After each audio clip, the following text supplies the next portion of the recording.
bringing it home. Winning. It's addictive. Towns is in another dimension. Knicks with an offensive exhibition tonight. And the Knicks are clicking on all cylinders right now.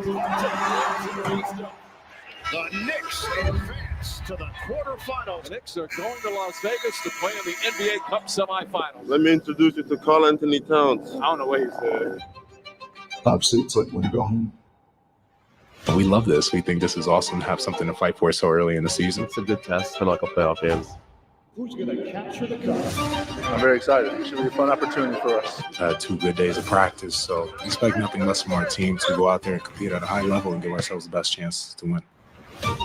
New York Knicks and the Orlando Magic. This do feel like a little conference finals. And a spot in the final of the NBA Cup is on the line.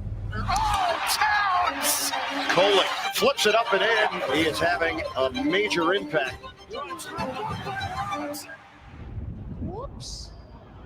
The New York Knicks advance. We came out here and did exactly what we said we wanted to do, which was play Knicks basketball. Defense first game. Karl Anthony Towns.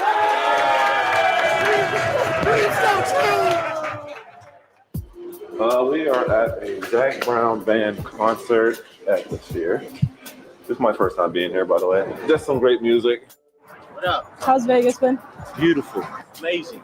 Great. We just won, going to the final. Hope we're winning on Tuesday and having fun. You're playing for more than just yourself. You're playing for your team, your organization, your city. There's nothing better than the belief when you know you could do something. How you feeling before the game? Blessed. Ready to get a win. Always lucky in Vegas. Try to get her done. The playoffs.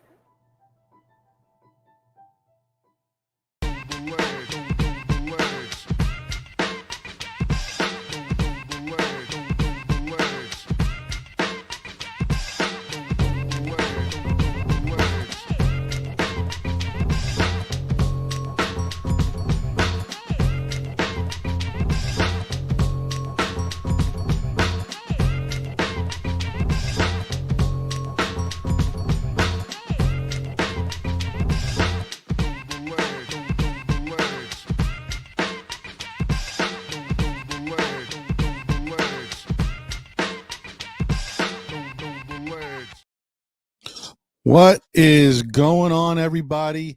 Happy Saturday. Happy holidays. Let's get it, baby.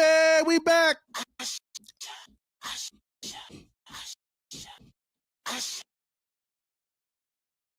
I thought that was going to be a lot smoother than I thought. Sorry, forget it. I'll just go back to the regular norm.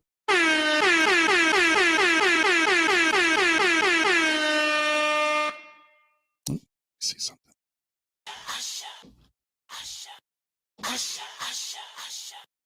Okay, it could have been smoother. What it is, what it is. All right, we back, baby.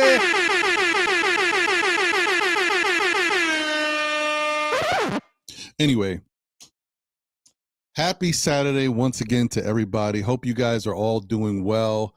I know you're getting right for the holidays. I know some people will be, getting their stuff together for being home, hosting, or whatever. Some people are traveling. Whatever you do, definitely be safe out there. The weather has been freaking cold. It turned from a high of like 55 in New York City to by 5 o'clock in the night, it was freezing, and then the wind was howling. It was crazy. I was like, what is this, Kansas? Toto. It was wild. Anyway, so shout out to all of y'all. I hope you guys are doing great. And I just want to say, please do not forget that we are blessed and highly favored to wake up another day, open our eyes, and walk the earth. Don't forget to get yourself checked, and don't forget to check on your family and friends. You know what I mean? One call a day, even if that's all you can do. One call a day, just check in with somebody, see how they're doing, especially during the holidays, man. As we continue to say, this could be a tough time for a lot of people, and a lot of, bad anniversaries of people passing and stuff does happen around the holidays. It could be a tough time. So try to reach out to your peoples if you can. And let me just check and see what the weather is looking like, because I did tell you it has gotten a little cooler out there. It was nice for a minute, but then reality hit.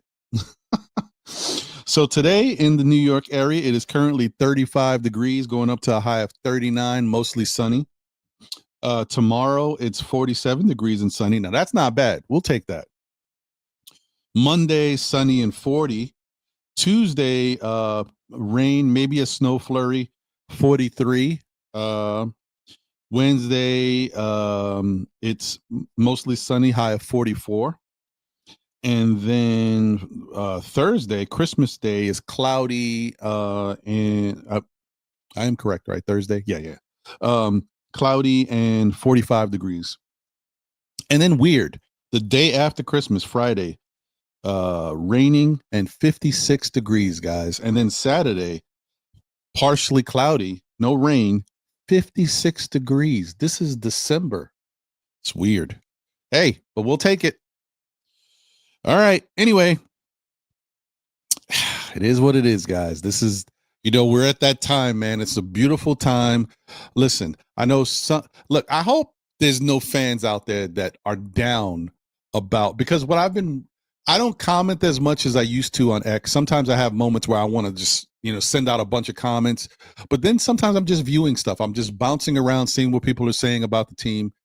I was kind of surprised, to be honest with you. I was kind of surprised. We've had a really incredible week.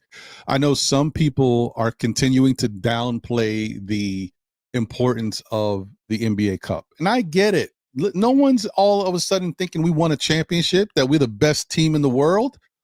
But the point is, for the beginning of the season, and these regular season games that are normally meaningless anyway, these games actually had a little firepower to them, a little oomph, a little something to them. And, the Knicks did what they had to do. And even in that, so the thing is, people are saying it's meaningless. As I said before, I don't sugarcoat it. It's meaningless because your teams didn't win it, or we look at it because of how other people view it. But if anybody else would have won it, they would have been happy. If the Spurs would have won it, everybody would have been saying, you know what?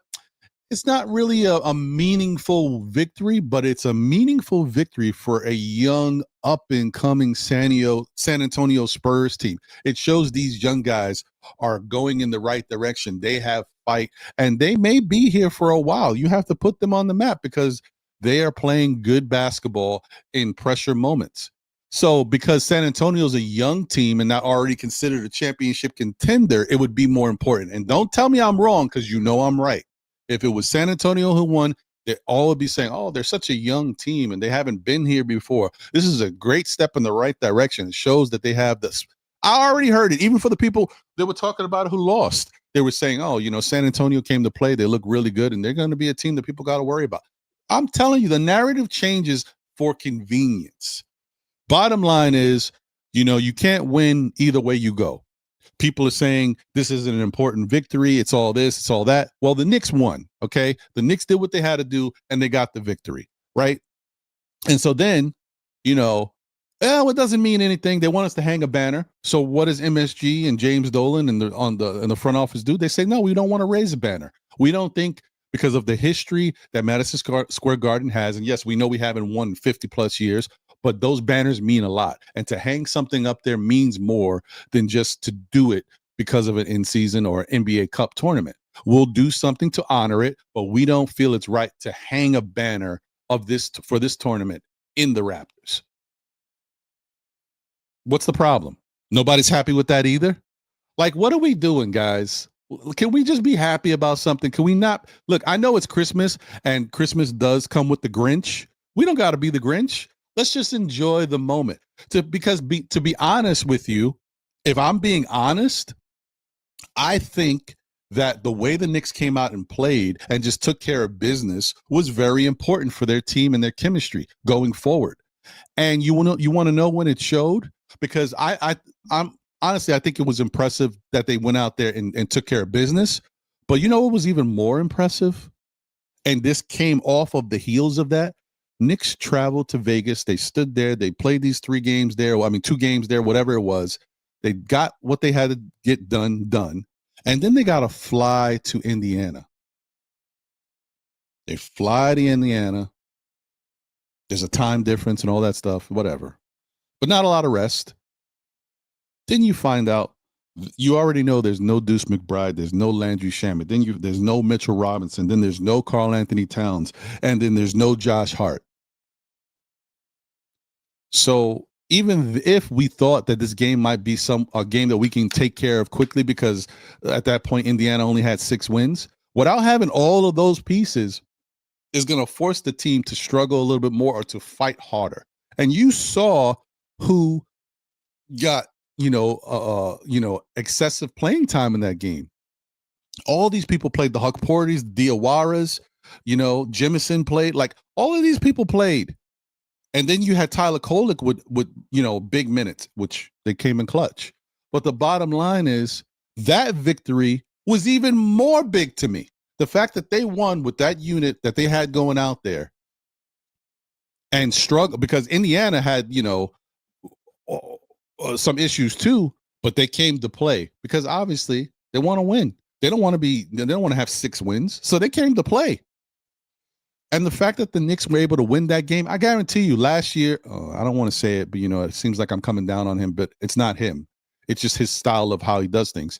I don't think with these same circumstances, I don't think last year the Knicks would have won that game versus Indiana. I'm sorry. I just don't think they would have, because I think their style of play with that personnel wouldn't have got it done. If Indiana came out and played the exact same way, if the Knicks had played the basketball that we were used to them playing for the last 5 years with the personnel that they had for that night, I do not think they would have won the game.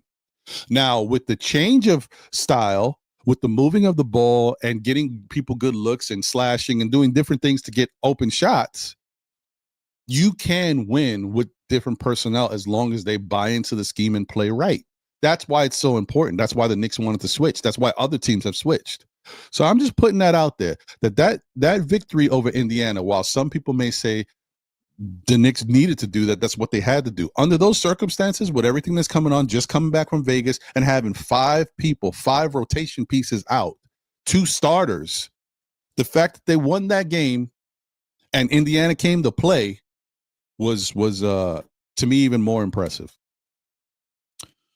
And then, so back to what I was saying, like, I'm looking at different things and I'm watching people say all this negative stuff about Mikal Bridges. Oh, he hasn't looked good in the last 10 games and all this stuff. I looked at Mikal Bridges' games, his games for the last 10. He had 2 bad games offensively. 2. One, he was 4 of 12. Another, he was like 6 of 18. 2. Every other game, he shot 9 of 12, or he shot 6 of 12, which is 50%, or he shot 9 of 14, or he shot, whatever. All of those were solid basketball games. So when the narrative starts happening and people start saying, oh, Mikal Bridges has been playing bad. No, he hasn't. He had 2 bad offensive games. And if you look at his other numbers, in those games, he had 5 rebounds or 5 assists and 2 steals or whatever. Another game he had, 4 rebounds and 5 assists, and he had a block and 2 steals. Like, you looking at it, he's just doing the same thing he's been doing. He just had bad offensive nights, which happens to everybody. Everybody can have a bad offensive night. But in the last 10 games, he only had 2 bad offensive nights.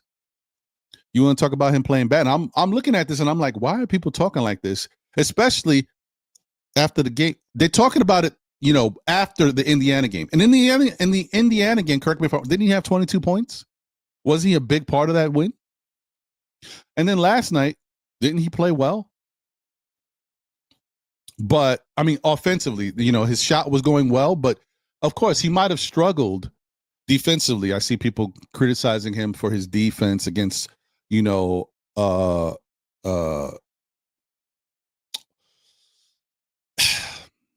what do you call it? Against like active guards, not like your standard guard, like young, athletic, those type of guards. So you want to base your criticism of Mikal Bridges off of his defense on someone like VJ Edgecombe after they just came back from Vegas, had to play 48 minutes of tough basketball just to get out of Indiana with a win the day before They're all tired. Jalen Brunson's shots was hitting the front of the rim. Like, all of them were tired. Mitchell Robinson was spent, but he was giving all of his effort in this game. And you want to talk about Mikal Bridges guarding a young, athletic VJ Edgecombe off of a back-to-back, and you want to wonder why he wasn't able to defend him properly? Like, what are we doing, guys? Like, come on, man. We are smarter fans than that. We got to be better, yo, because I don't know what, and it starts to make me think, like, I start to feel like, what would make people happy? Like, what do they want? You won a championship, I know, but if we won the championship and every game was close and we won every game by one, would you say that we won it? Or, okay, see something, the refs were on the Knicks side, something with the ball bounced the wrong way. But they didn't really deserve it. I mean, they won by one every game, so anybody could have won the game. They just got lucky. Like, what would make fans happy? Like, what are we looking for? I'm just confused. Like, it seems like we pick and point at everything, and we don't consider anything. Ooh, that's almost bars. I just don't. I'm just trying to figure it out, guys. And I'm not nitpicking or picking on my fellow Knicks fans. We're all in the same boat. You know, how you feel is how you feel. I'm just saying, like, we got to be happy with something or we'll be happy with nothing. And it seems like we're almost happy with nothing. Like, come on. Let's just, the bottom line is the Knicks are 18-8, right? And technically they're 19-8, but they don't count that San Antonio game. But, we're 18-8. We're second in the Eastern Conference. We're playing good basketball. And even when we played, okay, fine. You want to say when we played Orlando, they didn't have Mo Wagner. So who knows how that game would have turned out? Okay. Who knows? You're right. We don't know. We don't know. Or maybe the Knicks finally turned the page because they've been playing Orlando, and Orlando has helped them get better on defense, like giving them the tools to say, okay, they're playing physical with us. They're doing this. We got to be better to stop them. And in turn, helping stop Orlando is what's helping them stop the rest of the teams they're playing. Because that's the bottom line, guys, that the Knicks, just like any other team, can learn from their mistakes. Why can't they? Just like we saw last year. Didn't we see in the playoffs that the Knicks played against a very physical Detroit Pistons team? The whole series, everybody was getting beat up. What happened? They leave the Detroit series. And I said this, as well as other content creators, that the style of play is going to help them going forward. They took that same style of play, that very physical game that they were playing against Detroit, and brought it to Boston. And guess what? Boston felt it. And eventually, as much as people don't want to give the Knicks credit, Boston lost, right? And even when Jason Tatum got hurt, it was the Knicks were up 3-1 with 3 minutes left in the game. The Knicks were up 9 points, I believe, or 8 points. I think it was 9 points. And Jason Tatum got hurt with 3 minutes left. Yet people still don't want to give the Knicks credit for beating them because, you know what? The Boston Celtics lost 20-point leads in back-to-back games. Well, I got news for you guys. If you lose a 20-point lead in one game, okay, yeah, we took our foot off the gas. We got lackadaisical. We got lethargic, and we messed up, right? That won't happen again. We learned from it. But the next game, you did the same thing. When the first game happens, you don't know what to expect. Okay, that's a fluke. We got to play better. Let's not do that next time. When it happens back to back, now you got a problem. And now the issue is when it's happening the second time around, you know it's happening and you can't stop it. So is it Boston's fault, or you want to give the Knicks a little credit for what they did? I'm just saying, like, as fans, we got to appreciate what we got. Because if we don't appreciate what we got, then what's the point? We'll never be happy. Now we're talking about we're 18-8 at this point. We lost a tough, Philadelphia came to play, and we didn't have the energy to stay with them. Hey, it happens. It's an 82-game season for a reason. You're not going to win all of them. That last night was if you want to make an excuse, you make an excuse. It is what it is. The Knicks were tired. We'll see what happens the next time they play Philadelphia. And then if the next time they play Philadelphia, Philadelphia spanks them, then you can say, oh, well, maybe there's some question marks about this Knicks team. But if the Knicks win next time, then what do you say? Oh, maybe Ron was right, or maybe, other people are right. Knicks were tired in that game. That's why they won. I'm not taking anything away from Philadelphia. I'm just saying you should kind of look at the Knicks in a certain way. Like, you could tell by the way they're playing, the way their shots are falling, they were tired. It just is what it is. So I'm just saying, guys, we got to learn to appreciate what we got. The Knicks have been a team that has gone through so many ups and downs as an organization. They went through years of not making the right moves, not putting the right people in power, and just not even having basketball minds doing what they needed to do around here, getting bad coaches after bad coaches. And right now, we have been fortunate and blessed to have really good coaches the last 6 years, 7 years, whatever you want to call it. Because Tom Thibodeau was a fantastic coach. At some point, we started to realize his flaws, and he couldn't get over that hump of where he was. But for the most part of his time here, even in his way of doing it, he was a fantastic coach.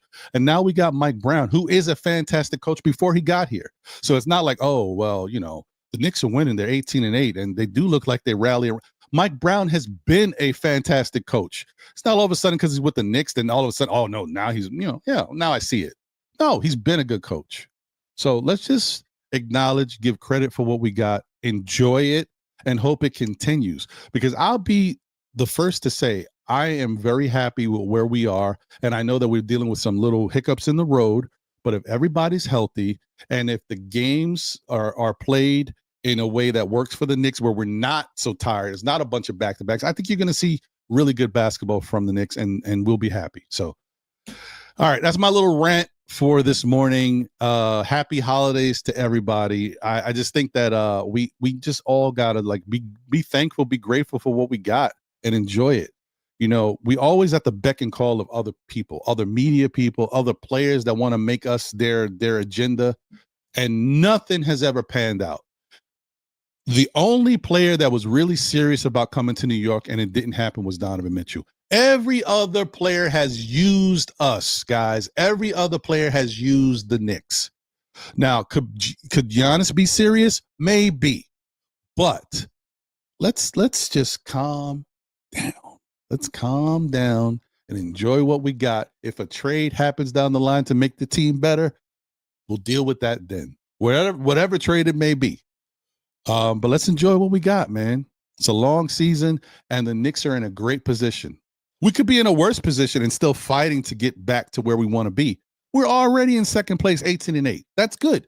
And I know it sounds crazy. It's very cliche. Everybody says it. I still don't feel the Knicks have played their best basketball as of yet. I think they're playing really good. I still don't think they've played their best basketball as of yet. Offense and defense in one game combined, I still don't think we've been there yet. So I'm waiting, and I'm excited. Just wanted to say that, guys. But yeah, let's get back to it. I apologize for my little rant. But first off, let me get to my brother right here. I'm sorry I had to make you wait, my guy. I saw it as soon as it dropped, but I just wanted to get that off before I forgot. Shout out to my brother, Divine, one half of Knicks Real Talk with Sha. Appreciate you, my brother. And as I always say, guys, go check out Knicks Real Talk if you haven't already. They get you right for the pregame, they give you post games. You know what I mean? Just that's where you got to go when you need to get right before a game. I'm just telling you, we all do it. We all go there. That's the community. That's how we show the love.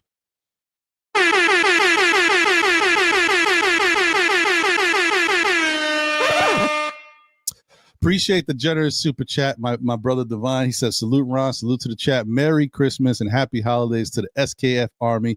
Knicks was running on regular gas, but Mitch was running on high octane. On to the next. And that is a fact. So definitely appreciate you, my brother. Thank you for the generous super chat.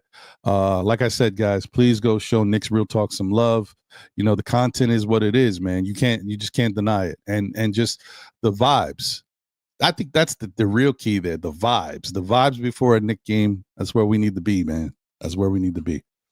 So shout out to everybody once again. And so before I get to the chat, and start seeing what you guys are talking about.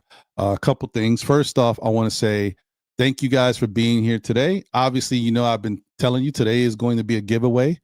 We're going to give away some stuff. And also want to give a shout out to my guy. I don't know if he's here as of yet. Let me see if he's here. Yeah, he is. Shout out to my guy, Prezi the boss. Prezi, I just want to let you know I have not forgot about you, my brother. I have gotten a little busy. Home life has been real, and then work life has been more real. We are in the middle of, we're about to be moving offices, and so there's been a lot going on, and so I apologize. And then the other day, I thought about you, and I said, you know what? I'm gonna send this to Prezi today, and I forgot to take it with me from home so that I could drop it off at the post office. That's my bad, Prezi. I got you. I'm sending it out this week. You're gonna get it. I'm my fault, brother.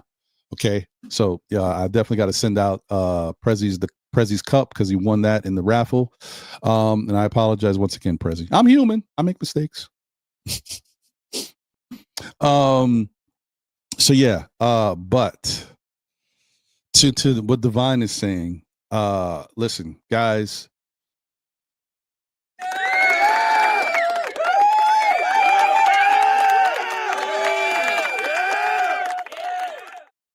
Shout out to Mitchell Robinson, man. Listen, if there was ever a game that showed you who Mitchell Robinson is and what he means to this New York Knicks team, last night's game was it. If you were ever on the fence like, man, they always talk about Mitchell Robinson, but he's always hurt. He don't play back-to-backs. He plays like 16 to 18 minutes. If there was ever a game to show you the importance of Mitchell Robinson and also how good he can be if things were a little different with his game, last night was that game. Shout out to Mitchell Robinson.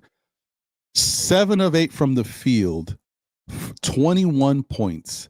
16 rebounds, 1 assist, 1 steal, 2 blocks in 26 minutes. And most importantly, 7 of 8 from the free throw line. And he hit 7 in a row, I believe, or 6 in a row.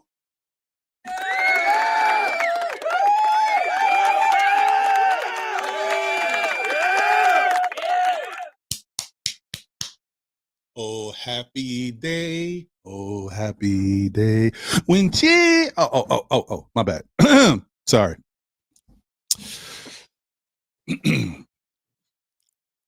I didn't even know what I was watching. I'll be honest with you. When he hit the first, I was like, okay, Mitch, you know what I mean? Then he hit the second one. I was like, what? Okay, Mitch, let's go, baby. Then when he started to hit the third and the fourth and the fifth, and I was like, let's go, Mitch. I was going crazy. I couldn't believe it. I was like, let's go, Mitch. Shut them up, man. Shut them up. That's what I'm talking about, Mitch. That was fantastic, guys. That was like one of the best moments.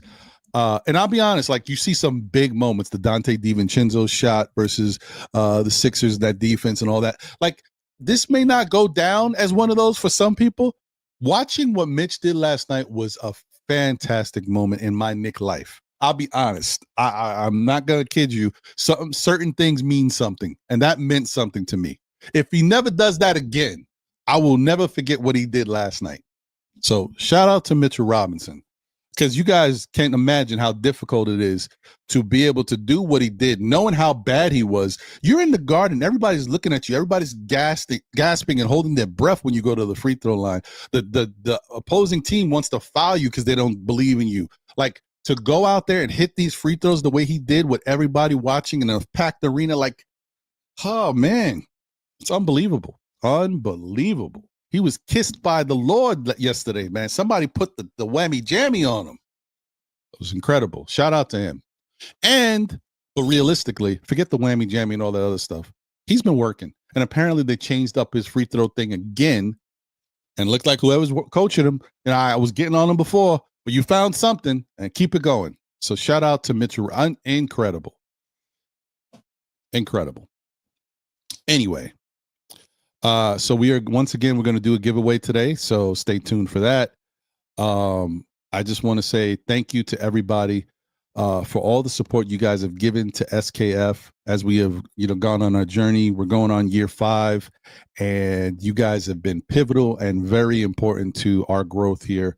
Please smash the like button and show your love for the show on YouTube. If you're on X or Facebook, please share out with your people. Let them know we rocking. Hit that Lizzie Wizzy. Let them know we rocking. I thank you guys so much for like I said, everything you do to support us. Can't say enough about it. It's been, definitely fantastic. Let me see here.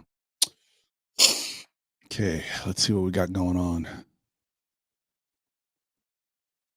Oh, and by the way, once again, guys, I know I've said it already. I really wanted to have like a Christmas Knick hat, but I don't have one. So we went with the regs. So anyway, once again, happy holidays to everybody.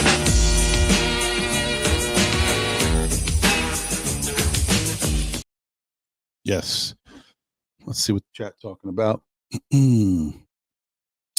Joey, Rip 'em Up Sports in the building. What up, Joey? A member of the SKF Army. Salute to you, my brother. Says Ron, family, what up? Merry Christmas. Go Knicks. Let's go.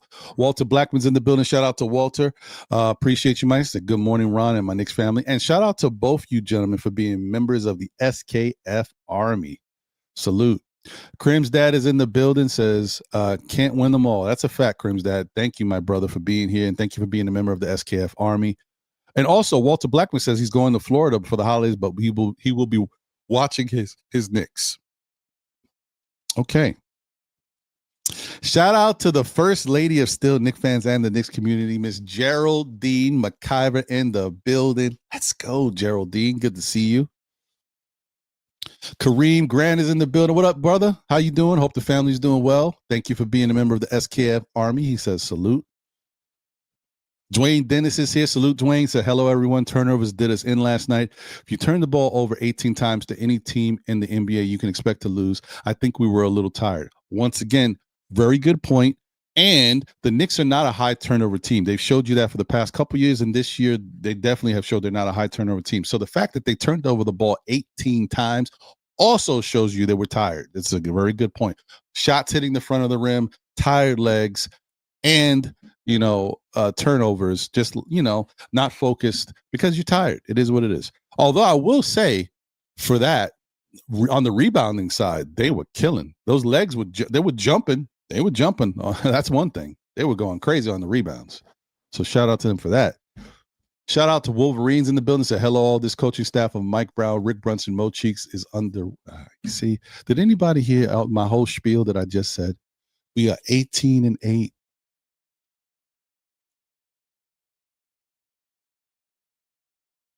Second in the East. We have tons of games to play. We've still got, more than 50 games to play. What do we want? Wolverine, what do we want? I don't know. I don't know what you want. I don't know what you want. What are we looking for? Do you think it's easy to win a game when you just traveled back from Vegas, played a Indiana team that fought you for 48 minutes, and then you have a back-to-back? You have to go up against a 14-win team in Philadelphia who isn't playing on a back-to-back? Do you think it's easy to win that type of game in the NBA? I'm just saying. Realistically, I'm not being funny. I'm seriously saying, do you think it's easy to win that type of game when you are tired? And by the way, y'all say like losing games we should win. Philadelphia is, I keep telling y'all, man, stop looking at these teams like they're trash. Philadelphia has 14 wins. Now they have 15 because they beat us. Philadelphia is a good team, guys. I told you they were going to be good. They didn't even have Embiid last night, but they had everybody else. And those players are good. Edgecombe is good. Grimes is good. McLean is good. Paul George is good. Maxey is good. Whatever, the big dude, I forget his name, been in the league forever, rebounding and stuff. He's good at that. And that player, that the lefty that was coming off the bench, he's a solid young player that was shooting the threes. Philadelphia's got a good squad, guys. Well, you can dismiss them all you want, but that squad, and with a healthy-ish Embiid, they can make some noise. It's not no given. That's a good team. They got some good players. And to play the Knicks, who were tired, I don't like making excuses for poor play or whatever, but this is like, there's things in this game that you could tell shows that the Knicks were tired. Guys hitting the front of the rim and not following through on their shots shows tired. The Knicks having 18 turnovers. When's the last time the Knicks had 18 turnovers, guys? You know what I mean? Can we give the humans that play basketball with the New York Knicks thing on their jerseys a break and say, okay, this one will give you a break. You were tired. We understand. We get it. But the next time you guys play, when you have rest, we expect a better product. That's fair. That's fine. I'm just saying, let's shoot these guys some bail, y'all.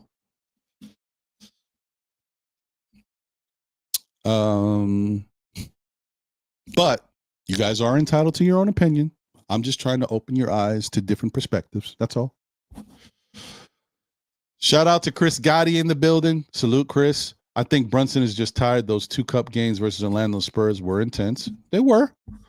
And, it adds to it, along with the travel and having to play back-to-backs. It is what it is. Prezi the boss in the building. What up, Prezi? Says our best start since 2012-2013 season. You're calling Coach Brown's coaching underwhelming. Yeah, I don't know, man. First in the Atlantic, second in the East. We dropped to the 6th best in the NBA, and it's a problem.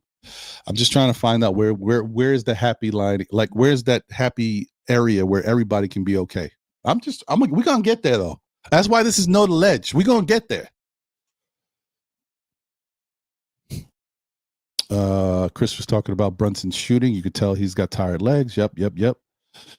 Dwayne Dennis says, unfortunately, we didn't have an answer for Edgecombe and Andre Drummond. Andre Drummond was the name I was looking for. Thank you. Killed us with his three-pointers. Who knew that Andre Drummond could shoot threes? I find that remarkable when we watch these bigs that play in the league and have certain types of games, and they expand their game the longer they're in the league.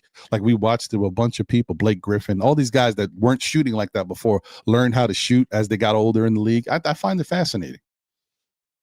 Brook Lopez was another one. I mean, he's been doing it for years now, but he didn't start off shooting from 3, should I say. He had a mid-range, but not from 3. Shout out to Ruben Nunez in the building. Said we had our starting 5 and lost. Team with only Maxey and Shell himself. Paul George should have lost. I guess, Ruben, I'm sorry. Like I said, this is not on you, but it is on you to be more informed about Philadelphia. Philadelphia had 14 wins for a reason. And as much as you want to say Embiid had a lot to do with it, he didn't. Embiid has been good, and he's had good moments. But this team has been winning, even when Embiid wasn't there, behind Maxey, who is one of the best scorers in the league. He's not the same Maxey that you remember before. He's now either the number 1 or the top 2 scorers in the league now, the way he's scoring. Didn't we talk about how important McLean was? McLean was in front to win the Rookie of the Year last year, and then he got hurt. He's back now, and he's just a piece, right? The dude was putting up numbers and leading the Rookie of the Year voting when he got hurt last year. You bring him back this year now that he's healthy. That's a piece. Quentin Grimes was averaging 20-plus points when all these guys were out. He was their number 1 option, number 1 scorer. He's there. VJ Edgecombe is a fantastic young rookie. We already know he's a bowler. He's there. You still got Paul George, who, not for nothing, Paul George is maybe older. Some people say he's washed. He can still get busy on any given night. He may not have great nights every night, but you don't know what night's going to be what, right? Then you got Andre Drummond, who is solid. You know what Andre Drummond gives you. And now Andre Drummond is shooting threes. He hit 3 threes. And it's not just the Knicks. He's got like 26 threes on the year or something like that. I don't know, something like that. Whatever. So he's been shooting them. once again, guys, just because our team is good, let's not downplay how other teams are in this league. The 76ers are a good team. The Knicks are better, don't get me wrong, but that doesn't mean we can't lose, especially when the odds have been in their favor because we are tired. That's the most important. I don't know how you guys do your stuff, like on your job, but if you got like high level, high pressure jobs, how do you think you function when you're tired in comparison to when you have rest? It's a difference. I'm not saying you won't do the job. You still got to get the job done, but will you do it more efficiently and better and easier when you're rested? I would think you would. Just banged my freaking finger. That hurt. Anyway, that's all I'm saying, guys. I'm just thinking, we throw everything out the window and you can't do that. It's an 82 game season and there's some nights where stuff happens where you got to chalk it up. It is what it is. I don't want to give anybody any victories. The Knicks fought and they tried to win. They just didn't have enough. Shout out to Sha Powers in the building. Salute. What's going on, Sha? Appreciate you.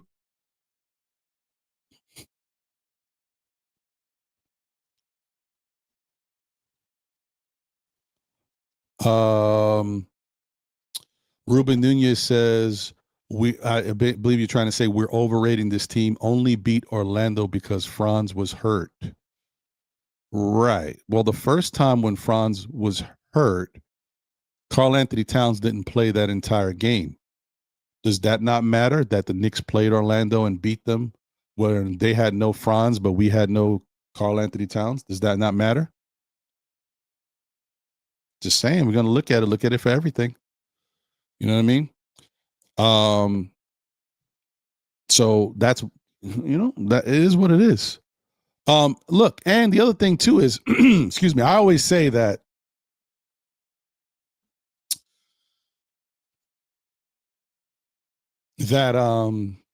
Orlando is a bad matchup for the Knicks. But that being said, hold on.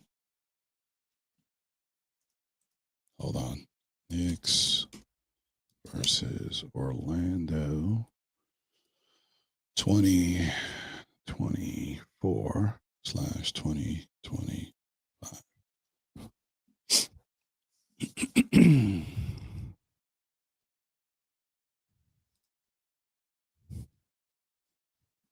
It's not what I want to see. Come on, guys. Do better. Let me do it this way. Not giving me what I want. Here we go. So I already said that Orlando's a very tough matchup for the Knicks, right? You're saying that the Knicks lost. I mean, the Knicks beat them, but they didn't have Franz, right? Like if we can't beat them when they have Franz.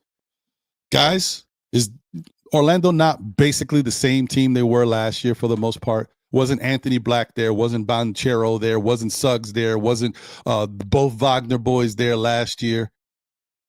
The Knicks were 3-1 versus Orlando last year.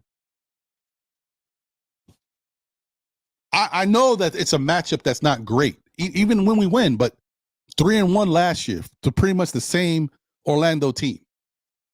Come on, guys. Look, you can say you want to, don't want to give a team that much credit, but the facts are the facts. And I'm not the biggest fact guy, but when it comes to stuff like this that's obvious, I will check and we'll talk about it.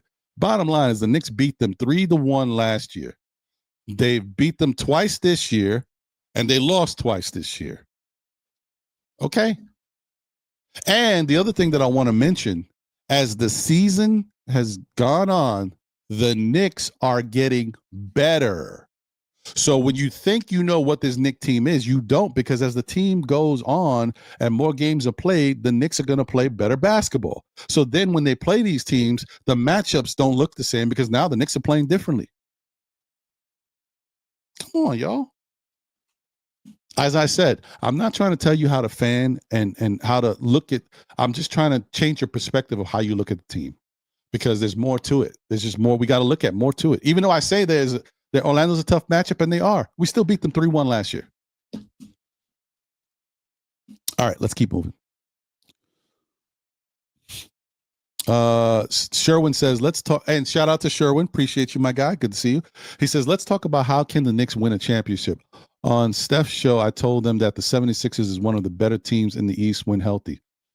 I agree with you, Sherwin. I said that to start the season too. When we talked about all of the teams in the East, and I talked about the one team that I think that everybody should be paying attention to, the 76ers on paper with all those young guys that all play good basketball, I was thinking they were going to be a problem eventually, and people are going to have to wake up.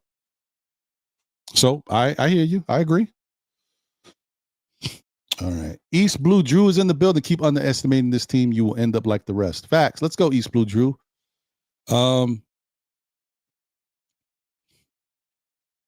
I will say when Wolverine says Mo Cheeks is here for what, I couldn't tell you, brother. I don't know.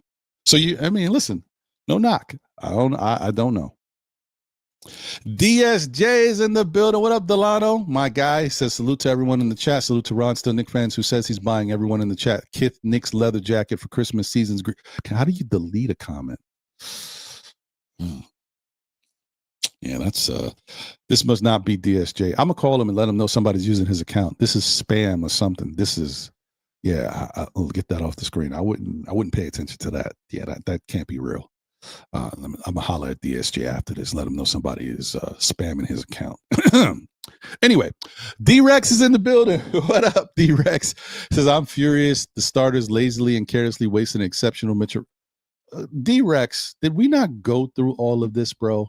Did you not hear anything I said? You are and I'm surprised at you, but I know you're saying it because you feel bad about how great Mitchell Robinson played. But I mean, realistically, aren't you the same person that had issues with the minutes and how it affects the team? Okay, forget minutes. What about just real tired? What about I just traveled back from Vegas. I go straight to Indiana. I don't get a lot of rest. I got to play against Indiana. I'm hoping it's going to be a laugher. Then I find out I'm without 5 players, 2 starters, and Indiana decides they want to play great basketball that night, and we got to fight them for 48 minutes. And then the next day we got to play the 76ers, who are a good team. You don't think that matters, bro? You don't think that affects? Brunson showed you hitting the front of the rim. The team showed you 18 turnovers. Tired.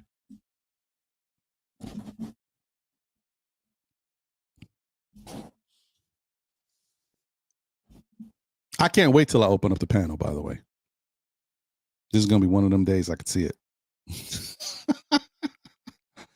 Shout out to Lena Franklin in the building. Let's go, Lena. Appreciate you. Say, hey, family, but move game to what? Hey, family. Oh, one more game to go, and my birthday is next Monday. I am turning 27 years old. I'm going to Christmas game with my brother. That's our Christmas tradition. Let's go. Let's go, Lena. I'm talking about. Enjoy that. Happy for you.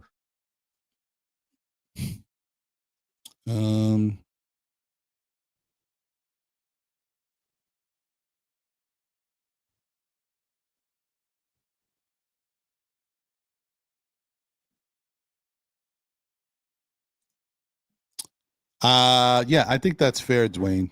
No one's gonna go too crazy, but I think last night was a phenomenal night. And for everything that Mitchell Robinson has gone through, everything he deals with, to watch him do what he did last night is remarkable from what you've seen. The dude shot 17% from the free throw line, guys, for the season. And he hit 7 of 8 last night.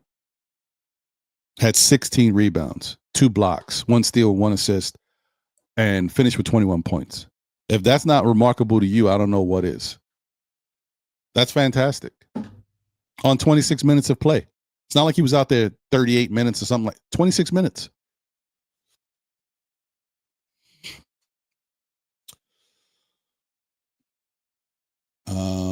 Shout out to Coach Sire in the building, SKF Round. What's going on, Coach? Salute to you. Randu's in the building. He says he doesn't care about the cup banner. I don't think any of us do. I don't think the Knicks do either. So I'm with you there.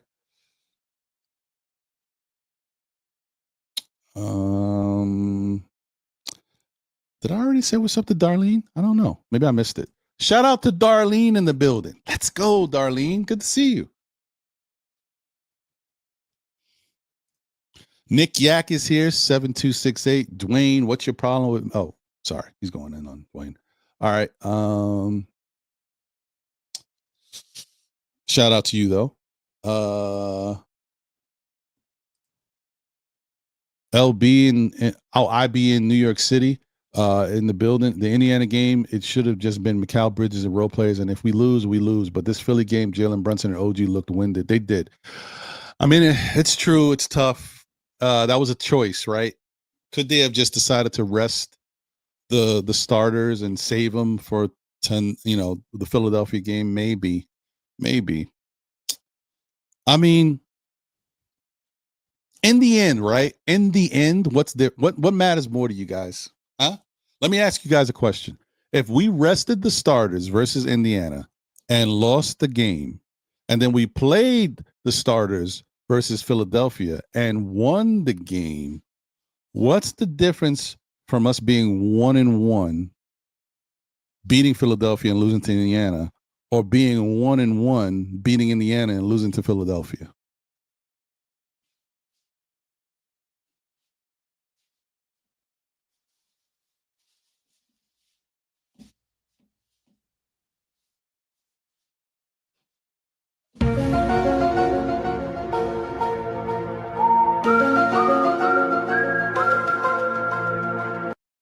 So there's no difference, actually. It might look better to outsiders, like, oh, hey, they lost to Indiana, but they didn't play the starters, so no big deal. Oh, but the starters played against Philadelphia and they won. So that means the Knicks are a good team. There's no difference, guys. I know we want to beat Philadelphia, of course. But I've watched good teams when they know they're good not play their guys. I've watched Boston take out their starters and whatever, and just okay. I've seen this type of stuff. Like, I'm not saying that's how the Knicks were approaching it, but it's one game, guys. The Knicks have to play the 76ers 4 times in the year. So that's the one game. We got 3 more times to play Philadelphia. Let's relax. It's going to be all right. It's going to be okay. Even if Embiid's there, we'll be fine. I'm not stressing it. We'll be okay.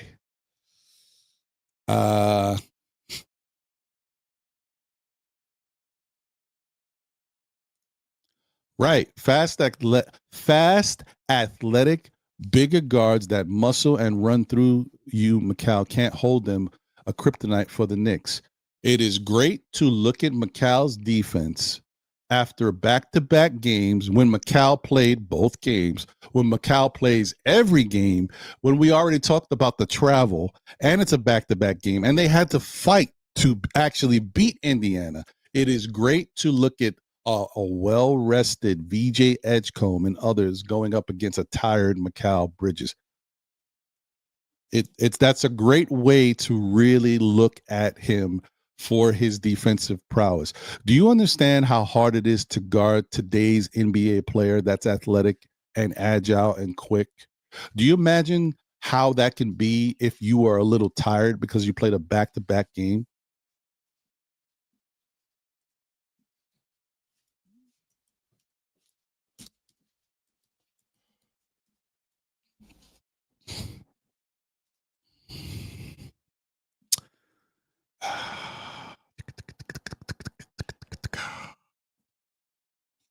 Mikal Bridges versus Indiana played 37 minutes, guys. 37 minutes. And back to back. He's got to play the next day and deal with VJ Edgecombe and these other young guys. You don't think he'd be tired? The primary defender out there, him and OG really carrying the load, as you don't think that would be an issue? You guys have put me in a defensive mood today. Like, I got to defend everybody. Hey, I'm here for it, though. I appreciate it.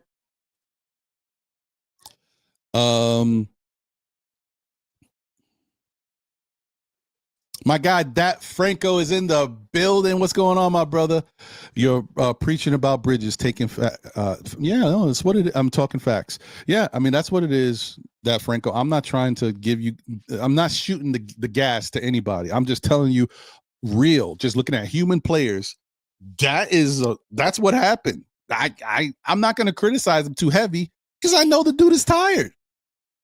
If this wasn't a back-to-back, and if we didn't just travel from Vegas, mind you, there's only 3 or 4 teams that had to do this. Everybody else is chilling at home, playing their games normally, doing their regular travel, we traveled from Vegas to Indiana and then had to play them and then played hard the whole night. And then we got to play Philadelphia the next day.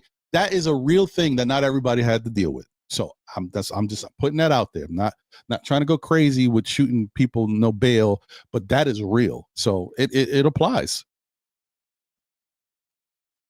Facts. Now that's the Divine is right. Last night was a good night to have deuce minutes to help with VJ and McLean. Definitely. We needed even a Shamit would have been great last night. Like we needed something extra with guys, especially with guys being tired. Is my point. That's why so when we talk about, so here's another thing, guys, you know what I mean? Like every time we talk about something, you could see a moment where it doesn't matter, like something else matters more. You know, we talk about the fact that we're small, and we are small, but more importantly, we needed bodies, right? And so having a healthy Deuce out there or a healthy Shamit would have made a big difference last night. It would have gave guys that have played a lot of minutes, especially in the game before, some time to rest a little bit more. And it would have also added two guys that are better defenders than some of the guys we had to throw out there that played more. So like it makes a difference. Rig in the building said, or should I say, how do I say that? Rejand? You cannot make this up. Some fans are never satisfied. It was a back-to-back with a team that has not played since Sunday. I mean, no, I guess that doesn't matter for anybody else, how fresh and non-tired they were. But I don't know, bro. I hope that you guys say, even if you don't want to say, Ron, you're right, just say, you know what? All right, maybe I'm looking at this from one way. Maybe I didn't think about that. You don't even have to give me credit for being right. Just say, hey, you know, they did play back-to-backs. And they did just travel from, and then they had to go straight there, and then they played and then these guys haven't played since Sunday. Wow. Yeah, I could see how they would be a lot fresher than the Knicks. That's it. That's all I want. Don't even give me credit. All right, let me breeze through. I've been on my high horse. It's been like an hour. Jeez. Sorry, guys, but I've been getting I wanted to get everything out and really talk a little bit.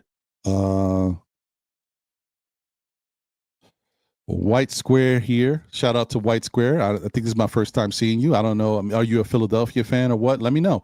We appreciate it. This is open to everybody. He said VJ locked up Brunson and sliced and diced Bridges and left OG in the dust. Oh, you a poet, and you know it. Shout out to you. Yeah, I mean, there's truth there. That's truth. But like I said, I would love to see them play a well-rested Knicks team and just see how everything stacks up. White Square says Maxey clears Brunson, by the way. I will tell you that Tyrese Maxey is one of the best players in the NBA. Shout out to him. I take nothing away from Maxey. I don't know if Maxey is as clutch game to game as Brunson, but he is very clutch. So I will say that going forward, Maxey will become and probably will be a better player than Brunson when his career is all said and done. Maxey has everything, guys. He's got the speed, he's got the athleticism, he's got the shot making. He can, he can shoot from inside, outside. He has the pesky defense with his steals. Maxey is great. I love Brunson, but that doesn't mean that everybody's time will come. And I do believe that Maxey can be a better player than Brunson. Some people might want to say he's a better player than him now, but you're not looking at the intangibles. All right. Brunson is the type that I can go out there and have a bad game and, I don't know, versus Indiana, say, give me the ball for the last shot, take it, hit a 3, and put us in front to win the game. I'm not saying Maxey can't do that. I'm saying Brunson does do that. You know what I mean? So until he doesn't do it, you can't take it away from him. So, but I do. Maxey's incredible. And if there's any player out there, I don't want for nothing. I love my Knick team. If there's ever any player out there that I've always said, man, I wouldn't be mad if he was a Knick, it's Tyrese Maxey. Tyrese Maxey is everything that I feel embodies the Knicks. Like, he could be the poster child for the Knicks. That's how much I like Tyrese Maxey. His game, his humility, who he is as a person. That's a good person. That's a good dude who's a great player. So shout out to Tyrese Maxey. Not going to take anything away from him. Sounds like White Square, you might be a Philadelphia fan. You know a lot about these guys. Barlow will never sign with the Knicks. Yeah, you know your guys. So maybe you are a 76ers fan. Well, like I said, if you are, welcome. Okay. Breezing through. Sorry, guys. Mellow Mike is in the building. What up? Get okay. What up, Mellow Mike? Salute to Ron and all everyone all on the chat. Appreciate you. Thank you for being a member of the SKF Army. All right. Let me put the to Cowboys is in the building. You picked a great show to be here. I'll let you guys know in a little while. Appreciate you to Cowboys, mainly due to the mix of lineups. Mike's is still experimenting. Yes, thank you guys for being here. Shout out to everybody who's tuned in. We got about 95 across all platforms tuned in right now. Appreciate you guys. All right, let me send the bat signal out there.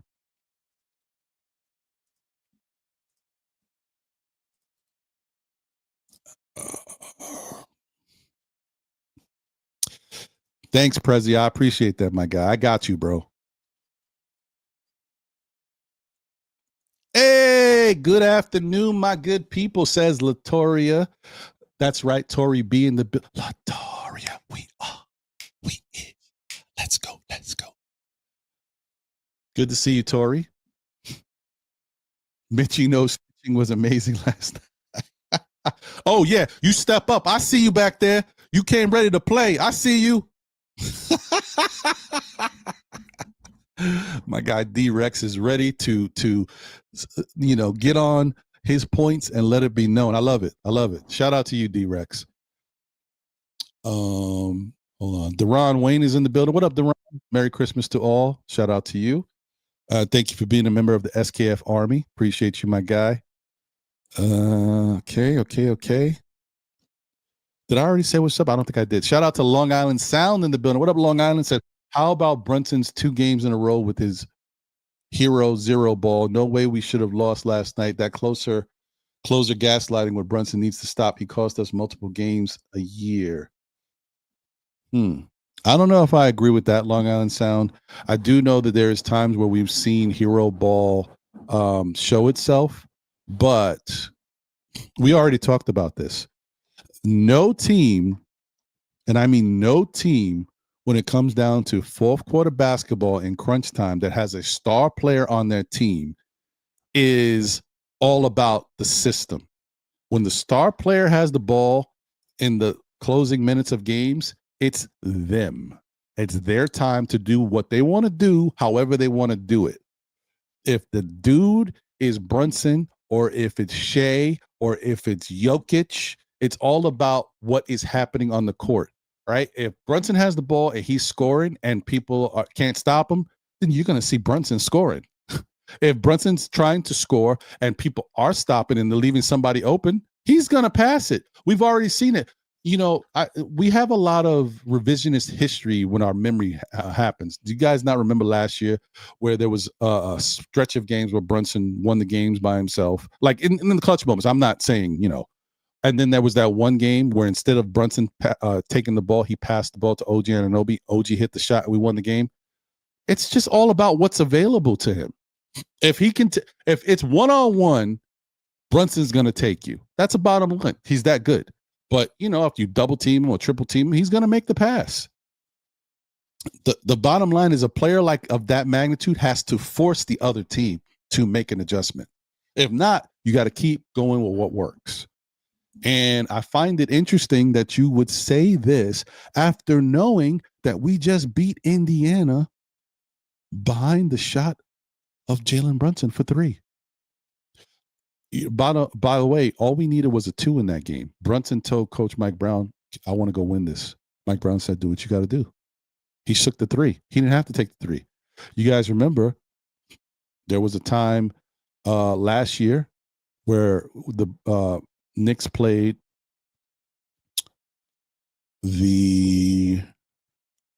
I don't know. I can't remember now if it was the Brooklyn Nets or the Orlando Magic. And the Knicks were down 1 in the game. All we needed was a 2 to take the lead. Jalen Brunson shot a 3 from the corner, gave us the lead, and got us the win. Not everybody does that. You gotta have big stones to do that, because if you miss and we lose, everybody's gonna destroy you for that. We didn't need a 3. Why'd you shoot a 3? And he's ready to deal with that heat. That's why Brunson is special. Just another reason.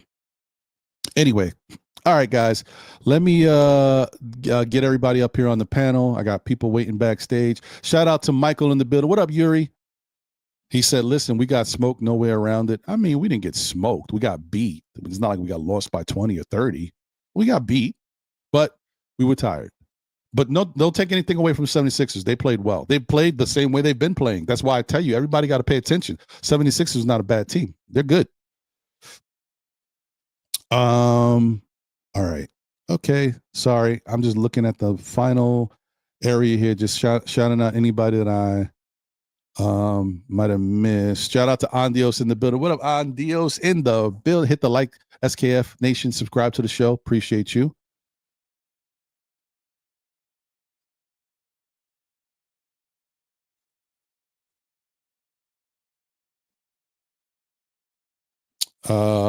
White Square says VJ lives rent free in Brunson's nightmares. Nah, VJ is just a young dog. Shout out to him. Pope Platinum Beats is in the building. Shout out to you. Thank you for being here and checking us out.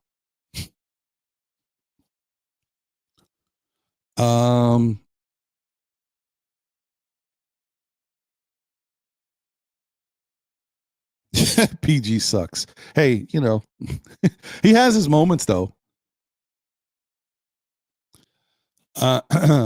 Ron Sherwin says, Ron, they are professionals. Every player is tired. Well, as what was said, apparently Philadelphia wasn't tired since they didn't play since last Sunday. And last night was Friday. How tired would you be when you haven't played for almost a week? I'm just putting it out there. Okay. All right. I think that's about it, guys. Let's get to it. Where's BKLA in the building? Said you called it, Ron, about the Sixers being a problem. Yeah, listen, basketball is basketball. The Sixers got a lot of talent over there, man. I'm not hiding from it. It's real. You got to respect it. Bricks Nation is in the building. 16 wins in the playoffs is all we want. Facts. I'm with you. Okay. All right, guys. JJ is here. Salute, JJ. Appreciate you. All right. Good to see you. Mig is in the building, so they were tired. So what's supposed to mean? Whose fault is it? It's no one's fault. It's just a loss. Once again, guys, not everything. There's a cause and action for everything, but not everything has to be the blame game. Things can just happen. You can just lose a basketball game, right? But some losses, while them not being like, you never want to lose, but I'm just saying some losses you can just chalk it up. Hey, you think Brunson doesn't say to himself after the game, I got to be better, I got to do this? He's not going to say I'm tired. They don't make excuses. We are the fans. We're supposed to respect them and know what they're doing for this team and understand that they were tired. We are supposed to be like, you know what? Maybe things could have went a certain way if we'd have been better with the ball. Yes, we were tired. We were making mistakes. But if we had took care of the ball a little better, we would have had a chance to win. And that's true, even if you're tired. But the point is, they were tired. And they did something that they don't normally do, which shows you something's not right. Anybody who looks at this team and understands what this team is, when you see that they had 18 turnovers, you're like, whoa, 18 turnovers. They don't usually do that. Something's off. And it's not like Philadelphia played this incredible defense. You guys watched the game. Philadelphia was just playing. They wasn't suffocating nobody. Knicks had open shots. So I just want to put that out there, guys. I'm just saying. I got you. I got you. As a matter of fact, you were right here, right? Shout out to Ron, Jay Chosen in the building. What's going on, my brother? I get Muga in the building. Best Saturday Knicks show. Oh, wow. Thanks, man. Appreciate that. I'm glad you feel that way. I appreciate you tuning in and showing love. To Cowboy said, Ron, I gave them a pass before the game even started. Hey, that's fair. Like, if they come out with the victory, then you look at them like, even, wow, this team is incredible. That's how you look at it. Like, it's like, if you lose, man, it's tough. Could we have won? Yes. But I understand how it made it really tough for them to do it. The flip side is, if they would have won, you're like, wow. I mean, after all of this, traveling to, from Vegas to Indiana, back-to-backs, and they won that game, man, the Knicks are something. That's what you do. That's how you look at it. It is what it is, guys. Okay. All right. I can't, because the chat is like crazy. I appreciate you guys. There's so much love in the chat and so many names. If I missed anybody, I'll try to get to you guys later. I apologize, but I want to get to the panel and everything. Shout out to Agent Super Argo in the building. Salute to you, Agent. Appreciate you, my guy. Says Sixers have been resting since Sunday, and the Knicks have been balling until they played the Sixers on tired legs. I mean, listen, you preaching, brother. I hope everybody understands that. I don't know why so many people are missing that fact. It's real. Okay, let's get some of them people up here, or at least one of those people up here. Hey. What's up? What up, What's going on? What's happening? Afternoon, everybody. How we doing, fam? Good to see you guys. Happy holidays. Welcome to SKF Know the Ledge, the holiday edition extravaganza, the giveaway, baby. Let's go.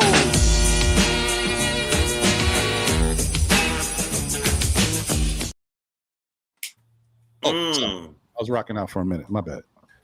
Still one of the best hip-hop Christmas songs ever, man.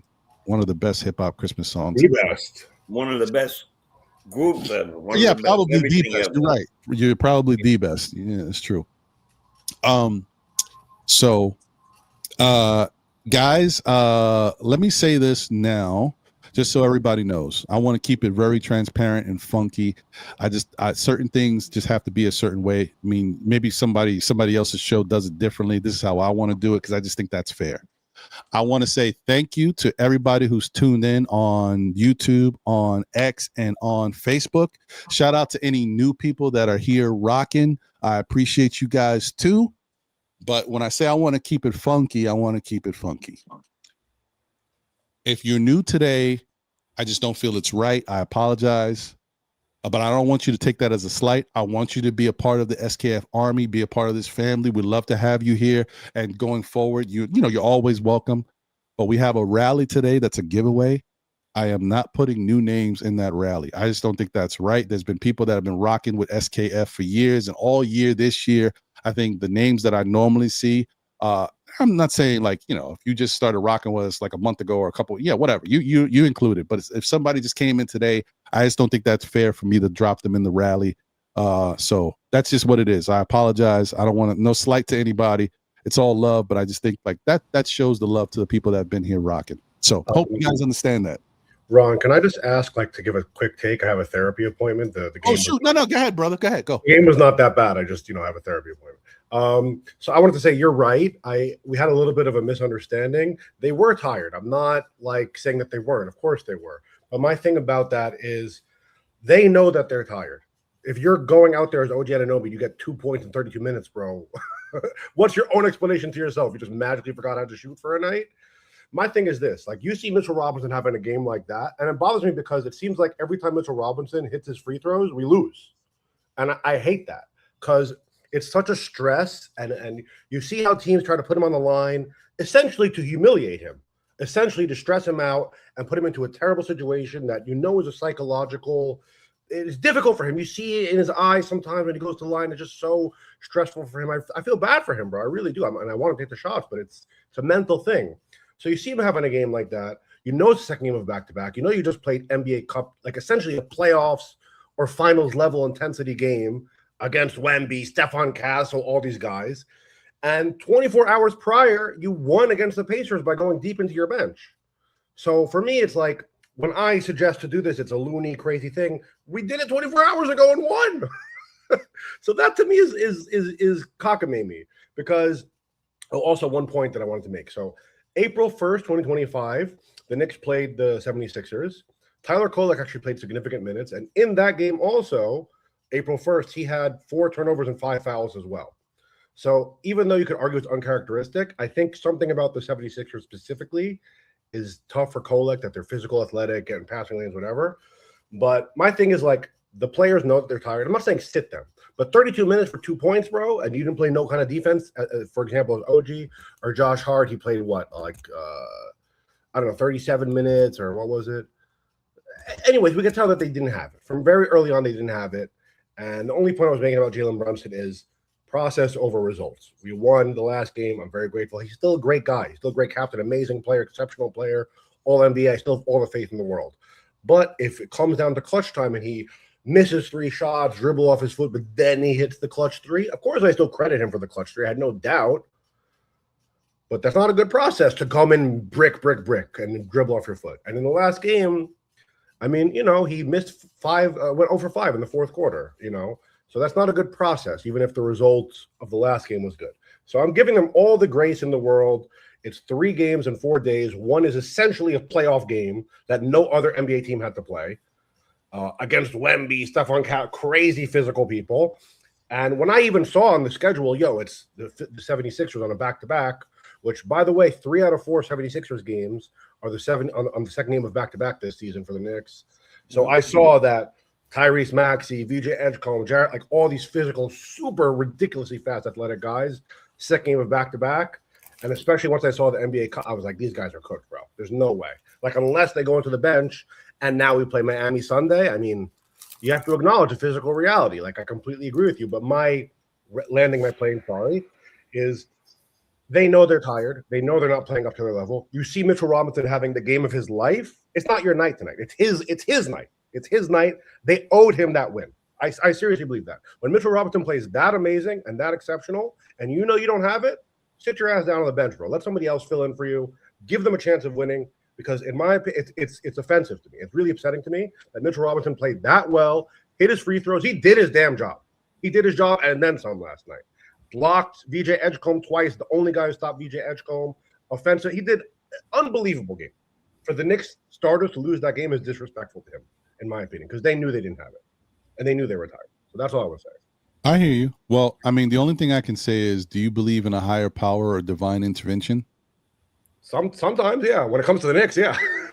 I do. Nah, anybody watch battle rap? Anyway, okay, whatever. That's a whole. Yeah. I was like, when I said it, I was like, what am I doing? Who am I? Am I a battle rap? Where am I going? You said a few things to that. You're on a music tip. I'm like, okay. I'll pop back in, but thank you for letting me get my No. You got it, D-Rex. Appreciate you, brother. Have a good appointment, man. Thank you.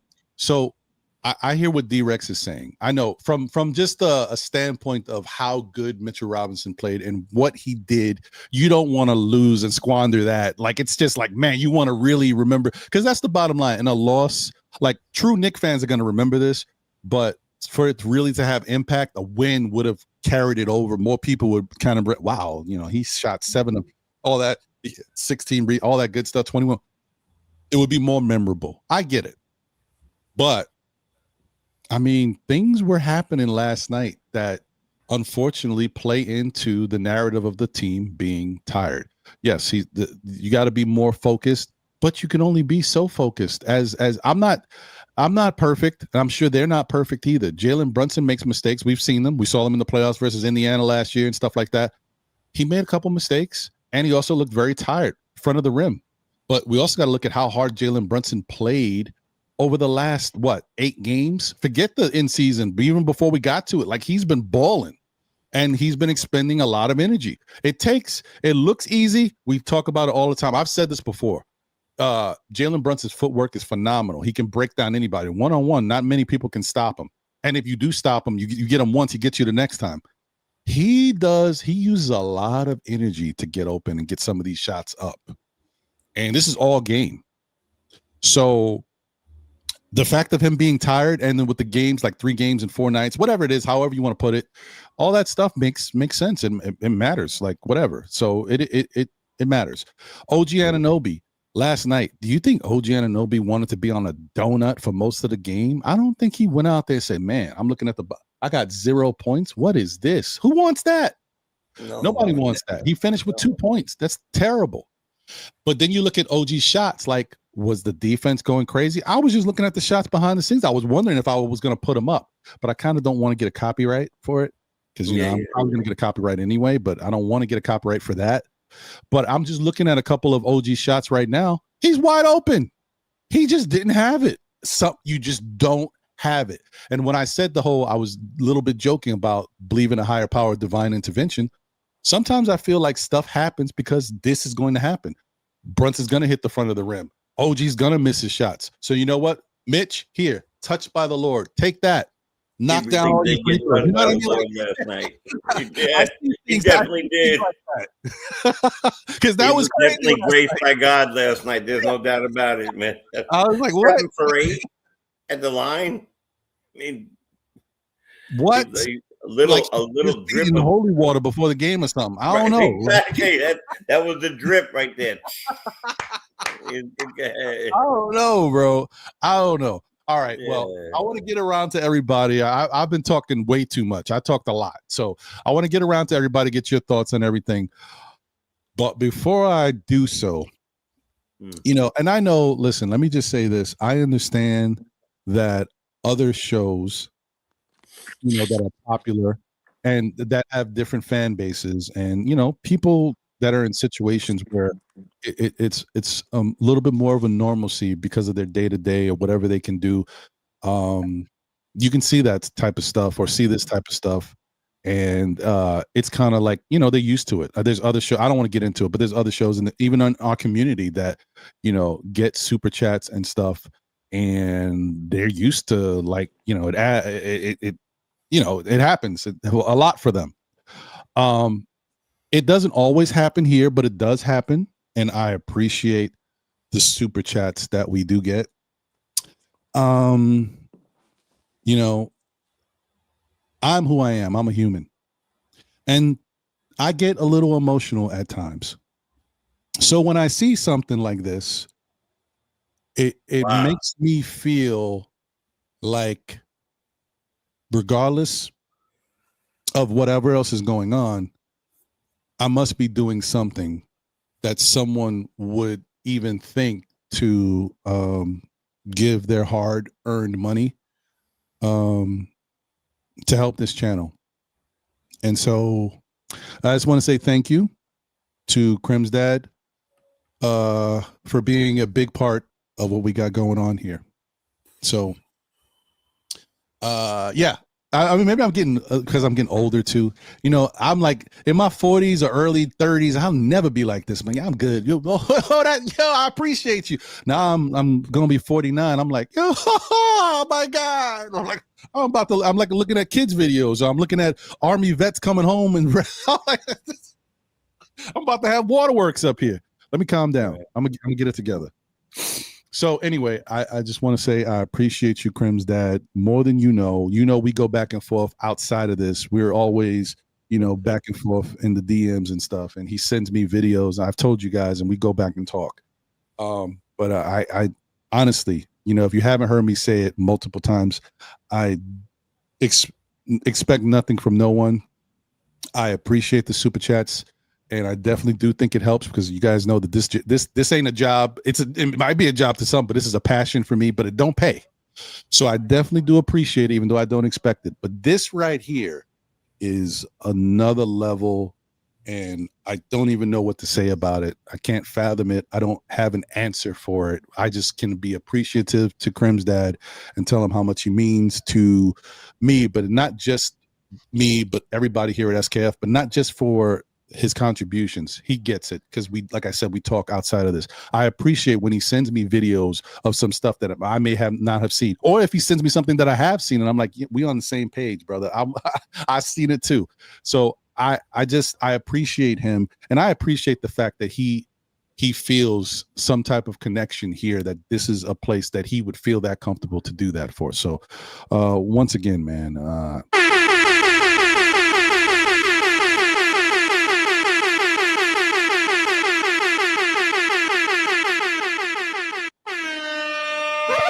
appreciate you, Crim's dad. Thank you so much for the generous super chat. He says, happy holidays, Merry Christmas, Happy Hanukkah, Happy Kwanzaa, Happy Festivus. He didn't put all that there, but I know that's what he was thinking.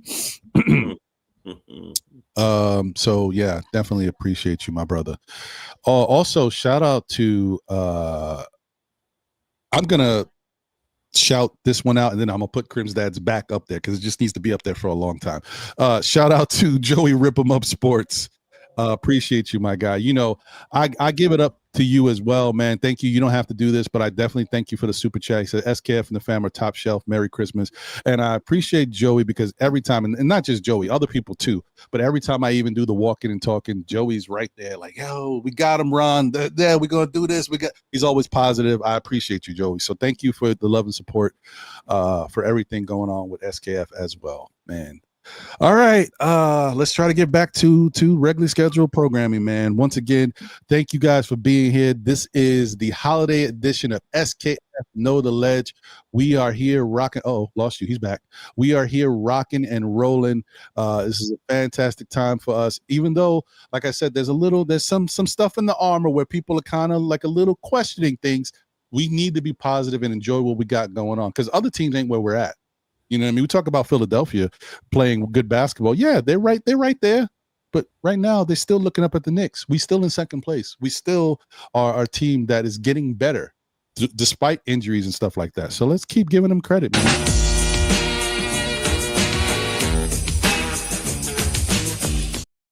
Sorry, guys, if you didn't expect to see that like 20 times today, you're going to see it like 10 times. Okay. So we rocking out, baby. The holiday edition. Let's go. All right. Okay. So before I get to everybody, the other thing that I was going to say, because I know D-Rex had to go, is that I'm going to do something different that I've never done before. Today we are going to do, and once again, shout out to Nick Nation, who is here for contributing to help with the giveaway. Appreciate you so much, my brother. Thank you so much. We are going to be giving away hats today, just because I'm looking at stuff and it's just that just works, you know. But I do have one other caveat to that, right? So today's giveaway. Oh shoot! Come on, Ron. We got to do better. Bear with me, guys. I got to put all. I created them, but I didn't put them in the thingy. Come on, Ron, man. You know what I mean? Yeah, you saw me, man. The show was delayed because I was over here chopping stuff up. I'm like, oh, but before I go on, let me not forget this. You guys remember? Am I like a prophet? I got a friend who's named Prophet, but am I a prophet when I talk about guys who are excellent and really can be key contributors to the team? Did I talk about game changers in the past? How we downplayed Landry Shamet, and then we just seen how important he was to this Knicks team. How we talked about Tyler Kolek, and what are we talking about with Tyler Kolek these days? I'm just saying, you know, maybe I knew a little something about something, because those are my guys, man. Those are my guys. Appreciate to them. All right, so. One second. All right, I gotta remove this. I need space, guys.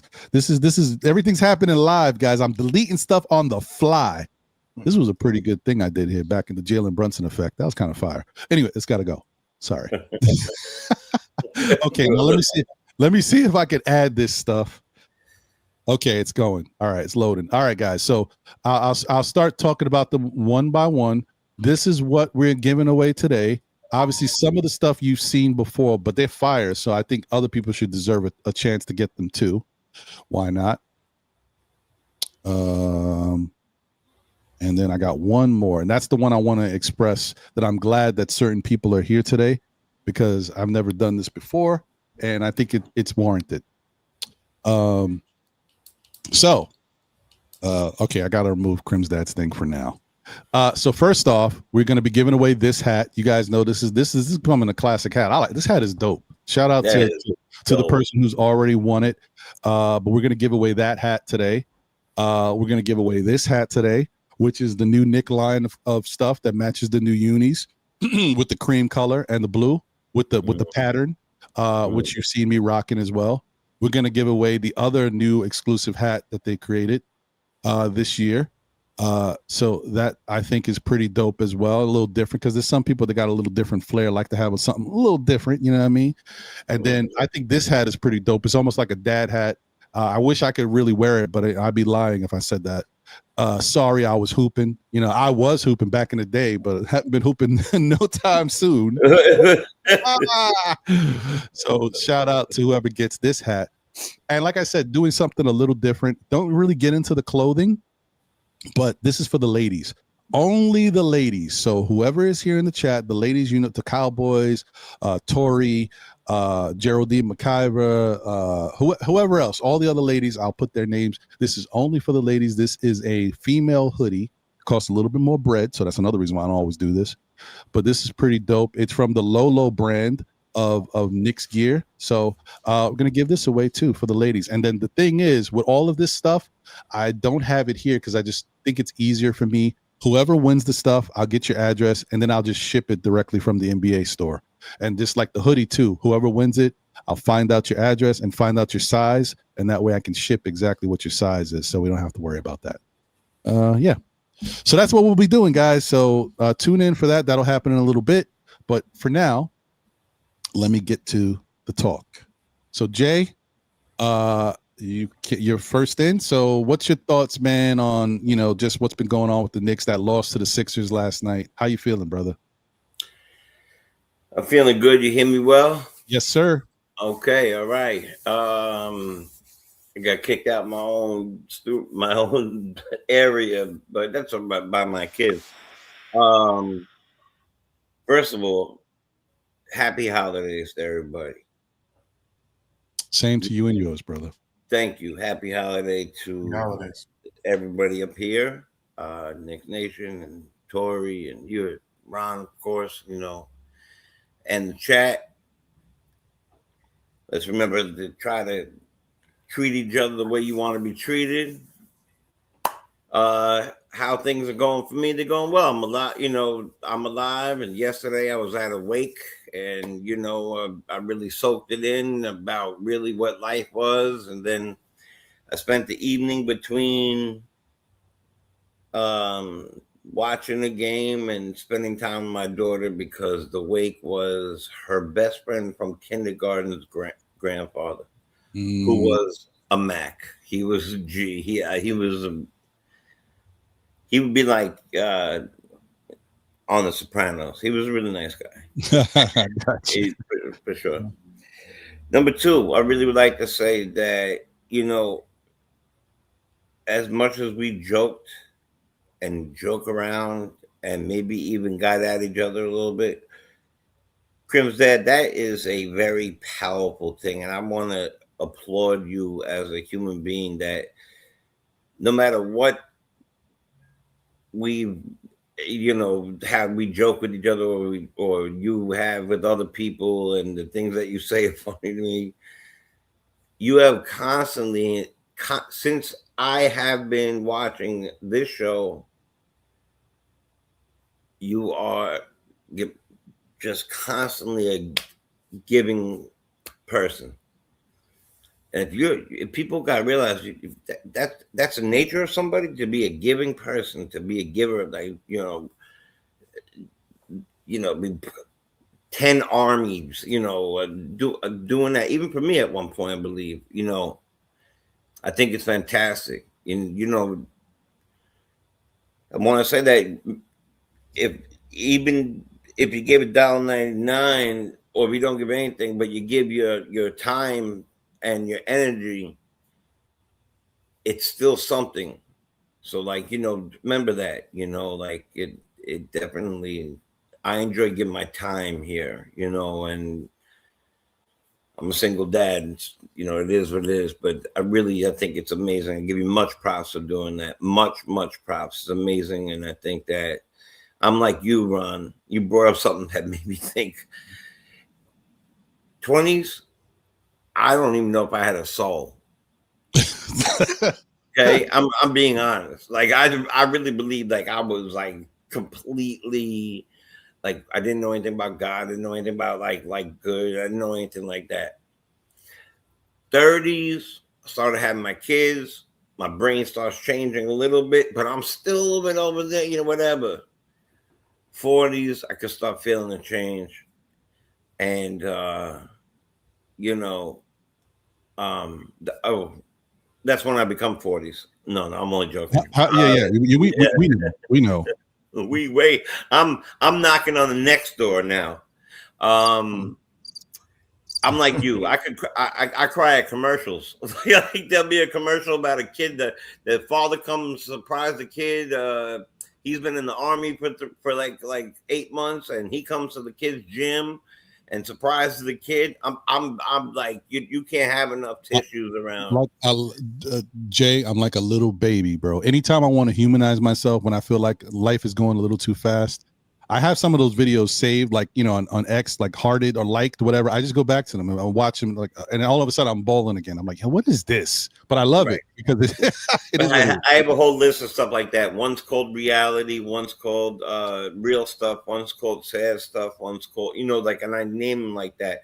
And then music and podcasts, whatever. But I look at them too when I'm either thinking too much of myself or something's happening in life, you know. So I think that's, and I also laugh at myself. Like I could cry at a you know, a grand opening of a Stop and Shop that's really close to me, you know, like so, you know, I'm like, yeah, I could get my gun really quickly now.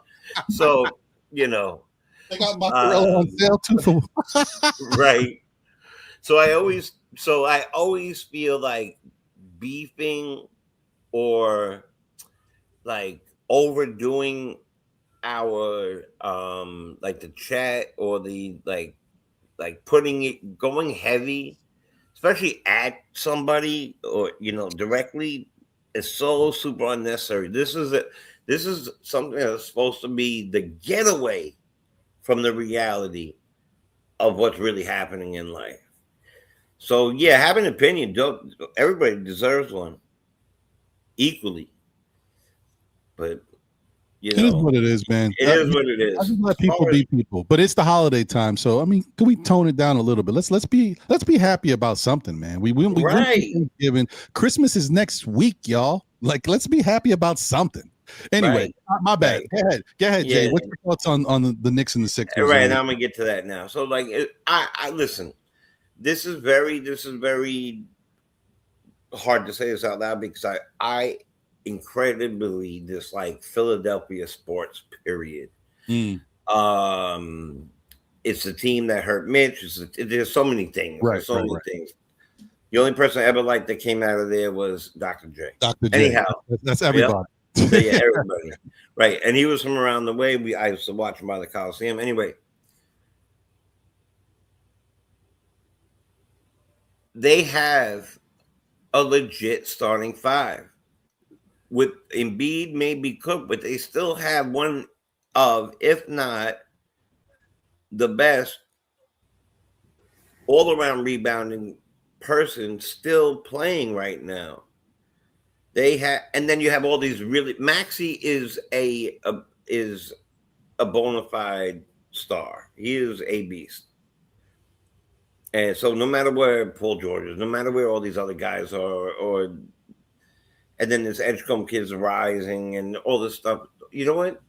That starting five is bona fide. Oh, and also, I just, you know, I never said this before, but you just made me think of it.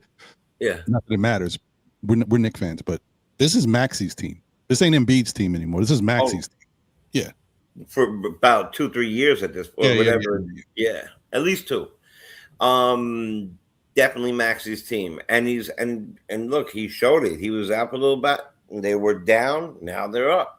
So you got to watch them. You know, they're definitely, and they're our rivals, right? So think about that. And the last thing I want to say is, not only can you be physically tired, because we were definitely physically tired. It showed in a lot of different people. I don't think it's just OG's fault. I think, Brown could have moved things around, and I've given a lot of props to Brown lately. I think he was a huge part of the reason we won that cup. The way he moved people, the way he had the guts to keep in, take out Bridges and put Koldick back in, like that type of stuff. He's making moves. You got to really give this guy crazy props. But, as good as OG is a deep ender, he couldn't throw a rock in the water last night. So you got to move things around. Everybody has a bad day. I've had an off day. You've had an off day.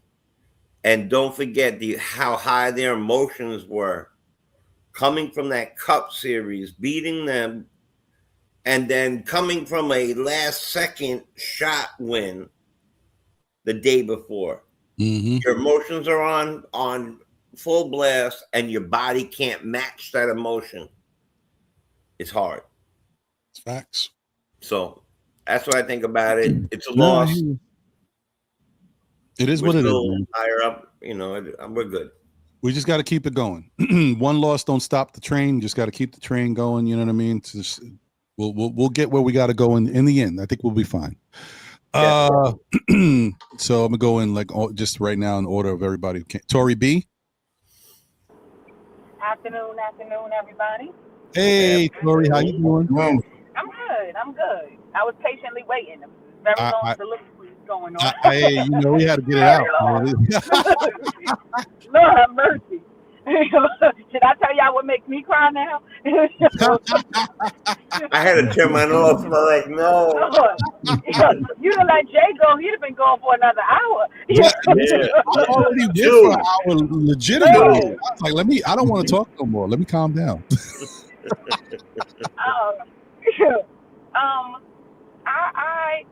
This game right here for me, I promise you, I was over it like that, like in a blink of an eye. Because from what everybody all this fussing in the chat, they lost, they shouldn't have lost. First of all, it's Philly. I never want to lose to Philly. I hate them. Okay? But I watched a Philadelphia 76ers team who are on completely fresh legs because they have not played since Sunday, play against my tired New York Knickerbockers, and they barely beat us.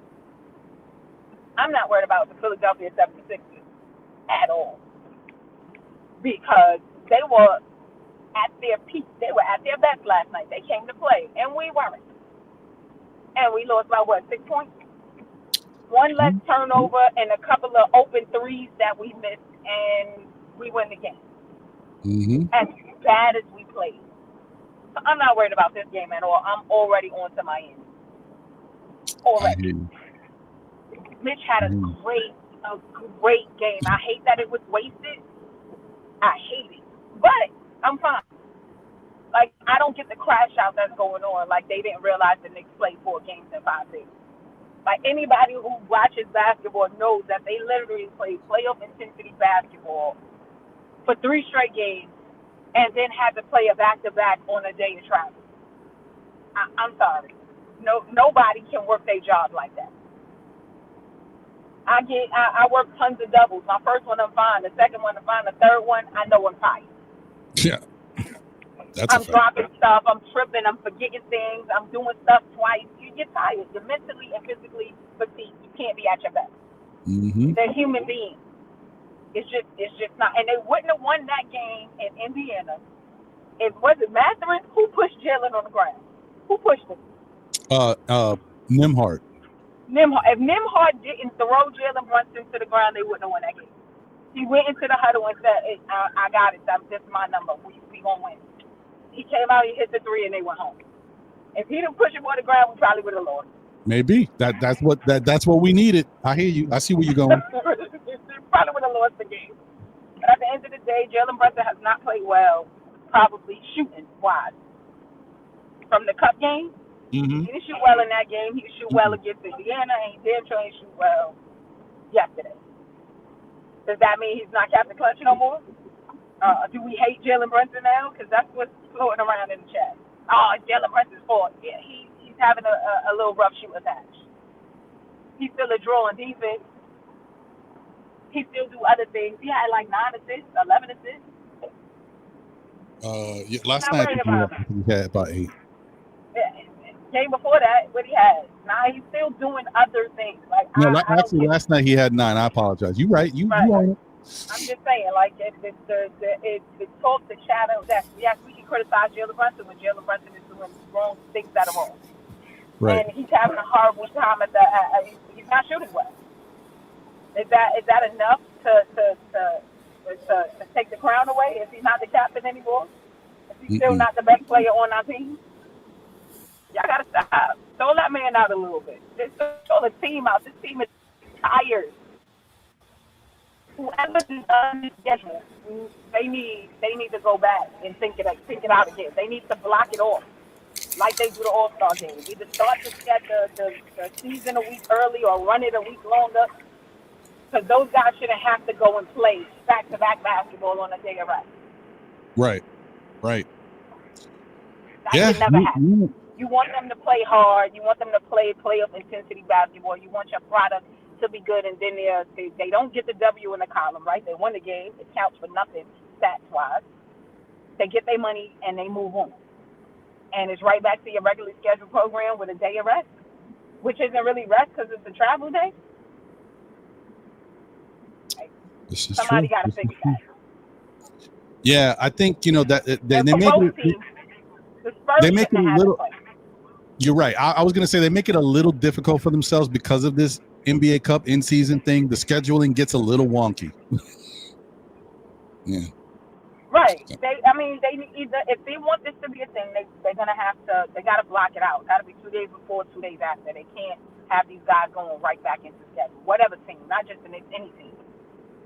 Facts. Yep. 100%. I agree.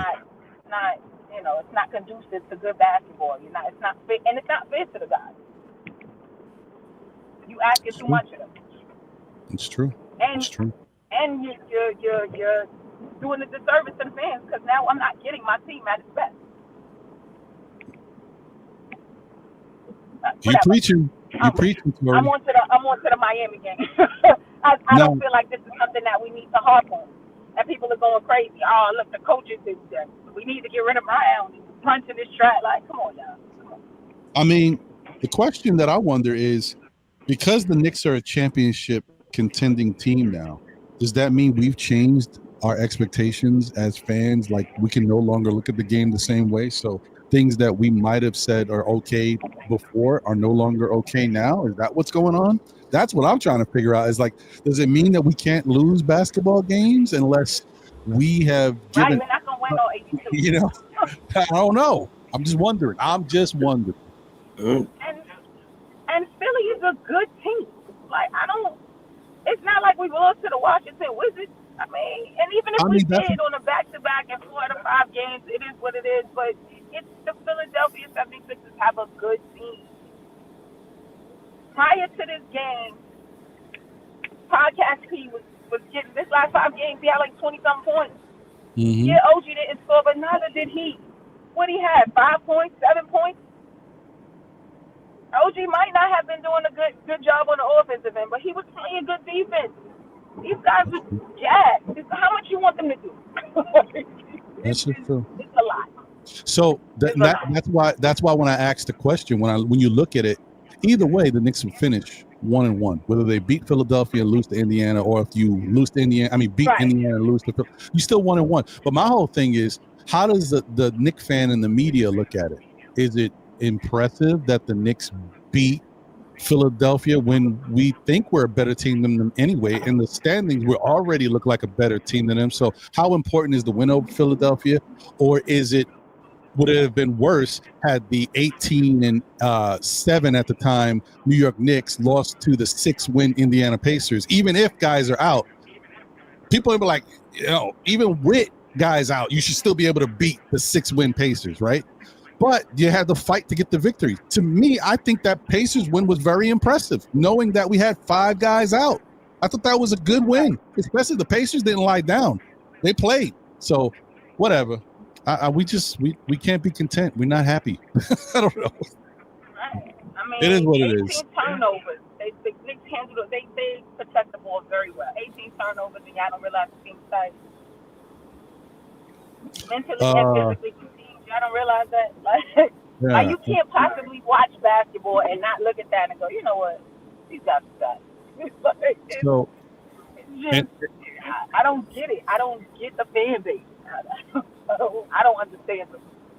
I hear you. Well, hopefully hopefully after today's show, people will start to feel like, hey, you know what? Maybe I'm being a little too hard on the Knicks, or maybe someone watches this later and I'm like, you know what? All right, maybe you make a good point. You guys are all making good points. Absolutely Hopefully, not wrong. I know, but I'm hoping I can be hopeful. It's the holidays. These people are gonna feel exactly the same way that they felt when they tuned in today to the show. They not gonna change their mind. Hey man, I know you're Coach right. Brown sucks, Jalen Brunson sucks, Nick sucks, but they tune in to watch everything. I know you're right.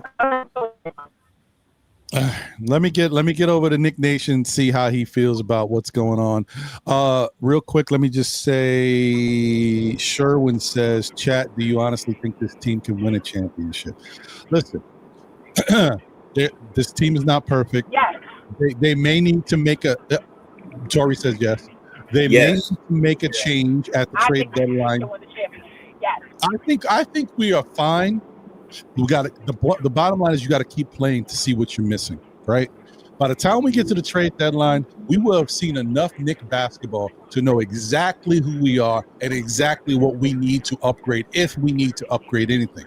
Or anything can happen between now and then. The Knicks can be a well-oiled machine and be playing lights-out basketball. All of a sudden, wow, I never thought the Knicks would be this good at this point. And they could be playing incredibly, and we may not need anything. I'm not saying that's the case. I'm just saying by then we should know. So let's let it play out and see. Ron, but we played Toronto and then Orlando and then San Antonio, correct? To win the cup. That's the three teams. Toronto, Orlando, San Antonio, correct. Right.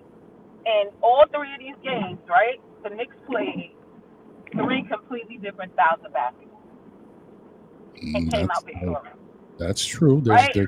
They played differently. So, that's true. What I'll say to this, you don't think that with Sherman, he doesn't think that they're good enough to win an NBA title right now. Maybe he doesn't.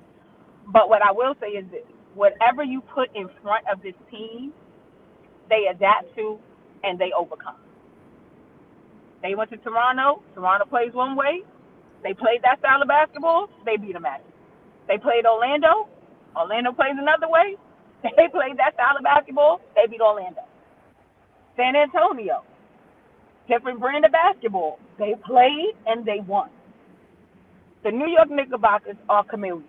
Whatever you put in front of them, they adapt to and they overcome. What's the big boy name? Wembanyama. They asked him about playing the Knicks. He was like, well, they're not traditional basketball. They don't play like a structured style like Miami or like, I forgot, OKC. So it's hard to play against them. It's hard to defend them. That's because teams don't know what team they're going to get. Because every time we play a different team, we play a different way. That's not a bad thing. That's a good thing. That lets you know it don't matter what they put out there on that court, we good. I'm not worried about this team. I don't think they need to make any moves. I don't think they need to make any trades. I don't think anybody on our team is worth giving up. Well, I do. think there is a player we could give away. But there is one or two. I don't think it's necessary. If we don't make any moves, I don't think it's necessary to make moves to actually win the NBA championship. Right. Because I don't think there's a team in the league that we can't run with.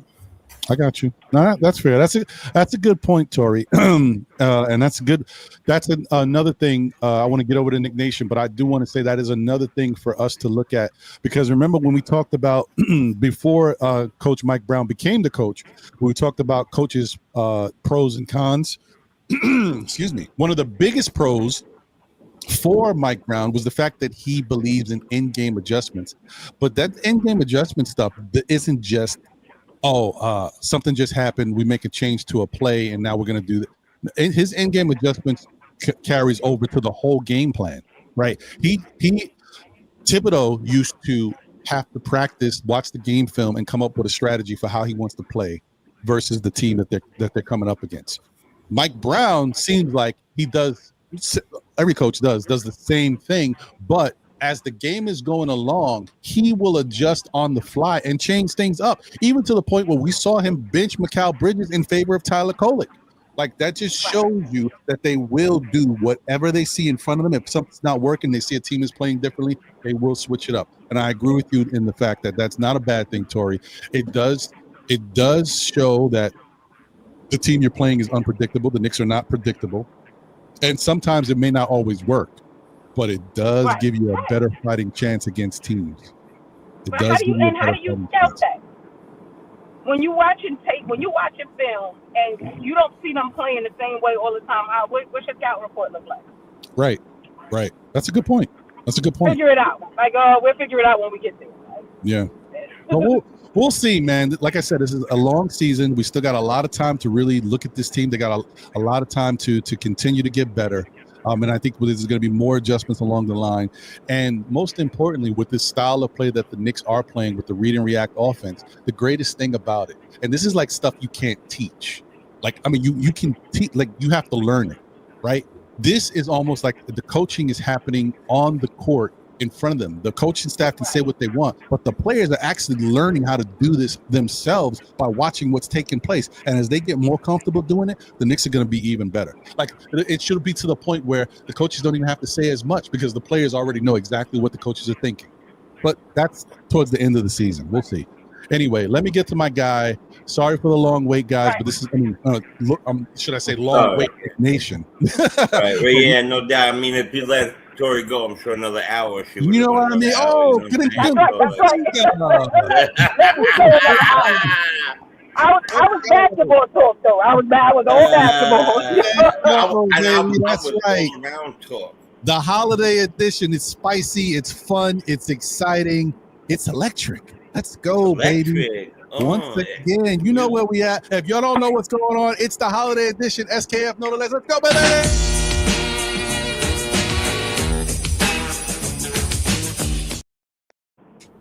Oh, sorry, I could rock out all day with this. Anyway, Nick Nation, my brother, what's going on, man? What's on your mind? Hopefully you remember what you had on your mind. Yeah, right. Happy holidays, everybody. Can you hear me well? Yes, sir. Yes, sir. What? Okay, good. Yeah, I don't have my headphones and everything on, so I was just wondering if y'all could actually hear me. Yes, but yes, definitely. Happy holidays, everybody. Happy holidays, everybody out there in the chat. And Sharon, yeah, I think we can win for sure. But also, the real question is to Krem's dad. Will you adopt me? Yeah. You could just, I'm a little older. You don't have to potty train me or anything, but otherwise, you could bring me in, You'll take out the garbage, right? Yeah, I'll take out the garbage, things like that. You're right. Dishes. Yeah, I don't mind. You know what I'm saying? Make up the bed, whatever. Please. But nah, Krem's dad, real good dude, though. Real good guy. He's always probably like one of the first guys in. You know what I mean? He greets people. So real good guy. Definitely appreciate it. You know what I mean? Definitely awesome thing you did right there. Much appreciated. As far as about the games and the wins, I thought I wasn't angry at that win, at that loss at all. Not at all. That, like you said, that team played their last game, I believe it was Sunday. Mm-hmm. They had all those days off. If you're upset at anybody, be upset at the NBA scheduling team. Mm-hmm. That's the worst name of that. This thing about did we hang the banner and other things. Dolan has a real weird relationship with the NBA. So you know what I mean, and I get it from where he comes from, because so it's a lot of it's a business battle with him. So taking like games off of MSG, things like that that hurts a lot of times his bottom line. So him and the NBA, they kind of balance with that, especially with all these new things coming in, the games being on, Amazon and things like that on Prime. That's a different point for them. So, that little bit of a struggle at times with them. And excuse me too, y'all. I'm sitting So I got a little furry one in my lap here, and she does not leave me. So this is I'm babysitting for a week that's a here. cute dog, man. Yeah, her name is Minnie. So Hey. she's a real lap dog who happens to definitely love me and won't.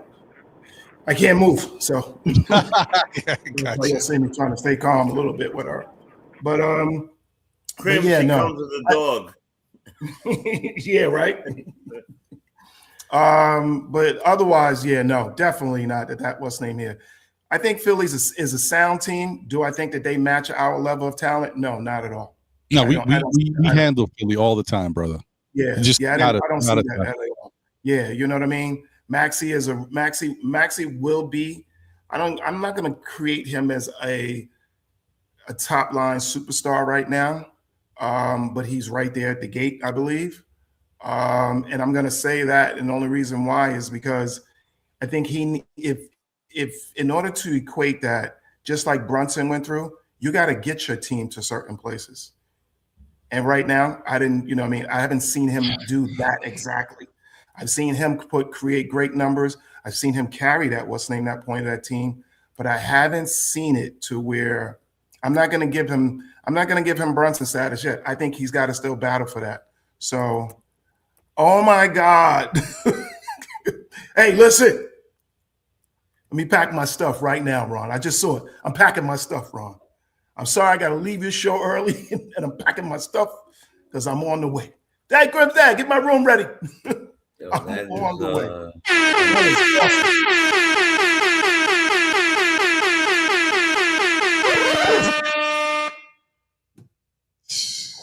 Jeez, bro. Jesus. Yeah, I'm. Man. This show is dedicated to him now. I'm not playing. Dude, let me say something. Let me say something real funny. No, it's not funny. It's funny to me. It's funny to me, yeah. When I started the show, when I was coming on, I was like, when I get the wheel together and get everything together, I was like, I'm going to start the show, and I'm going to say that I want to keep everything good and fair, so I'm going to shuffle up the wheel so that it's fair for everyone, right? And I was going to shuffle it, and then Yeah. There you go. Right. And I swear to you, this was my plan before the show even started. And he was going to be the name I used for this, my little funny moment. And I wonder who's going to win. I was like, man, it's tough. Want it to be fair. But that's what I was going to do. So it's just really funny that he did all of this to make me even want to do it even more. But unbelievable, man. This is crazy. Wait, and he didn't know that, Ron? That was No. I thought about that this morning. I was like, I'm gonna play around and put Crim's dad's name as the only name, and then spin the wheel. But like, yeah, I want to make it fair for everybody. I think that's just hilarious. But whatever. Okay, back to it, Nick Nation. I'm sorry. Continue, brother. I thought that was fun. Don't be sorry at all. Hey, you know what I mean? But yeah, no. So like I said, we're on to the next game. I'm happy about the prior games. I'm happy about what we got to see with Kolick. And I'm actually happy about that Sixer game too, because a lot of times especially when certain players and your systems and what it is to see and then, turn around and adapt. So I definitely think that, us getting, film on them and things like that. The only thing I'm going to kind of spank Brown's hands about is sometimes you got to kind of know when to dial some of these guys back a little bit. And Brunson, and I believe McHale, those guys were somewhere up like 37, 38 minutes. I think that was a little bit, high coming off of a back-to-back. And, we don't want to wear, you don't want to wear your players down. Sometimes, you're going to have to lose a battle to win the war. And I thought yesterday was probably one of those times that maybe he should have dialed Brunson's minutes back. And McHale's a bit. And as you can see, even OG just, they didn't have it. They carried us, in the games prior to, the night before that. So it's tough, coming back home, That's a long, you know what I mean, being away from, then coming back, you know, well, not even getting back. Stop at Indiana, then from Indiana, you know, back home. So it's kind of schedule is what gave us the shaft. Nothing else, not the players. I thought the players did their best. You know, Brunson was beat dead tired. You know, you're going to get everybody saying, you know, should he have passed more, you know, but some of the guys were not in that mode. Like, let's say Brunson, but Josh Hart. Josh Hart wasn't in a high offensive mode. You know, to somebody to say, hey, to put that load on their shoulders. Keep going, Nick Nation. Keep going. I'm here. I'm just no, it's all good. Mitch did his best to try to hold on for us. You know, let's when I think about it, Mitch really was he rode the whole thing. It was Mitch rebounds, Mitch 20-something odd points, you know, and this is you know, a player that people, you know, want to get rid of. You can't, this is a guy that, like I say, I really don't even want to call Mitch anymore. I relatively call his name the anomaly, because he is truly an anomaly for this team and for the league. But with the amount of minutes that this guy can, you know, do, you know, 15, what did he have? 15 rebounds last night, 21 points, 2 blocks, you know. So it's things like that where you got a player that, you know, that good. Like I say, I'm willing to ride this guy till his wheels fall off, point blank, period. There is no, you know, even if it means us losing him at a point, I'm not willing. If we're saying that, hey, this is for the championship, then that's not a guy I'm willing to lose.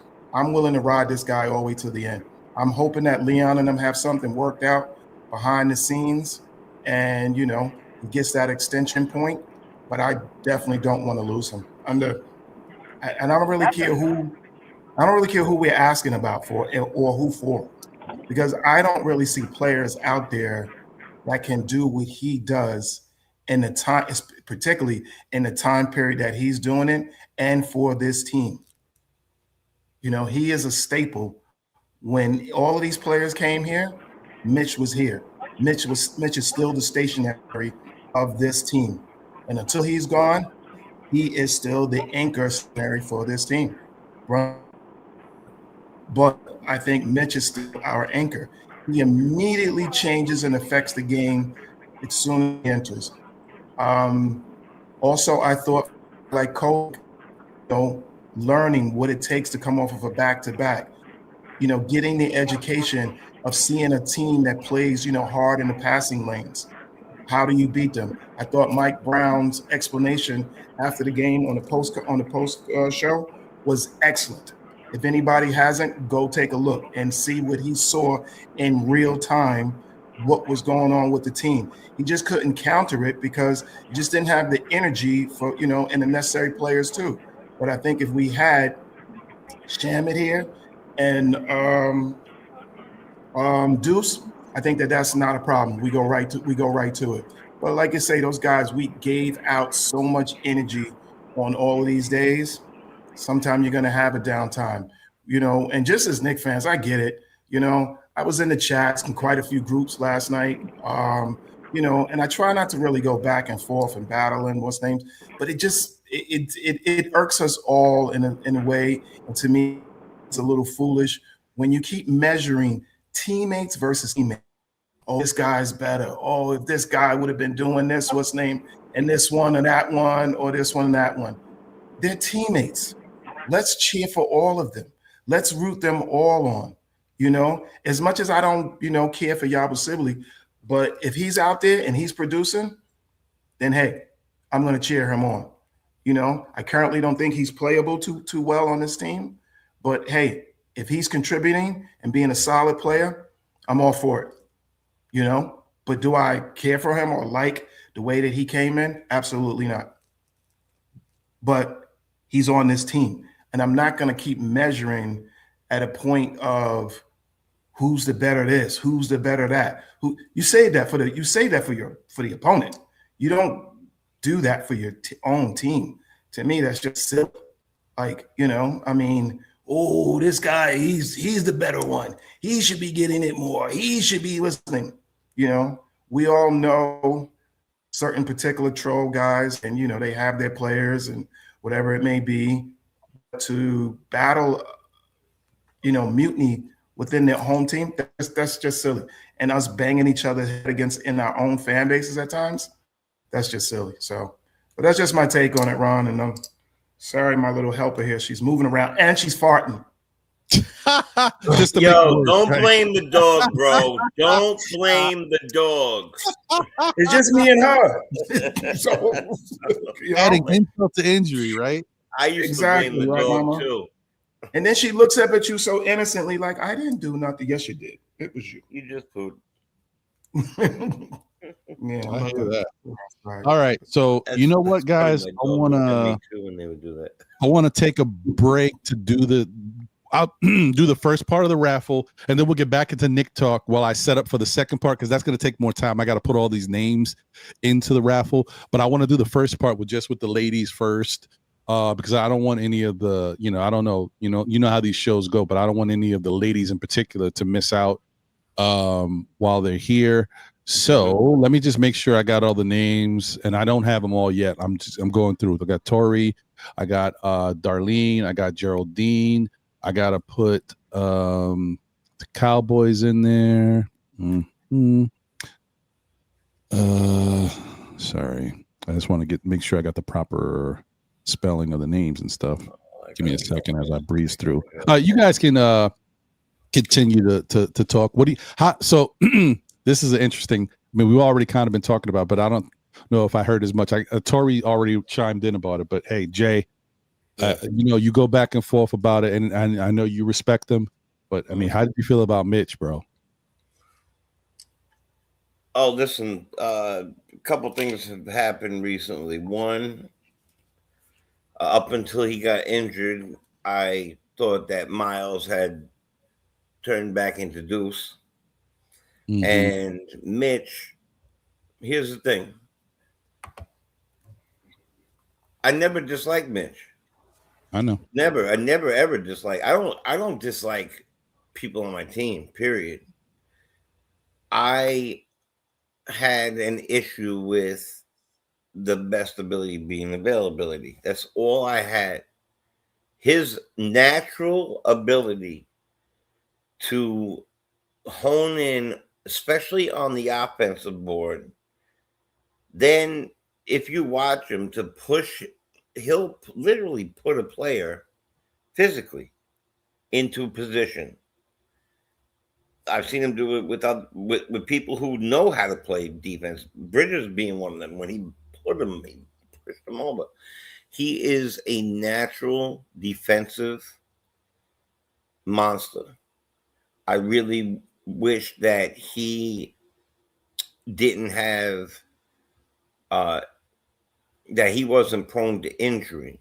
Up to this moment, though, I've been really trying to figure out in my head how I feel about not having a full 30-minute player available on the regular basis. Mm-hmm. But it's very hard to argue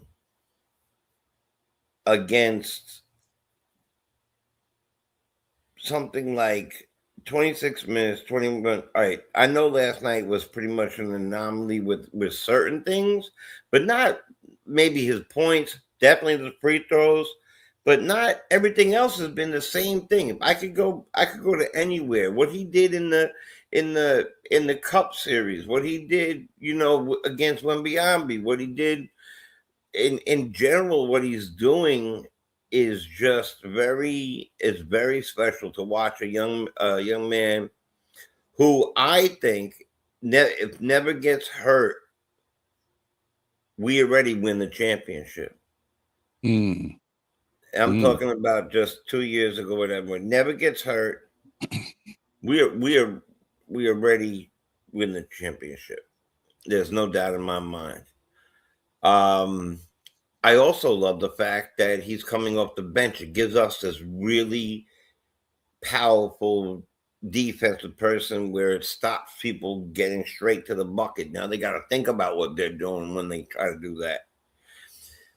So I want him to I agree with that too, Joe. I think he puts fear in teams' eyes. My prayer, not my wish, my prayer is that he stays healthy, and it seems like he's gaining minutes, even if they're by 2 more minutes, even if it's by 2 more minutes every couple weeks, whatever it might be, he's getting more minutes. My hope is that we continue doing what we're doing, and in 18 minutes for you to get 6 points, 17 rebounds, like something like that on any given day with 2 blocks, a steal, I really still want to see him add what he did last night, add like a turnaround, just instantly turn around, bam. But I think he's getting there, and I think this probably will help him get there. This is, we might see a little more, maybe not to this level, but maybe a little more like that. But everything else, my hope is that he stays healthy. He's a Knick. I'm a fan. That's how it works. I hear that. I hear you. Hey, Ron, Okay.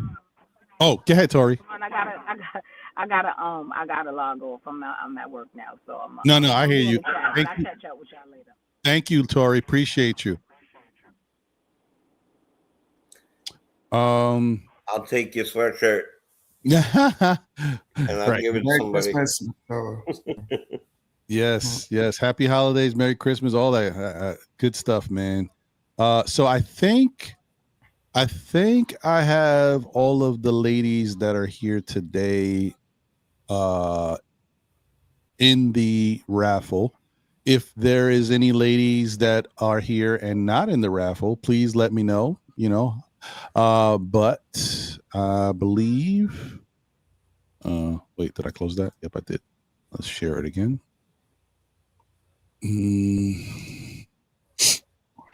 All right, here we go.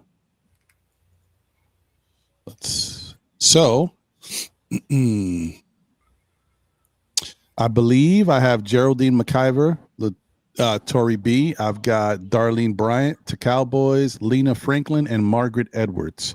If there's any lady who we appreciate so much here that I did not mention that is here today, please let me know. I'll give it 1 minute so that I can add you. Oh, hey, that's right. Luna Jean in the building. There you go. How bright and on time. Yep. Well, I mean, her man is in here, so she deserves to be, and she's always here supporting. But I knew, I did forget, to even think, hey, maybe Luna Jean. Yes, appreciate you. All right. Wow, green is my favorite color. Oh, look at that. Who knew? Well, the hoodie won't be green if you win it. It's gray, but well, once again, guys. So I'm going to do this real quick. And then we'll get back in some Knick talk as I start to put the names, because that's going to take me a little while longer to get everybody, all the other people's names in here for the hats. Wiz said he'd been called the lady before. I've been wanting to joke so much about this with somebody, but I didn't know who. And thank you, Wiz, for doing that for me. Wiz is a good guy. He can take it. The one thing I will say, though, is just to be known, just to be clear, even though the ladies are getting their own little raffle, right, for the woman's hoodie, the ladies are still in the mix to win a hat. Women wear hats if they want to, so that's not a big deal. The only people that will be excluded as each spin happens is the person who won. Everybody else will still get a chance to win the next go around. So just want to put that out there. And I'm sorry, guys, you guys will not be able to win a women's hoodie. Sorry. It is what it is. Damn it. Okay. All right. Let's get it cracking. And once again, for the ladies. The ladies. Does my thing work? I had something, but I don't know if it plays right. Oh. Yeah. Hey, you never know, man. Let the ladies know. We here. Yeah. So once again, guys, it is a female Knicks hoodie. This is what it looks like. gray. It's got the little Lolo, which I guess is a female designer, Lolo brand. They were the one who made this hoodie for the Knicks. So it's a Lolo hoodie. Hey, Ron. So shout out to whoever gets to win this one, man. Okay, let's really quick, Ron, Yeah. if you don't mind. Just check your phone for a second. Oh, yep.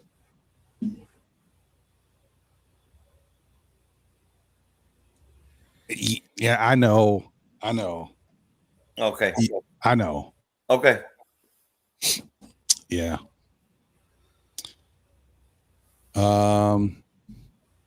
Oh, shout out to Lou Boogie in the building. Strictly for the Ladies, a song by Lord Finesse. Hey, I like that. Yeah. We try, Wolverine. He says no other Knicks channel honors the ladies. Ron's a real pioneer. Someone's got to do it. It's a tough job, but somebody's got to do it, Wolverine. Right. You know what I mean? That's right. The girls from TLC wore hoodies and hats. That's a fact. Mhm. That is a fact. Okay. All right. Let's shuffle the wheel, guys, and then we'll go from there. Let me get back to my main screen. Let's shuffle this puppy. All right. Couple times. Hopefully you guys can see it. It's getting shuffled. All right. Well, let's hide the wheel and let's get ready to spin. You got to spin to win, folks. Who's the next contestant on the let's go.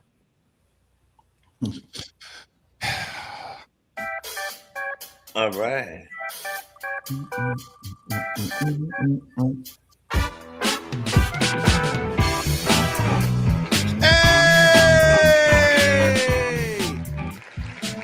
All right.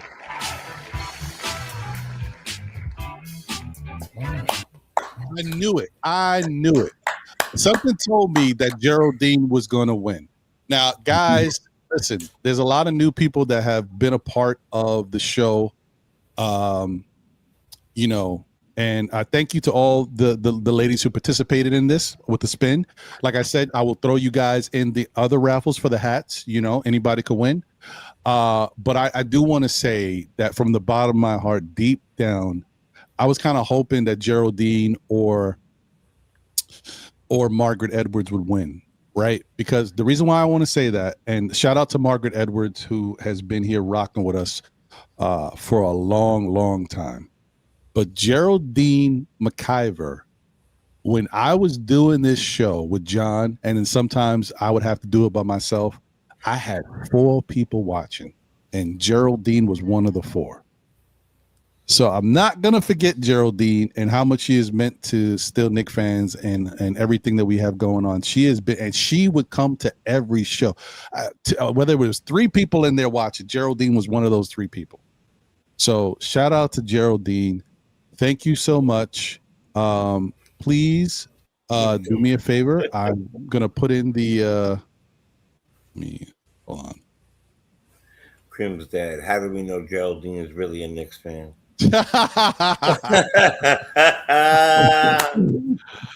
Oh man.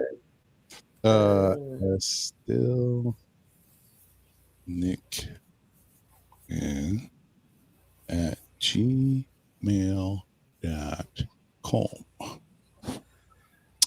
So there we go.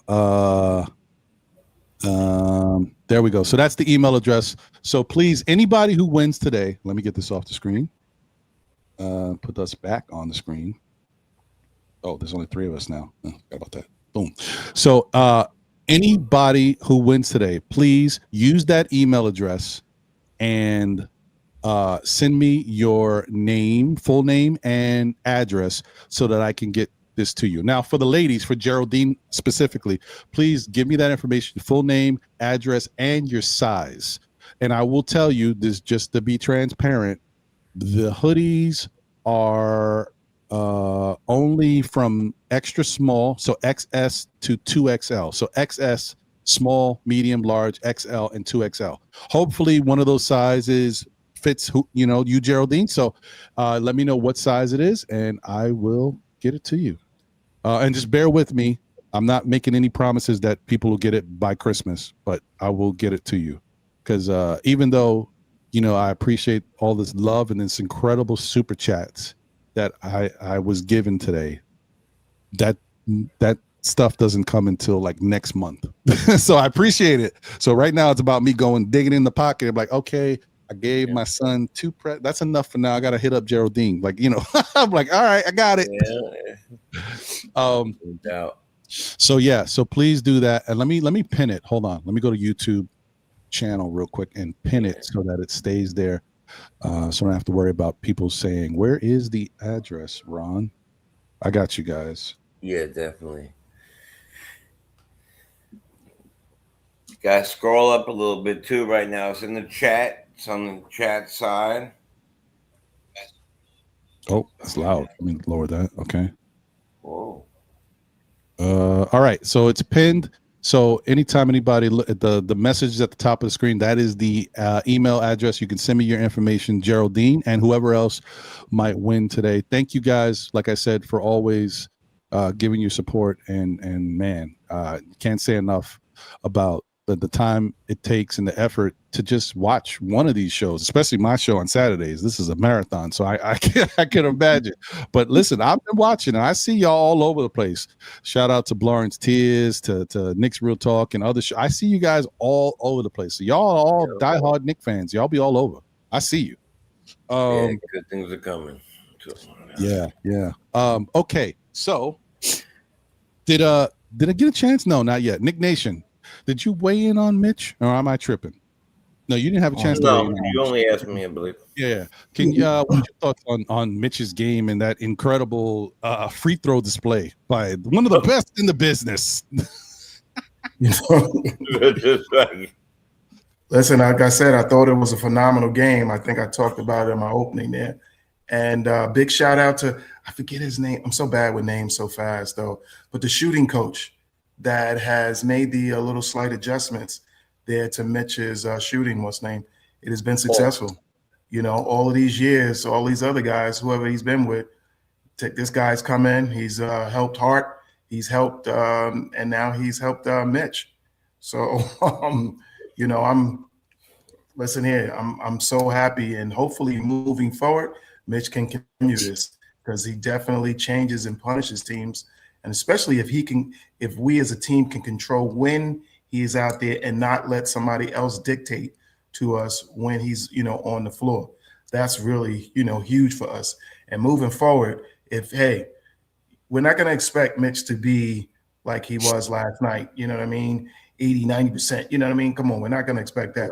But if he can get it to a respectable 60, 70%, even 60, 65%, that is a health from coming from what I remember right. His low was 18 or 19%. 17. 17? Yes. Yes. I believe 17. Yeah. So, you know what I mean? I think 50 right now. Yeah. So like I say, for him to turn and do this, what's name? Yeah. That hacker Mitch will go away quickly. Because like I say, it will become unnecessary fouls and putting teams, into earlier foul trouble. I'm all for it. So I thought it was phenomenal.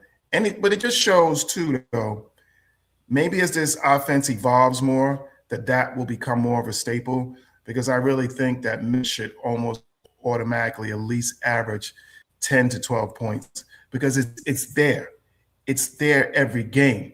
It's there getting into the system and getting comfortable with it, that, to give him these lobs and these putbacks. At one point, right, if I remember correctly, years ago, Mitch held the highest shooting percentage, I believe, for the NBA. Once or twice he did it. And it was purely because he was catching the ball and just dunking it. So to me, that hasn't changed.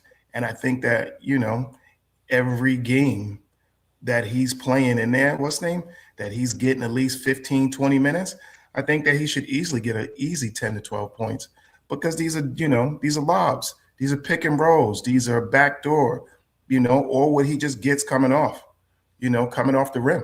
So I'm all for it, and I hope it continues. So that's my feeling on it.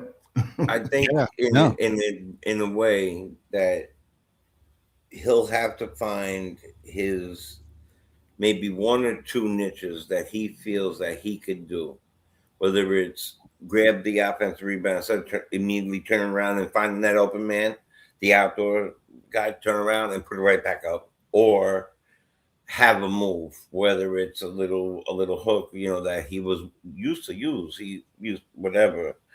He has to find that because his bag, to ask a man who's been playing a certain way for a while to extend your bag of moves, I don't know, 5 extra moves, whatever it might be, that's tough. You want to work on a couple of different things with him. So yeah, I really believe that Mitch could just really be even 10 points, let's say 10 points with all those rebounds that he's putting up would be tremendous help for our team.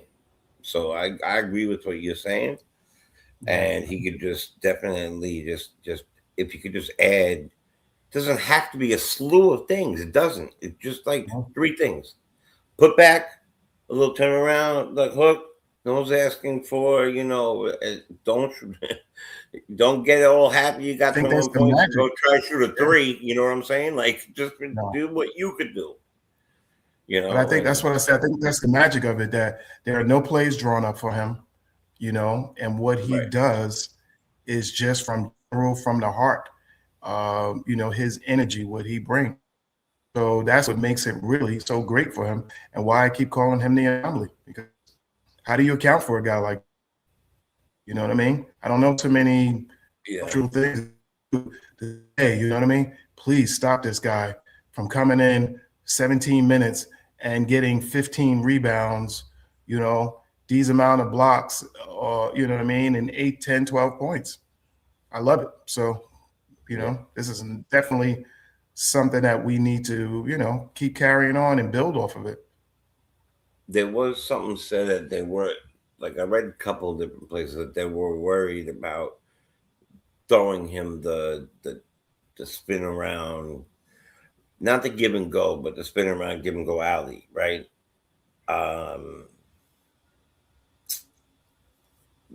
Sorry, there's concern about his landing. It's not, right. Not because he can't dunk it, not because he can't grab it.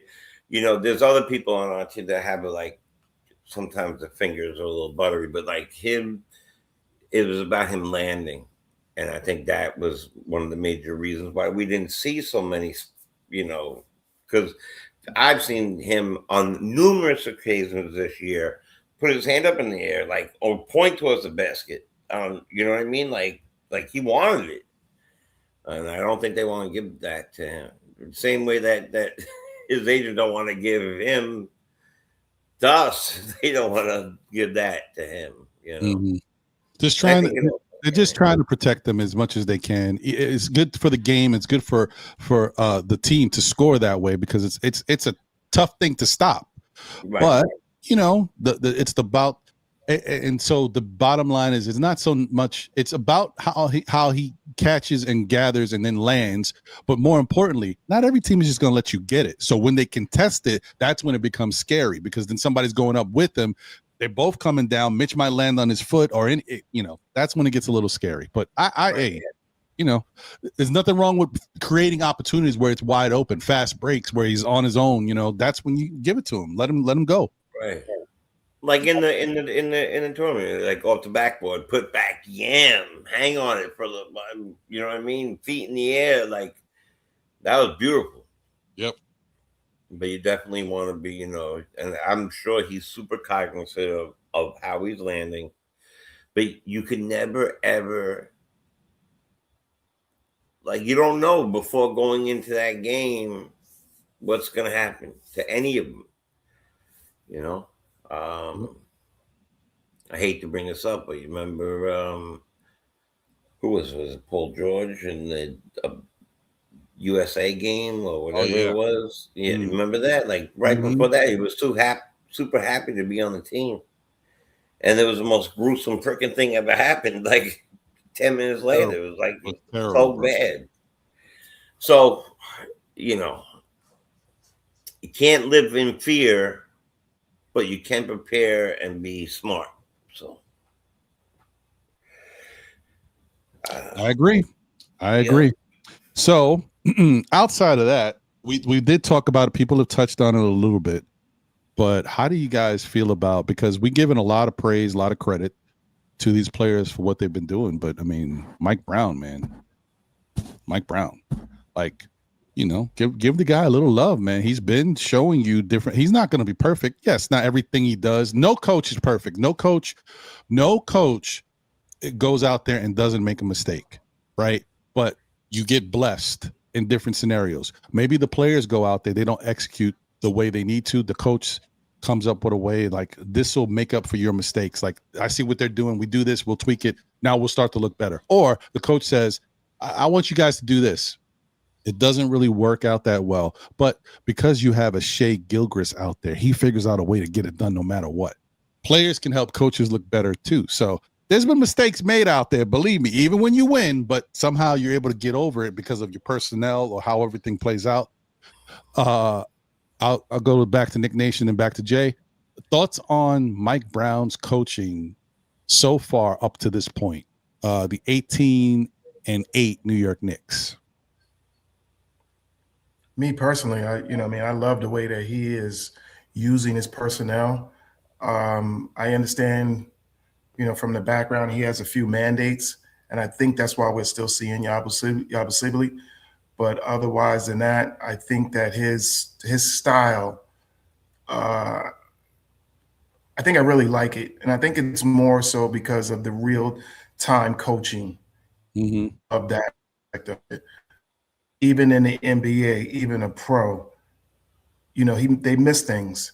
And for him, especially the young players, to take a moment, even if he calls a timeout, a dead ball, whatever, and for him to stop that player, give him, some pep talk, right then and there, and to actually see it in real time, players go back out and see them clean. That's not my thing, right? No. It's yeah, you're breaking up a little bit. We got you now. We got you.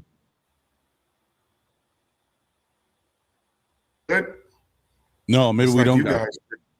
I don't know. I don't know if it's on our, because as I've said before, guys, StreamYard is not helping me out at all. Hold on, let me see something. There's another thing that they have here that lets me see you guys individually to see how your connection is. Let me not get on them too quick. Let me see what they've given me. They give me some tools. Let me see what we got here. People. I muted myself before just I to got see Spectrum, if I heard a double sound. Yeah, it looks like it shows me your connection. So right now it looks like Nick Nation, your connection is a little off because it shows me you're at 480p.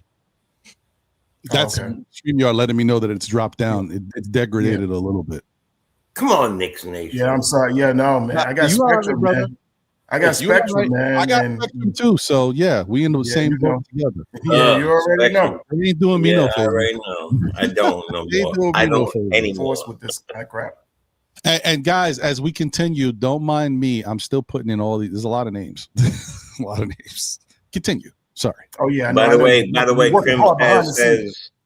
Crim's dad says he has great Wi-Fi there, Knicks Nation. I'm on my way. I'm on my way. You know what I mean? Me too, Crims. I'm coming there. I don't know what you say, brother. It's good Wi-Fi is, you know what I mean? Hard to come by. Hard to come by. You know what I'm saying? So I'm in. You know what I mean? Like they say, it's better, I think, if you're closer to the base, right? So if you're near like a base or something like that, yeah. You must live near a base, some kind of base. Yeah, and I'm. Don't worry about it. I got my stuff. No, I don't mean necessarily a military base. I'm messing around. But yeah, but like I say, Brown's coaching to me has been great. That real time, real energies, cleaning things up and talking to guys and showing them and letting them know, exactly what they're, as he says, their superpower, letting them know and what energy he wants from them coming out. And love him right now for it. So, and like I say, I think to me, at the end of the season, if we're anywhere high 50s, you got to look at the guy as far as coach of the year again, especially if depends on where we're at, what level we get to. You know what I mean? Because we can't still forget this is an install.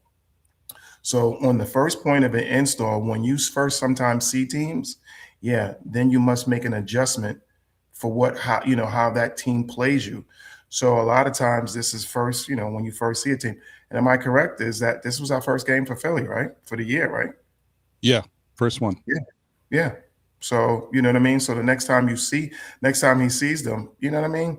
You kind of see that's how Brown, is that, that slight bit of an adjustment. It doesn't look like a world beater, but then all of a sudden it shows in a point of a different outcome. I love that. Like you say, that's real time. And I guess I'm a little bit more perceiving to him as to how the other guy used to talk to the fan base sometime is if, we don't see, certain stand or, we're too ignorant to, to be able to pick it up. So to me, I like that. I like his style. I like his, especially he's straight.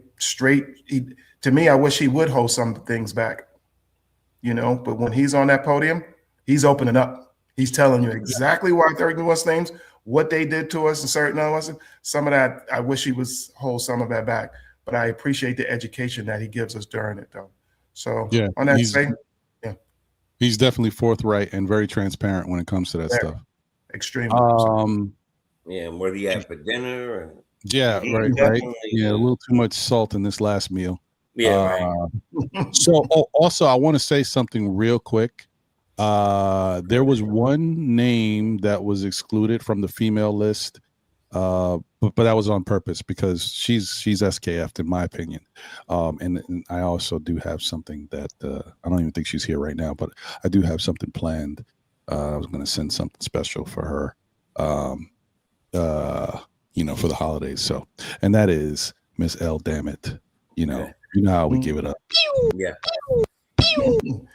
I love that name. Yeah, so I definitely got something planned. I picked up on it. I was just a little, to me, I was like, that's too much. No. I'm not going to not forget it, to add her. But I'm getting older. I forget things. So, I'm just saying, if I do, I would hope you shoot me a text. No, you're good, brother. I appreciate you 100%. Yeah. So what's your thoughts on well, first off, before I even get to, are you disappointed that with Mike Brown, how he's coaching, and are you mad at all that we haven't seen Pacom Dadier? I'm pissed that we even signed Mike Brown. I'm pissed that we don't see Pacom Dadier, and I really want to see Abaselli start the game. I don't understand what we're doing here. Like, really? Are you guys real Knicks fans? Is anybody here really a Knicks fan? Like, what's going on? Like, come on, seriously. Thank you, brother. You're welcome. And by the way, not for nothing, when you have Jordan or you have Kobe and Shaq, you could be a real great coach too. Anyway, let me. And that wasn't a knock on Phil. He was a great coach, but it's not hard to, this guy.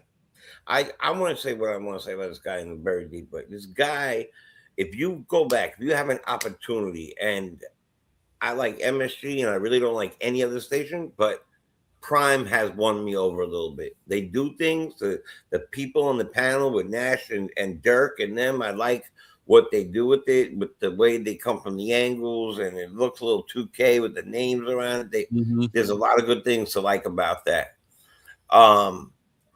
When you see the presentation of the MVP and of just the trophy, when Jalen got the MVP, Mike Brown jumped in the air like the old Toyota commercials. You remember they would jump in the air and they get frozen and stuck up there? He was up there that long, like a good 40 minutes. Stuck in the air, but he was jumping up and down like Like he was next on The Price is Right. Like he was really, really that excited. He was that excited for him. He was clapping and he was smiling like a proud father. It was amazing. I'm gonna tell you what Mike Brown did to this team, because people would quickly forget that, yes, Tibbs didn't speak well to the media, was very monotone, very military, very, very just. He lived and breathed basketball. He definitely brought us, he leveled us up in many ways. Our identity in a lot of ways is still very much typical. In a lot of that ways, that toughness, that grit, that whole thing, that is very much that. And if you don't believe that, I'm sorry, but that is you. That guy lifted us up each year a step. Mm-hmm. What he failed at, that Mike Brown is succeeding at, is culture change and pivoting and things like that, and the change of the culture, that the looseness. You know, I, as a father, I'm constantly asked, can you be a friend, or can you be a parent? Can a parent be a friend to your kids? Yes. My answer is 1,000,000,000% yes. Because once you have the respect locked down and the order of it, what the respect looks like, and the love, and then the jokes come in, and you're part of each other's jokes. Like he ingratiated himself into that, and then he allowed others. The open door policy, the whole deal with this guy, has changed the culture around here. I believe that we were going to war, and eventually, because he would have never pulled those moves, two things could be right at the same time. My favorite saying, I really want to, we'll talk about that another time. We wouldn't even be seeing Kolek yet, probably at this point. So the point is that his willingness to use the kids, his willingness to make moves, that was ironstones to take Bridges out, put in Kolek at that moment, because Kolek was on fire. But more importantly, if you really know why he did that, is because we needed JB to be separated and to have a point guard that saw things across that, and also not to get double trapped at the half line. So he is doing things, and in my book, this year was about Brown. It wasn't about anybody else. A little bit about Kolek, a little bit maybe about Clarkson, Yabusele, unfortunately, but they just came in here. We already know what everybody else got, and maybe Mitch's health. Like those are like the little caveat. The whole year really is what Brown could do for you, what he's going to do for us. Mm-hmm. And he's changed the culture. And it feels like, happiness. And it feels like a team that is gelling with his culture change, and the mix of allowing them to be their own selves, and the fearlessness of adding people in. And the only thing I'm going to say is, I don't think that, Nick Nation, that you said that, I don't think that applies anymore with Yabusele, like that assignment thing. He didn't play the other day. He played 3 minutes last night. I think Mike Brown now has to go ahead to say, no, you could sit your behind down. You really, at this point, if you put him out there, you're hurting us now, because if trade comes, we're only going to see what we don't even want them to see that anymore. So I think he's done a great job. Last thing I want to say, last thing I want to say. This man has coached super duper stars, right? Mm-hmm. Especially those with diva-like attitudes, or flopping diva-like attitudes, or I'm the best type in the world, and they might have been for this era, whatever. And he comes from a great tree.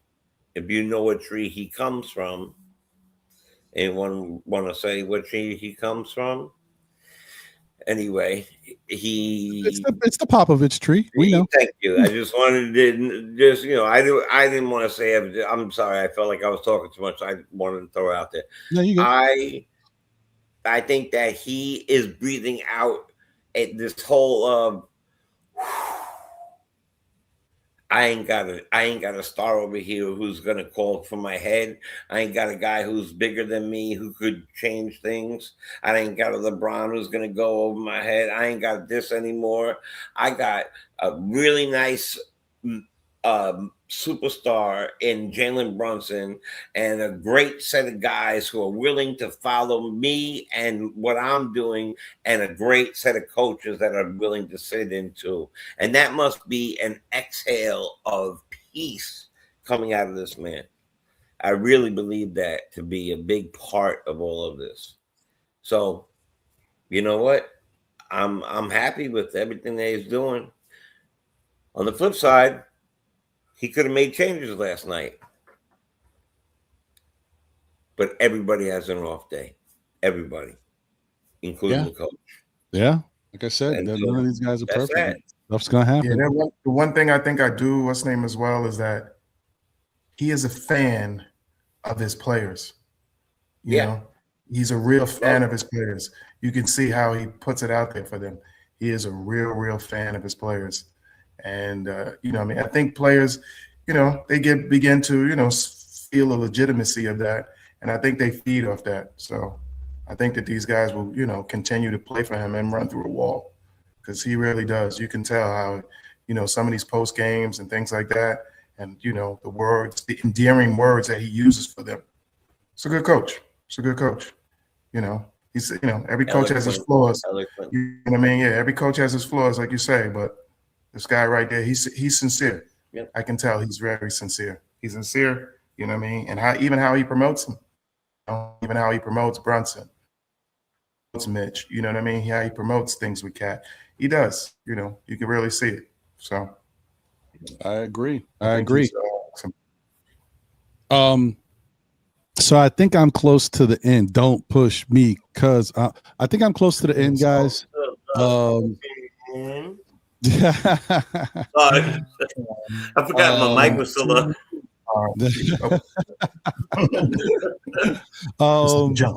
Makes me wonder. You know what I'm saying? Y'all get it. Y'all get me, man. Y'all get me.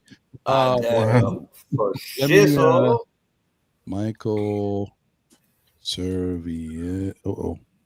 I better be in one of those. I'm telling you right now. Oh wait, damn! I excluded you, man. I guess I gotta put you in here then. Oh man, I'm telling you right now. Serviette.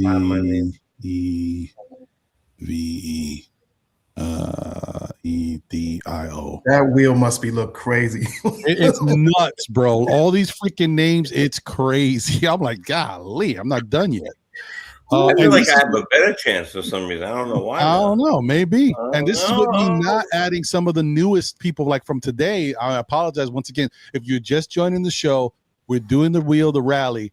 If you are someone that just joined the show today, we appreciate you, but you're excluded from this rally. This is for the people who have been rocking. So the next time we do a rally, you stick with us, you're in that one. But I just want to keep it fair, and I think that's the realest way to do it. Man, but there's a lot of names. Okay, hold on. I think I'm at the end, but I'm just going through it. I'm still seeing a name pop up that I was like, I didn't get that name.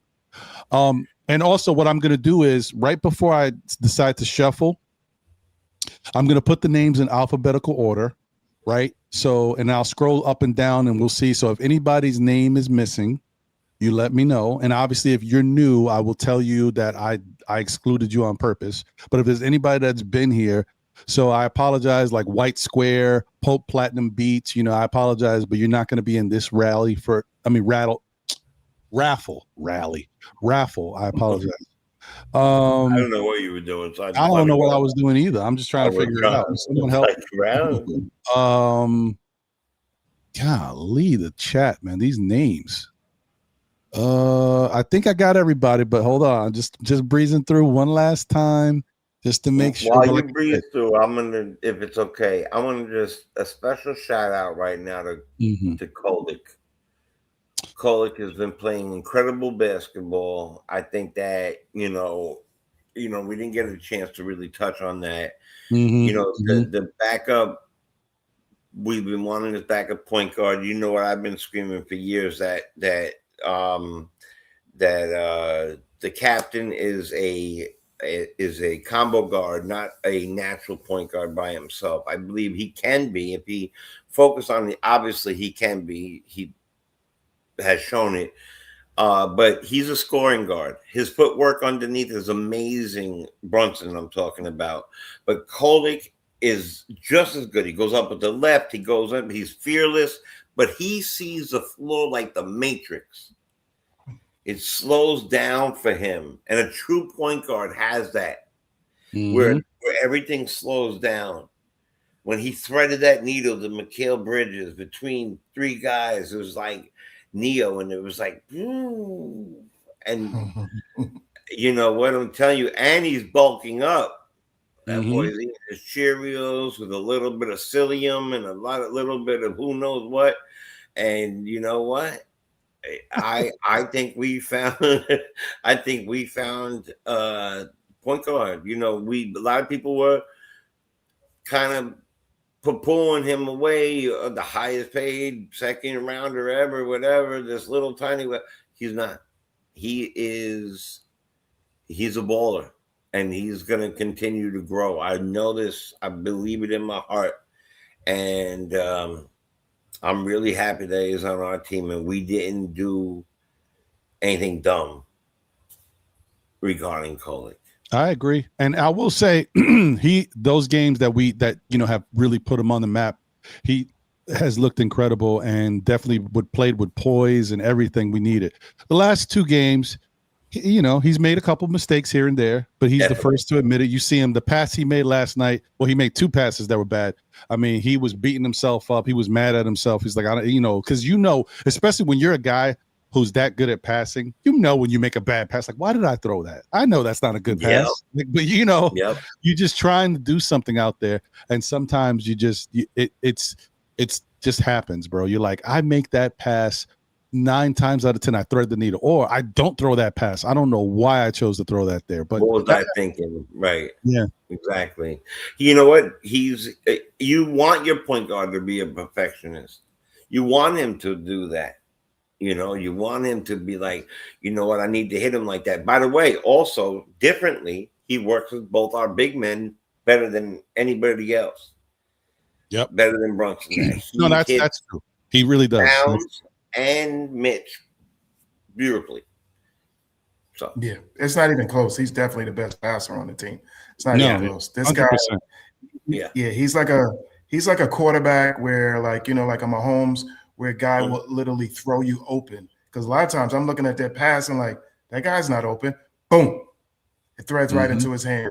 So that's a guy who can actually throw, give you a pass and open you up. Some of those passes, I swear it looked like me. I was like, man, I think I could have hit that 3 from there with a pass like that. Right. So I'm feeling myself, but then reality kicks in and I trip on my way out the door. So reality is always there to say hello. Yeah, exactly. When you showed that hat earlier, I was out there hooping. Yeah. If you had one, I was out there stooping. Or I was out there watching. Yeah, right. I was out there sitting on the stoop. I would be fine with that. But whatchamacallit? I'm sore just even looking at them. Jake keeps wanting to trade with our core. Which one do I want to trade? You know, I'm not even going to answer that. Sorry about that. Nah, you good. I'm here once Zion. Good. I think I've got everybody. Like I said, guys, I'm going to show you guys the list now. And if your name is not on it, please let me know. There's only one name that I just saw pop in right now that he's not on it, but that's for good reason. But I will acknowledge him because that's my brother, where is he? Jesus, I just had it. I'm breezing through. There's so many names. Man, come on, bro. Are we putting in a deal to spin so to see who gets adopted by Krem's dad or no? Oh yeah, I don't think we came up with that. That's a different route. There he goes. Oh, hey, my brother in the building, brother in arms. John Still Nick fan says, good afternoon, Knicks fandom. Shout out to my bro Ron, J Chosen, Nick Nation for the special Christmas edition of Know the Ledge. Ron, I'm loving the graphics package. Happy holidays. Appreciate you, my brother. You know how we do up here. And look forward to seeing you on Monday night unless anything changes. But I just want to give a quick shout out once again, a quick reminder. This Monday night show, 9 p.m. Tune in. We will be chopping it up with Dexter Henry of the New York Post and SNY fame. All that good stuff. Dexter's a great guy, so it should be a pretty good conversation. It's always good to chop it up with Dexter. Awesome. Okay. So you should let us call in that night. Yeah, well, we'll see. We'll see how it goes. Let's see how the conversation materializes. If we talking too good, I won't do it. We'll see. Sorry. Yeah, I like that. All right, here we go. Oh, boy, it's a lot of names, man. Jeez. Look how small the boxes are. You can see the difference. All right, let me put these in alphabetical order. All right, guys. So here's the names. Right, I'll scroll down 2 times. D-Rex is back in the building. Let me add him. Let me go. All right, so I'm gonna scroll down two different times and just take a quick scan of and see if your name is there. If it's not, let me know. All right. Ron, my name's not in there. Ron, my name's not in there, right? No, your name is not in there for the first 2 parts of the raffle, but I'm adding you after the first 2 parts are over, sir. No. Okay. Don't add me at all, Ron. What? Come on. No. I'm already blessed. Trust me. All right. Okay. Fine. This guy. I think the odds better for somebody else. You know what? Add me twice because me and him are cool. So. J Chosen 1 and J Chosen 2. That's right. And 2. That'd be good. So just taking a look, guys. Look for your name. If it's not there, please let me know. I can't really tell. If you can't tell, don't worry about it. I'll take your word on it, though. Yeah. If you say it's there. Yeah, you're there. I see him. All right. And let me just. You know what? I don't have this. This is why I can't see it. Dirt. Sorry. I had it because I was looking at the chat on the side. I see it perfectly now. So that is the list, and I'm going to go back up slowly a little bit so you guys have a once over one more time. Just take a look. If you don't see your name, let me know. Go back up a little bit. Yeah. I don't know why you put Crim's dad in there. Yeah, there's no reason for him to be there. I mean, and so that's it. That's the list, guys. So please let me know if there's anybody that I failed to get in the mix, man. I didn't even see myself. Thank you. You saw yourself, huh? Look at that. I didn't even realize. Yes. Yeah, I was actually that's so funny you said that. We got tickets over here. There's one guy. No, the Knicks tickets raffle is another day. Probably in a private ceremony in the location yet to be disclosed. If you know, you know. If you don't know, I'm sorry. Those who were there won't be able to talk about it, but just know it happened. Right. And still Nick gave away. We were thinking about 8 tickets. So if you heard about it, it's there. And if you didn't hear about it, believe me, it took place. But I'm Italian. I know all about what you're saying. So. It's all right. All right. I already see one name that is not there, but I see my brother in the chat. Shout out to King Ribby. Okay. Oh shoot! Why did I go all the way down? Oh, we know all your secrets. Look Man, at that. that's the rigged rules, yo. You can't see that stuff. Yeah, word. King Ribby, and let's sort that. So now he's in the mix of everything. Look at him right there, King Ribby. Okay, so let me wait one more minute. Just double check. Scroll down. Rex called me, text me early. He said that you could take him out of it. Oh yeah, you know what, Rex? Hey, my brother D-Rath is in the building. Hold on. Okay, there he is. D-Rath. Oh, sorry. Oh wait, he's back. Wait. My bad. I can't see the secrets. Nah, I'm just joking. That's just the rules of using a freaking thingy, a wheel. I gotta talk to you about this stuff because I'm reading on it. All right, let it rip, Ron. It's not easy. D-Rex is like, nah, man, don't be. Oh, look, the man cave podcast. Y'all may not know him, but he's been here rocking with us for a minute. See, can't exclude people. All right, I said one more minute. All right, sorry. Yeah, you gotta put it. But I did want to read this one thing real quick from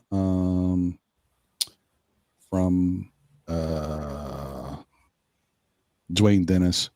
And this is why your name has to be a part of it, Dwayne. He said, I appreciate you and your show, Ron, but I'm okay with not winning. I'm just an old head fan that just appreciates hanging out, listening to all Nick content. And that's the reason why you have to be a part of this, Dwayne, because you are that person. And I do know that, listen, if say you win a hat and you don't really wear hats or whatever, then give it to your kid, give it to your nephew, it doesn't matter. You get it. It's about like me giving back to the people that have been here rocking with me, and showing love and support. King Ribby, wow, you guys are so generous though. I ain't gonna lie to you. He said, give mine to someone else. Look at you people, man. You guys are good, wholehearted, good people here. Tell you. All right, I got you, King Ribby. I want a hat. If it falls on you, bro. He said, I want that last cap. I want to fall on Ribby now. Ribby. Hey, I want to fall on Ribby. Yeah. All right, so I'll do that, Ribby. Look, if you win any of the other hats, I will spin it again and give it to someone else. But because I know you say you want the last hat, I hear you. I ain't gonna do this all the time. I'm just doing it because Ribby said it first. It is what it. All right, fine. This one time, for your mind. One time for the good time. Yeah. All right, Arlene's like, let's go, Ron. Spin the damn wheel. Okay, my bad. Yeah, Darlene, I feel you. Okay. Like, I missed that girl's one. It's time. Let me get this one. All right. So let's get it cracking. First off, once again, we're gonna go in order. So the first hat up for grabs is this one. All right. So that's the one right now. Shading is dope. All right, let's shuffle the wheel, folks. Shuffle. I think that's enough. All right, let's go, baby. Wheel it up. Come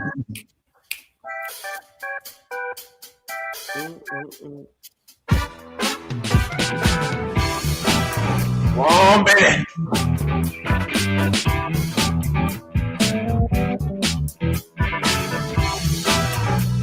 Hey, Lena Franklin, let's go. Shout out to Lena Franklin. You are the winner of that hat. And Lena does wear hats here and there. So either Lena can choose to wear the hat for herself, or as she already mentioned, it's her birthday coming up after this next game, and her brother, they have a tradition. They are going to the Knicks game together. She might decide to give the hat to her brother. So shout out to Lena Franklin. Let's go. Congratulations, Lena. Yes. Hold on. Old school method is even when you're good with technology, still got to do this old school stuff and write people's names down. Don't mind me, yo. This is how I do it. This is a sophisticated platform here. I write music still. All I use is a pencil. Everybody does that. Their phones and stuff. I can't do that, man. I just don't know how to do that, man. And then the first one is Geraldine. Hoodie. Okay. Let's get it ready for the next. Let's go, people. Let's take Lena's name out of it. All right.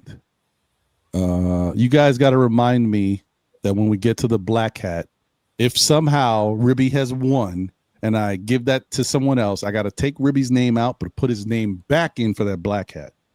I'm going to remember, but just in case. All right. You want which hat we're doing now? Yeah, let's go to the next one. We're going to go to this hat. Ooh, all right. Which I tell you, I got to tell you guys, I get a lot of compliments on this hat. I do when I'm walking the streets with it. This is the hat. One. This is the hat that Nick Nation won as well. Yep. Shout out to Nick. Yep, that's cool. I love the lid on that hat. The brim. The brim is fire. I love the brim. Yeah. All right, let's shuffle it up a little bit. Boom, boom, boom. It's not your eyes playing tricks on you. That's how quick the shuffle happens. Let's go, baby.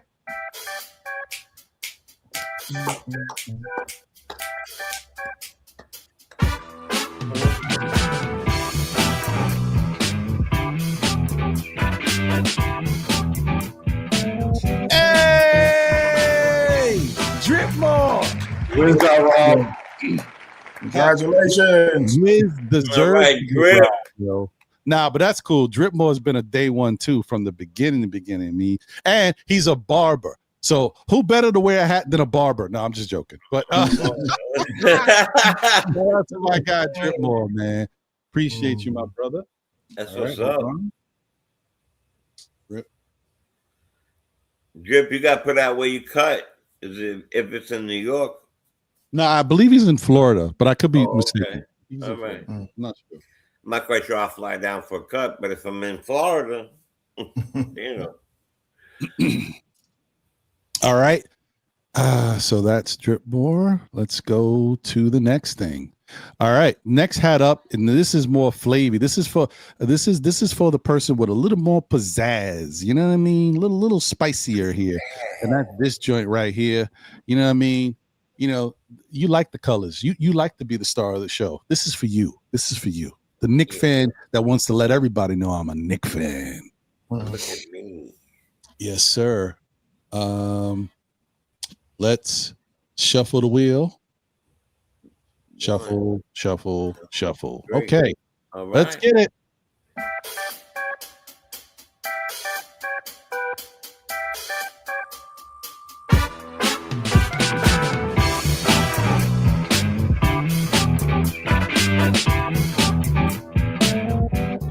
Wow. There you go, Divine. Brother Divine. You know what I mean? What up, Divine? Congratulations. Yeah. That's what's up.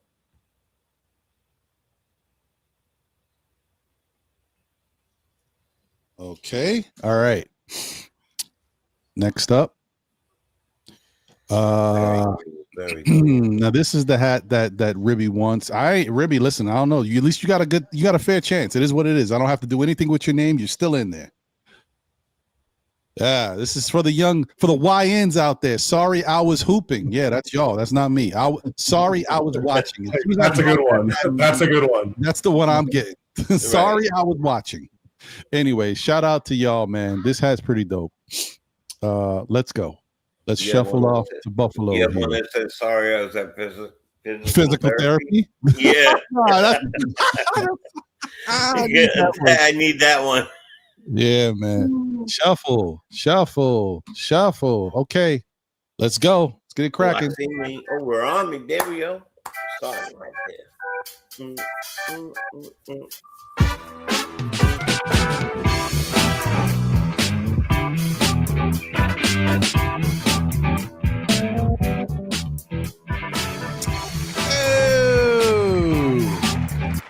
Randu, let's go. Shout out to you, Randu. All right. Congratulations, Randall. Yeah, man. You know what, Exactly. Randall? Congratulations. Merry Christmas. No, I know this hat ain't really you. Yeah, you definitely was not out there hooping, Randu. But it's okay. Like you maybe you got a youngin. You know what I mean?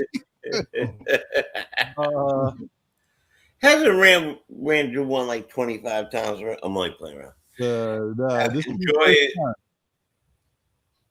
I'm sorry, guys. I apologize.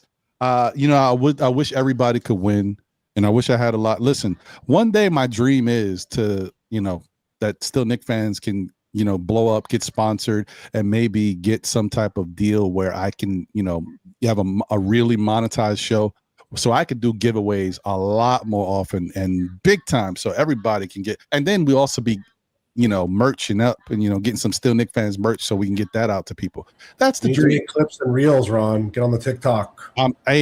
Listen. You know what? I should say I need to get back on TikTok, because I was doing this before. We had clips, reels, we had Knicks players dancing in different, we were doing all that stuff. Maybe we got to get back to it. Maybe it's time. Yeah. All right. Well, guys, I just want to say thank you to everybody for all your support and all the love you have shown the channel, everything you guys have done to support us throughout the 4 years, going on 5 years that we've been here rocking. I also want to say thank you to all the winners today. Geraldine, Lena Franklin, Dripmore, Divine, Randu, appreciate you guys. And I also want to say there will be more raffles in the future to come. So definitely stay tuned. I know it's not all about that, but it's nice to try to do something to give back. And especially it was nice to do it today, like right before Christmas, even though, like I said, once again, you may not get it for Christmas. So it may come the week after. Just bear with me. And once again, shout out to Prezi. I will definitely get your cup out to you right away. Thank you guys once again. All right. So that's pretty much it. King Ruby says unfair. He was trying, man. I have my fingers crossed for you, brother. Thank you to Cowboy. I appreciate that. Thank you. Hey, look at this guy comes right when the show is over. I could have put your name in there, Paris, even though I know you probably wouldn't have cared. I know how you are, but it would have been nice to have you in there as well. Yeah, once again, congratulations to everybody. Thank you guys, man. Seriously. All right. Yeah, Allah, you deserve one, yo. You might have to go like you Brooklyn, right? Brooklyn keeps on taking. You know what I'm saying? You might have to go get that. That's definitely a Brooklyn comment. Give me my hat, Ron. Yo, word up. You know what this is? Yeah, you're a fool. It's a full time Jack move. Word. All right. So we got I don't want to belabor the point. We've been rocking for 3 hours. We've been getting into a lot of stuff. Today's like a feel-good day. We don't got to get too crazy, get too deep in our conversations where we normally do. But we do have Miami coming up. That's next on the agenda. Let's take a look at the Miami breakdown. See what it looks like right now. It's actually surprisingly peaceful. Do they have any injuries? I don't know. I'm about to find out. Well, hopefully it'll tell me. We'll see. Isn't Tyler Herro back for them? Hero was back, but then I don't know if I saw him in the last game. Maybe I'm tripping. He was playing. I believe they did some sort of restriction permit, but then I don't know if he re-injured. I didn't see him in one game for sure. Yeah, it's also at 6 tomorrow, which doesn't bode well. Yeah, 6 o'clock game. And then, before we even look at the numbers, you guys know the last time we looked at the numbers, we said and noticed that they're very similar. These two teams, whether or not they're different or not, when it comes to numbers, they look like the same team. So we'll see what the numbers look like now. Miami's been tough for us this season, man. They have been. Let's share this. Hey, Ron. I'm gonna back out for now because she's getting a little fidgety here, and I gotta duty calls, so I gotta take her out. All right, brother. Hey, listen. Appreciate you, man. She been letting you know. She been giving you little signs. You smell it. Yeah. Exactly. You smell it. Yeah. You know what this is. Yeah. So, hey, I gotta go off the thing for a minute. I want to say before you go, Nick Nation, I just want to say thank you. And guys, once again, remember, Nick Nation sponsored a couple of these hats. So I want to say thank you once again to Nick Nation for your donation to SKF and to helping give back to the rest of the community. And I also want to wish you the best of holidays, Merry Christmas, and thank you for being here and rocking with us, man. For real. Thank you, guys. I appreciate everybody. Happy holidays to everybody. Please stay safe. Go Knicks, and hey, stay positive, y'all. Give that positive energy. There's no need for us to be fighting amongst each other in the chat. And I was saying, we all have difference of opinion, you know what I mean? But the bottom line, the common denominator is we love our Knicks. So please, for the new year, let's put a more of a positive spin on it. And hey, let's keep with each other and stay with each other. All right? You guys have a good day and a great Saturday and a great weekend. And keep riding out. Love the Knicks. All right? I'll see you guys soon. All right, my brother. Holla at me, Enjoy yourself, brother. Holla at me. I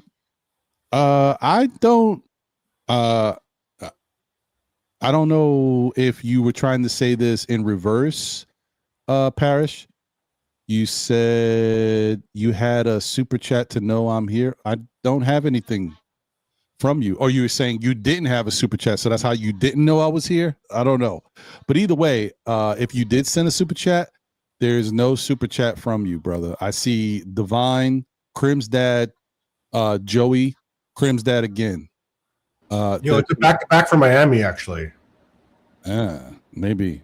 This is their second game of back-to-back. Oh, is it? Interesting. Okay, so we got to see how that flows.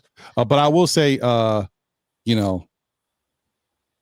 looking at these, let me see. Did I have it up already? Yeah, here it is. They just lost to Boston, apparently.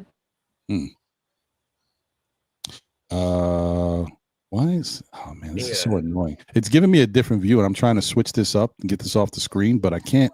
It's not allowing me to scroll up. Thing. Let me get back. Try it this way. There we go. Now I got it back to where I need it. It's got all wonky. Back to where I need it. All right. There we go. Okay. Yeah, perfect. It was just before I aired. It's not. Oh crap! I don't see it, Parrish. It's not there. So I'm not saying like there might be an issue, but it's not on me. YouTube is not showing it to me, brother. I apologize, man. But I don't see it. And I'm scrolling. I scrolled all the way back up to the top. Give me a second. One second, guys, before we can talk about this. I don't see it. So I don't know where it went. My apologies if you did send the super chat, Parrish. Thank you for it, but I don't see it and I don't know what it might have been. So, hold on one second. Let me just make sure I'm all the way at the top. The first thing I see is StreamYard. Boom. Live viewer comments show up on StreamYard. This is an example. And then the first one is Joey and then Walter Blackman. Good morning, Ron and Nick's family. So I don't know where your super chat might have gone. Apologies, brother. All right. So, but thank you nonetheless. Look at the numbers, guys. Knicks 120.2, Miami 120. Knicks getting 46 rebounds, Miami at 45.6. Assists 27 for the Knicks, 28.8. I mean, there's a little margin of difference there for Miami's favor, I would say. Look at the steals, 8.2 for the Knicks. I believe that's 8.8 for Miami. Blocks 4.4 for the Knicks, 4.8 for Miami.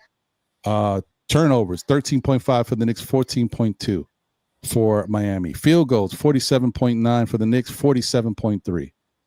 3-point percentage 37.5, 36.6. Free throws 79 for the Knicks, 78.2, I believe that says for the Miami. This is like the same team almost, guys. I'm telling you. Mirror image. It's a tough game, as it always is. Yeah. Yeah. And they're rivals, in many ways, very tough team. They have Jaime Jaquez over there who seems to injure players, our player. Oh yeah, he's the new dirty player over there. Yeah. The new there's so many Draymond. Ron, he's with CAA. Oh, is he? Isn't that funny? I don't know. It is interesting. Let's see what Miami's injuries look like. Hold on. Miami's injuries. I wouldn't be surprised to see Hero on it. Oh, wait, hold on. Heat. I forgot. They say he had a toe injury. He was out versus the Celtics. Who knows? Man. Andrew Wiggins is day-to-day. Davion Mitchell is day-to-day, so they'll probably be playing. Tyler Hero is outright against Boston on Friday, so who knows if he's going to play. Pele Larson, I don't even know who that is.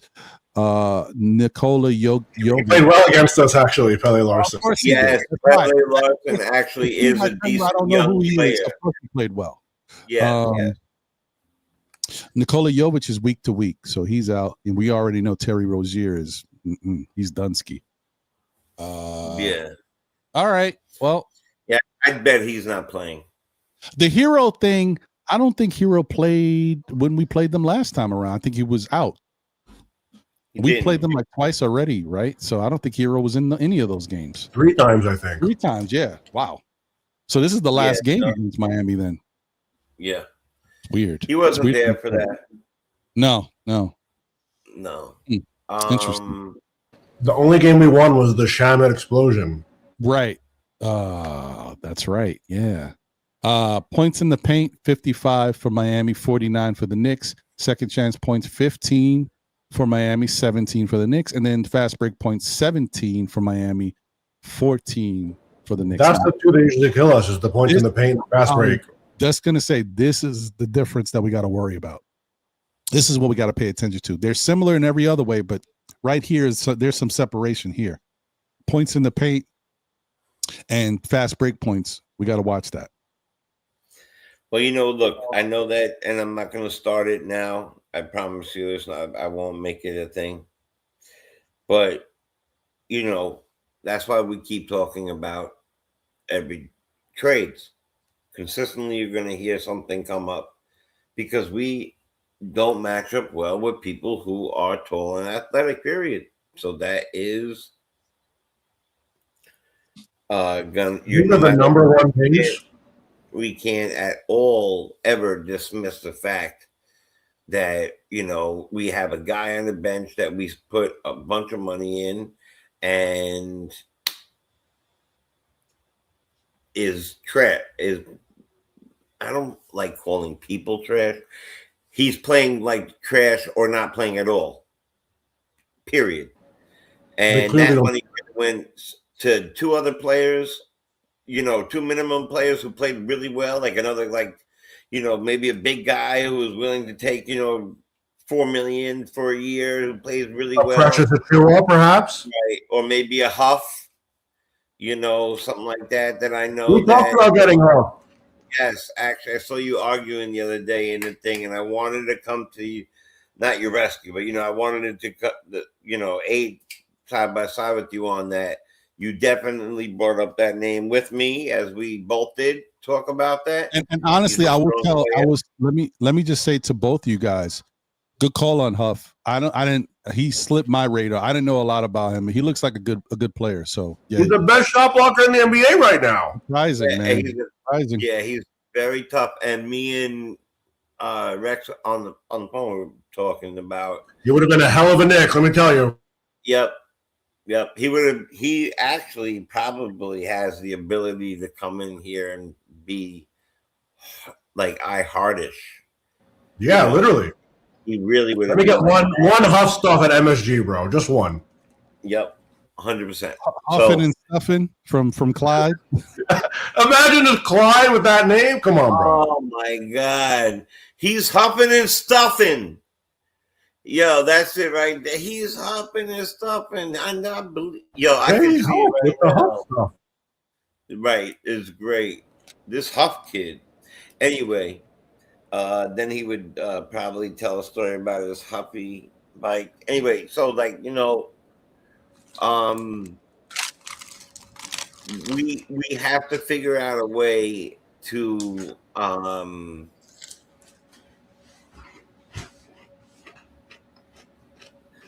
we're gonna be playing teams like this right now. I've looked at several different outlets, and they have the Knicks in all, as far as the entire league, in many different outlets, like 5th, and mostly due to the fact that we not higher than that, due to the fact that we have very rough times with athletic, fast-paced teams. Tall, athletic, fast-paced teams. Sorry, that's what I meant to say. They are the number one pace in the NBA, Miami. Right. And that's a problem for us. So, look, we're not going to go. It's not going to happen overnight. Can Diawara help us? Sure. I liked that the other night. That was that was smart. Talk about coaching and Brown. That was a very smart move to do. You're coming off this whole cup, the emotions of it. Let's throw these guys in there, and I think he should do that again. Maybe not. I think Diawara should see some time in this game. Let him run with some of these young kids. Let him run with them just for a while, even if it's 5 minutes and he doesn't do well. Take him out if it's not going to kill you. But we're definitely going to need some size and athleticism. Thank you. And I don't know how we do that. And I'm not willing to part with our core people. I'm not willing to part with Kolek. I'm not willing to part with many people, but we definitely have to get some size and athleticism on our team to ensure that we are, because we're going for a championship. You need everything for this well-oiled machine. It hurt us last night, even against the 76ers, bro. Not only that they were tired, but it exacerbated. Yeah. Yep. That makes a lot of sense. Exactly. And I would check in on some of these people. I would check in on them. Where's Huff right now? He's with the Pacers, bro. Pacers, right? He was right. Yeah. He's playing. Duh. My brain is up. Last couple of days have been real rough on me. Yeah. So, I'm not going to turn this into a trade show, but just facing these guys, we are going to have to both big men have to play well. OG has to play well. And we're going to have to get the best out of what we got on them. Just because we are higher than them in the standings doesn't mean they don't match very well with us. They certainly do. So, I feel like the standings is never a good way of looking at how strong a team is, especially for the Knicks. First of all, we've lost to them more than we've beaten them this season, and some of those games weren't close. The one game we won, Shamet had 36 points. A bench player is probably not giving us 36 points the next time we play Miami, I think it's. I hear what you're saying, dude. I think it's tough because you make a point, but then in some ways the standings does show you, because look at the Bulls. The Bulls started off 6-0, hot as hell, and then now they're bottom of the Eastern Conference. And my point is I feel like it's a matchup, a style. That style, as he was saying, is good against us, and the Heat version of it this season, they have beaten us more times than we've beaten them. What can we say? Right, but I also think, you say what you will about throwing little hooks out there to kind of make things look a certain way. I also got to say that I kind of feel like Miami has benefited from playing the Knicks so many times early before the Knicks have really started to lock in on their new style of play. I think we're a better team now than we were when we played Miami those first couple times. We got them out the way quickly. So I think we're better now. I mean, that makes total sense. We gelled differently now, 100%. Now we have a whole extra player we can turn to in Kolek. Right. Now call perfect. You beat me to it. And continue, Jay. But just real quick, I just wanted to say, because AP asks, when is McBride going to finally play? I don't know. It could be sometime at the end of this week, or it could be the beginning of next week. But he's practicing. He's shooting around lightly. But he's not quite ready yet. I don't know when, but it's soon. It's soon. And then Shamet, still no timetable yet. He hasn't even started to do anything yet. So just throwing that out there. Go ahead, Jay. Sorry. And I also agree that Krim said something that we had injuries at the time. We had stuff like that. I still feel like a couple of things. If Miami Heat, who get out there and run, who are larger, who are athletic, who are coached really, really well, that find diamonds in the rough, all the way back to like Whiteside, like never hear of these people, and all of a sudden they are amazing. Like they really put together great teams, very athletic, and if we're gonna have trouble with that, and they're not even, to me, better than some of the other teams that have the same type of thing. A great power forward, a decent center, whether they're both true centers or they're both true power forward. Norman Powell's good also. Norman Powell's great. Right. Then you got Norman Powell. I didn't even get to the guards. That's what I'm saying. We're talking about, and he plays with, well, I guess you could add him into the size category too, because he's a small forward. But no. But no. The thing about Norman Powell, he's an anomaly. I thought we had this conversation a while ago. When the last time we played them, I was shocked. I don't know where I was or what I was thinking. I thought Norman Powell was a lot bigger. He's 6'3", so he's actually small. Right. That's all right. You're 100% right. And it's funny that you say that, because every time I think of Norman Powell, I think that he's 6'7", 6'8". Me too, bro. Every single time I think he's that way. I agree with you. I don't know why. He plays that way. He plays bigger than he is. I will say that. Definitely. And his numbers are very, like, we don't get to watch the games all the time, and that's the big thing, right? So Norman Powell's games, I'm saying. So, like, when you look at his numbers and you're like, oh man, damn, that's a great small forward, power forward, right? You're like, I'm not really looking at it, but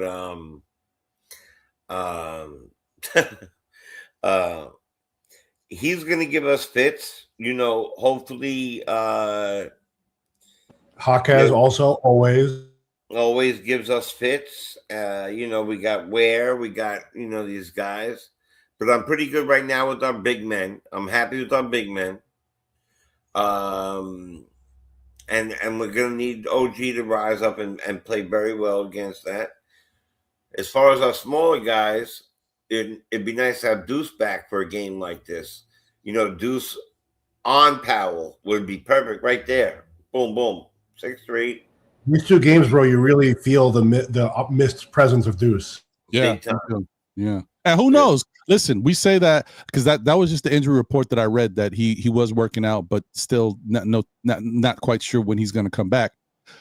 With Knicks players, you never know. Sometimes you get the exact thing of when it's going to happen, or Deuce could play tomorrow. You never know.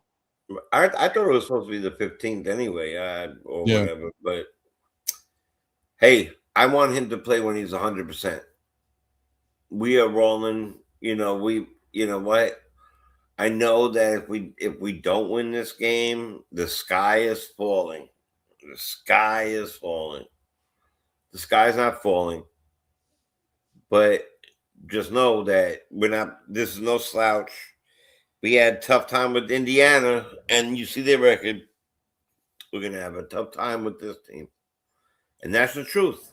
They're really well coached. They have a great roster. We're down 2-1 to them for the season. How could you not take it serious? It's a tough matchup for sure. You got to take it serious.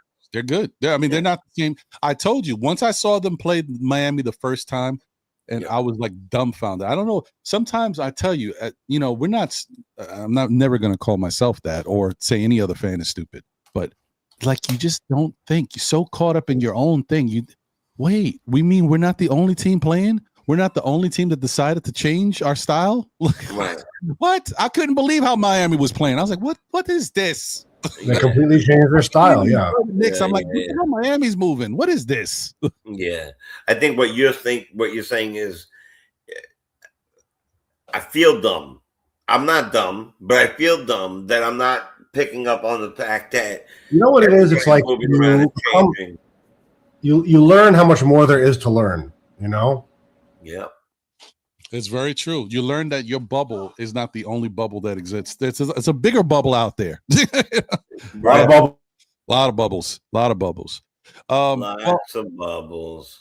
Anyway, I just want to say, I want to get to you guys for your final words.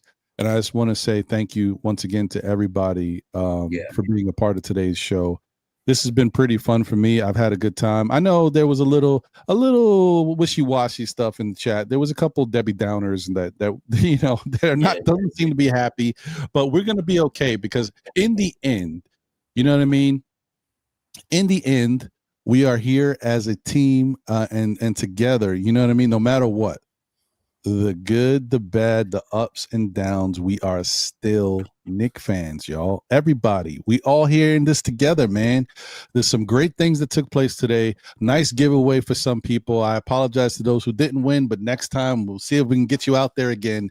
But shout out to the ones who did win. Shout out to, once again, Geraldine McIver, Lena Franklin, Dripmore, Divine from Knicks Real Talk, and Randu. Shout out to all of you guys.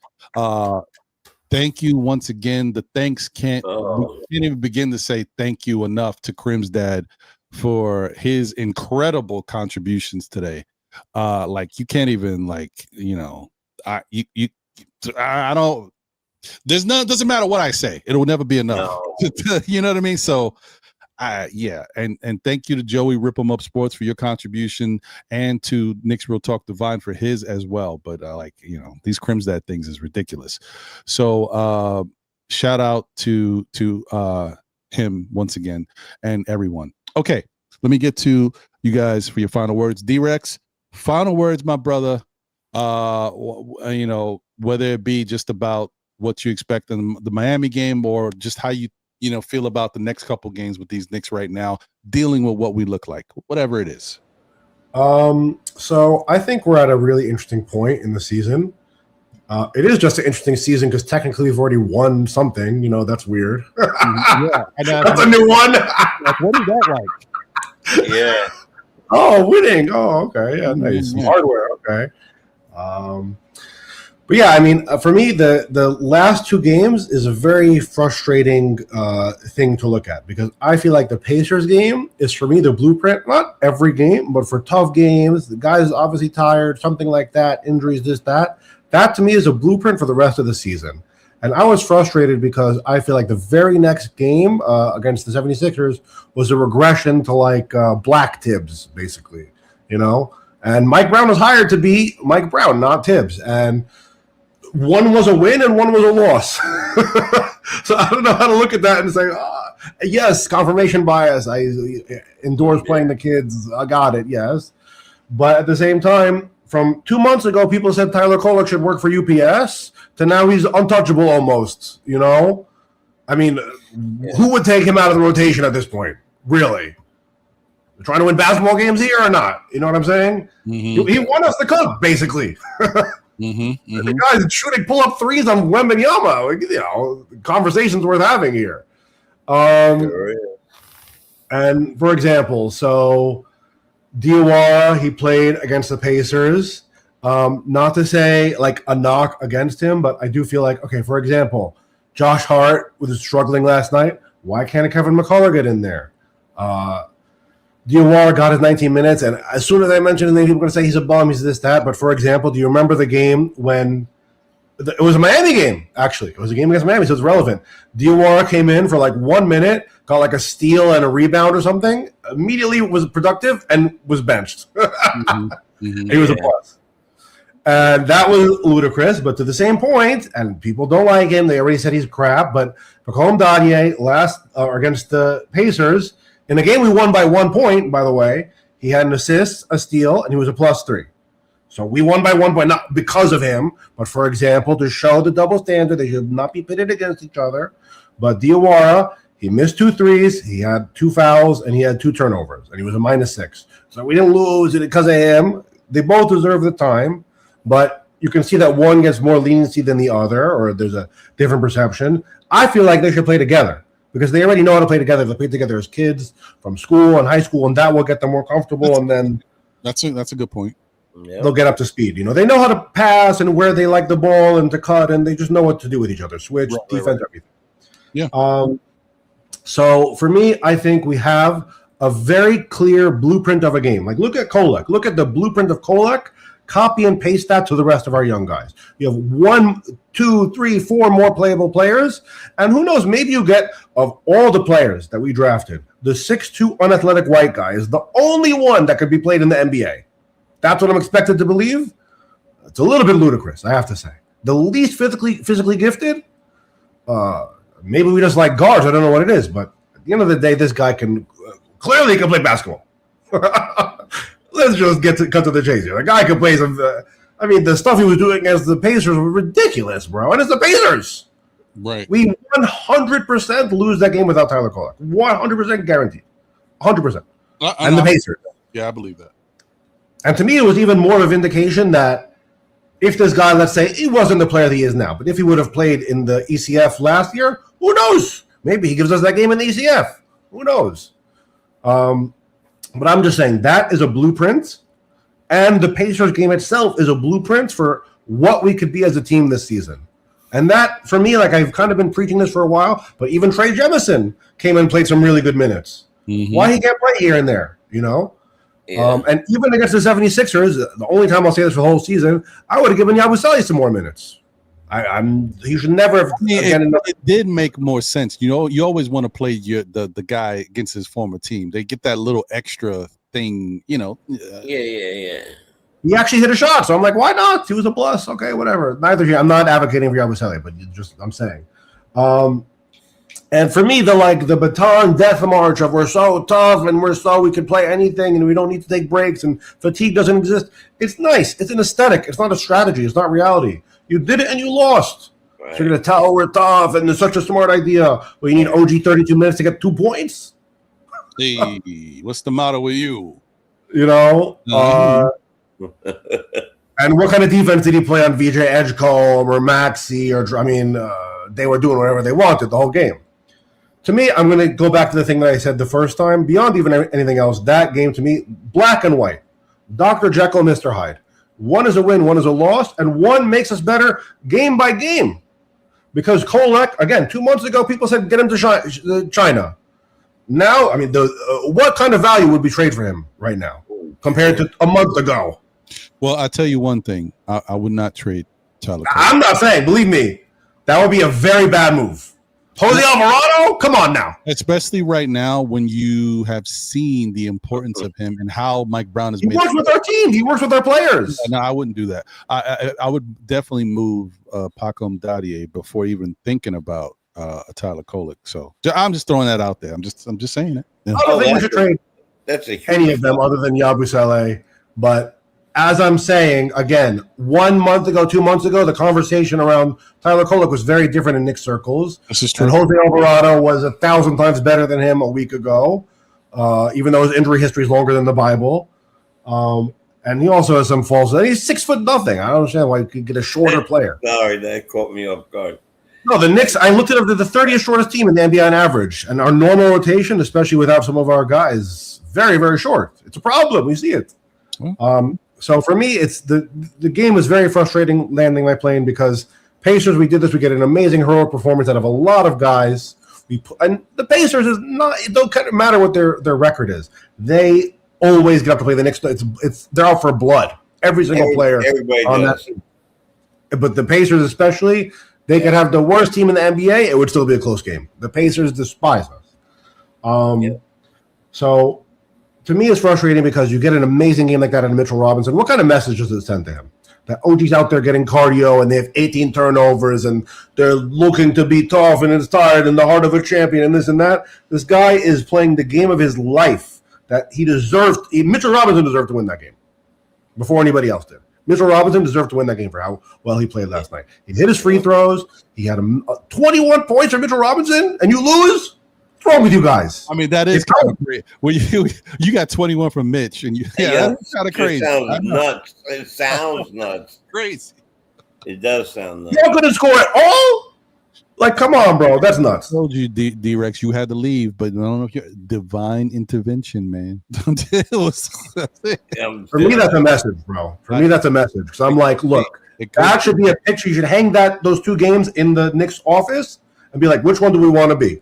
The one that won with going deep into our guys and building up the team game by game, or the guys that a player can have the best game of his life and you still lose.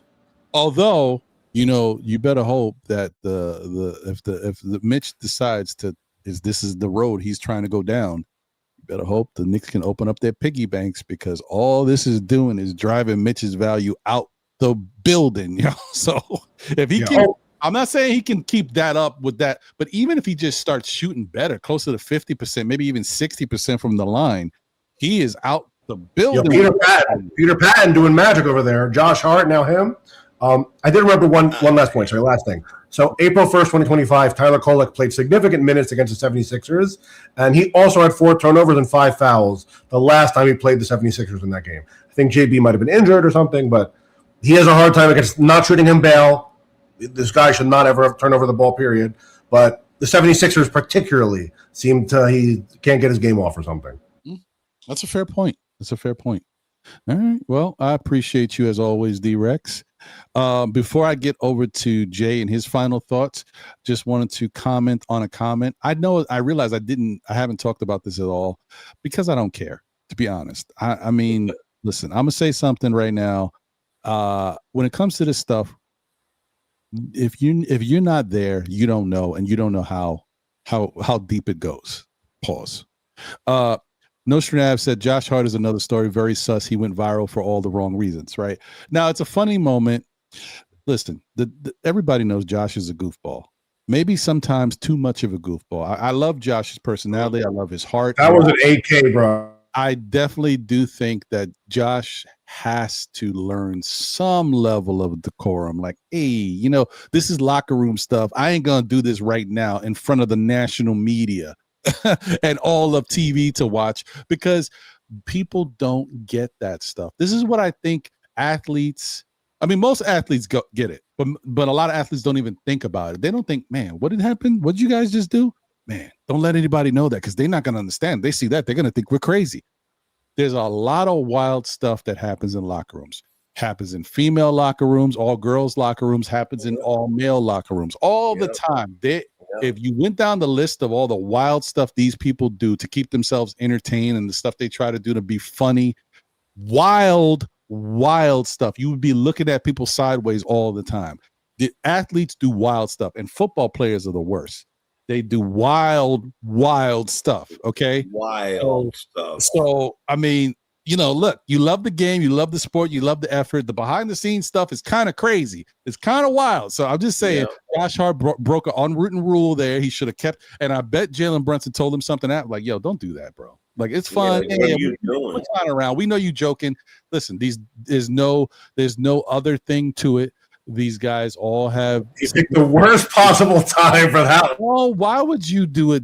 What are we doing anyway? So see, what happens there is, though, the worst moment, the worst second. What happens there is that then at that particular moment, they start telling you stuff like, you know what? You know that little beautiful little podcast you got going on the side during the season? You know that little thing that you have going with your buddy and you're doing that? You know what? You're either going to re-sign this contract that you're going to play here and you're going to do this and stick to this and You can't do this, like, and then it's going to cause animosity and it's going to change things. People, listen, there used to be a thing where that, Stank, what is his name from football? Not Gronkowski, the other, the yes. crazy dude, the wild guy. I know who you're talking about. Yeah. He was I think he was an O lineman, or he was a D lineman, or he was or tight end. Anyway, he used to go on himself. He never went to the bathroom. He stayed there, right? And now he is the announcer, and he opened up about what it was like to be in there, how they entertained themselves, how, like, who was the coach? Pat Riley. Recently it was told that working for Pat Riley was the best thing that ever happened, because Riley was strict, but Riley would get on there and be like, all right, we lost, and I don't like that. Somebody throw me a beer. You know what I mean? And like, everybody's different, right? Everybody does something different.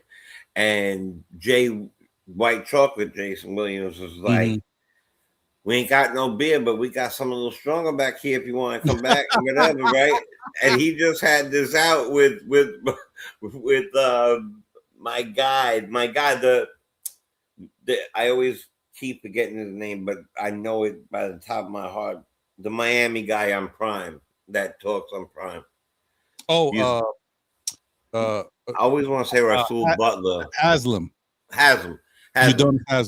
Yeah, right. I always want to say Rasul Butler, but for some reason I know. Yeah, so Haslam and apparently White Chocolate were very, very close, and let out some things on, started talking about it on a podcast with who was the coach that was they shoot three? Mike the 3-point specialist. He was on the Heat too. Mike Miller. Mike Miller, right. So they were all talking about how, you would get a coach and you'd be so blessed to get a certain thing, but you can never let this stuff out. You have to keep it in the house no matter what. And they weren't even talking about us or Josh or something. They were just talking about their own thing or whatever it might be. I think that once you cross a line into certain things, sometimes it's very hard to get back across that line. And you gotta either, if there's grace, you gotta like take the instant, that was messed up, you messed that up, don't do that again, and roll with it, and don't even act like it happened. Just keep going and keep walking and keep playing and keep doing things. But maybe it's a time to grow up thing, because there are people who enjoy different things in life. I think he's a very funny guy. I think he's the hardest worker on our team in a lot of ways. And sometimes I feel he's lazy, but I know he is a Swiss Army knife, and he does a little bit of everything. But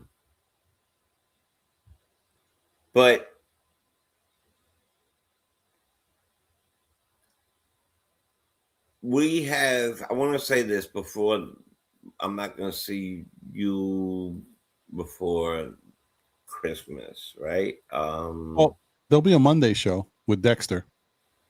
Right. Oh, I'll see you again. Right. I won't see you. Oh, you won't be able to. Yeah. Right. But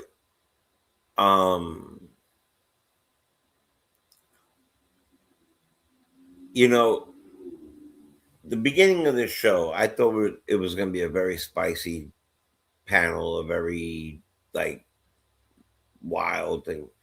It turned out to be incredibly different. And that comes sometimes from somebody who is super generous, or somebody said the right thing, or somebody that changed the tone. And I think all that happened today. And I love when that happens, because the truth is, I used to be, when I was younger, I was for all the arguing, and I would stir things up too, even myself, if I had to. And trust me, I'm still for all the smoke for certain things, but when we're trying to do a grown thing and then there's like trolling or whatever it is, I'm really glad that the tone changed, because this is the last show before Christmas, Mm-hmm. and then you got one before the turn of the year. Mm-hmm.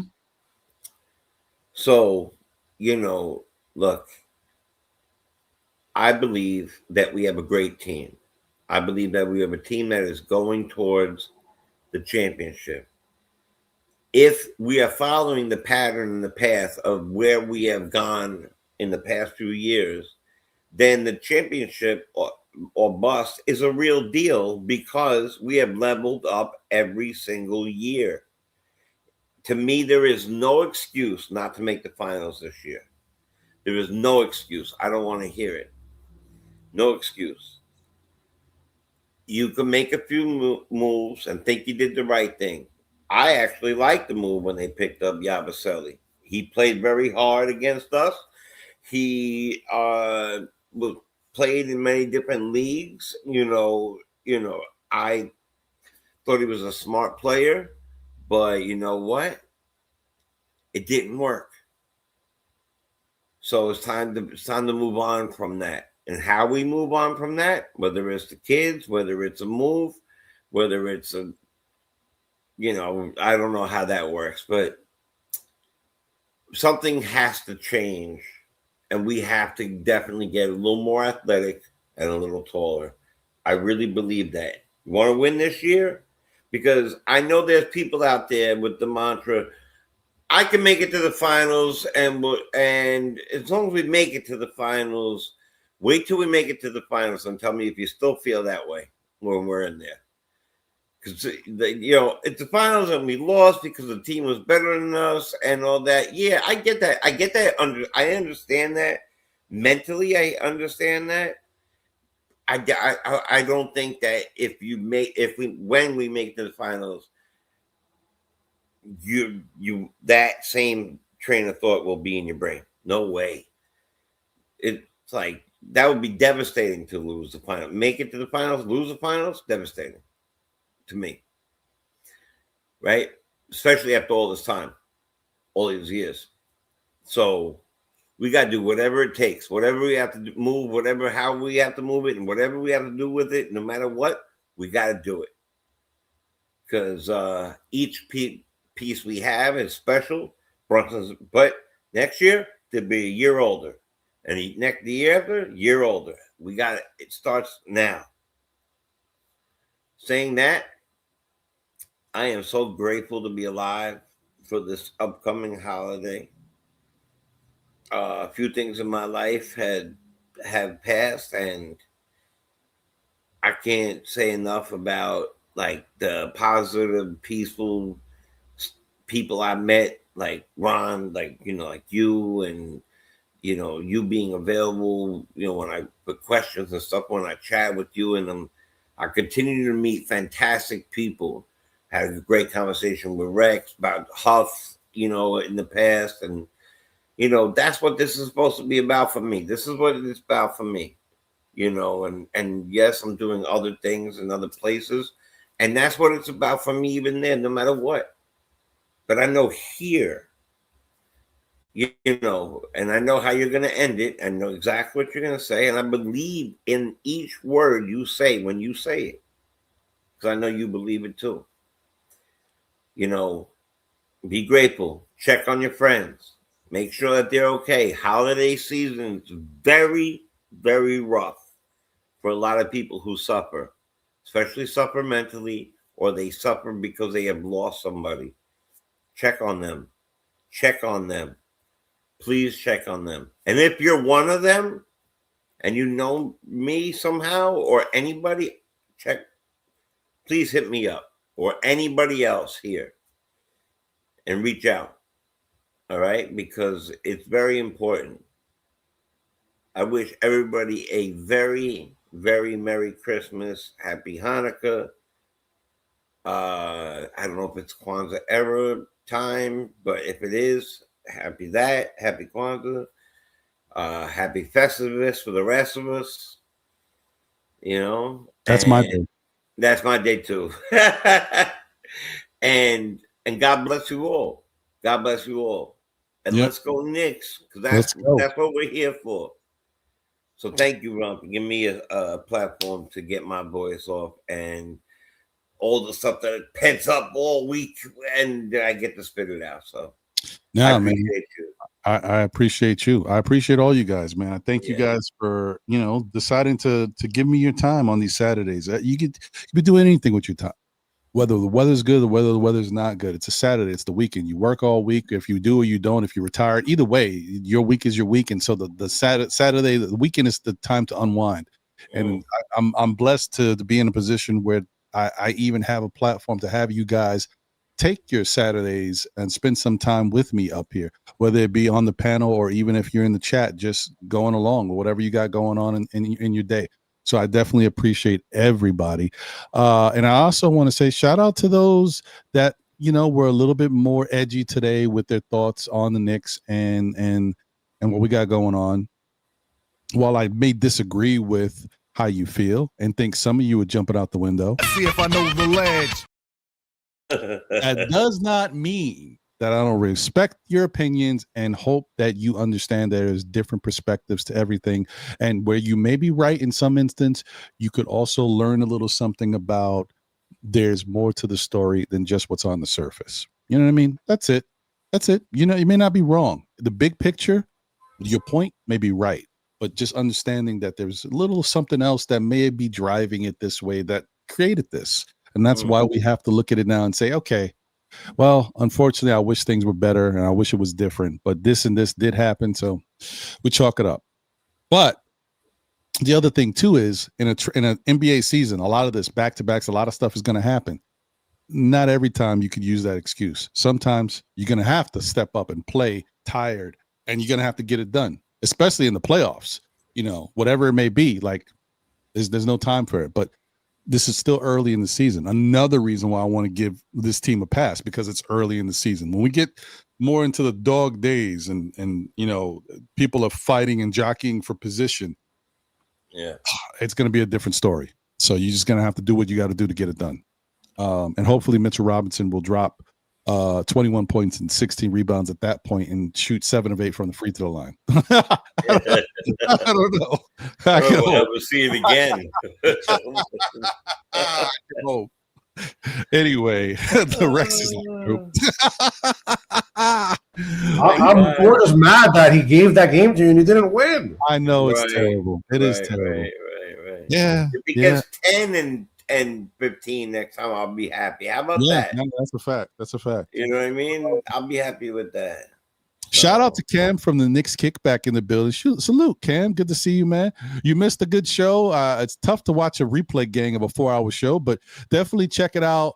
And maybe you could skip through at different points. We did the raffle. You get to see who won the raffle and stuff like that. And whatever. We had some good points that we talked about along the way. And then some special moments happened in today's show as well. So it'd be nice for you to check those out. Or make a TikTok clip or a YouTube reel. I want to, but then I don't want to because some people you have to. Yeah. It's the best way to get exposure. Just clip a few things from the show. I can help you. My biggest mistake was not following my partner on that. Yeah, but no. I mean, this don't get me not wrong. The time or the place for that. We'll talk. You should. Oh, okay. Wait a minute. Hold on.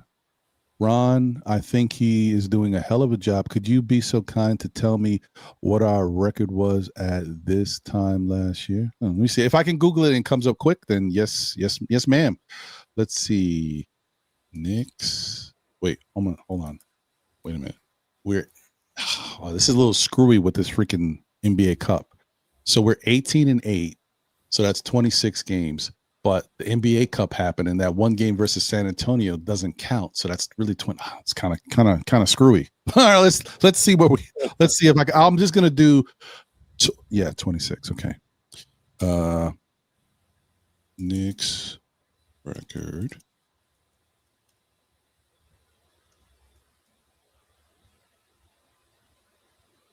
Yeah, we'll do it that way. Let's see.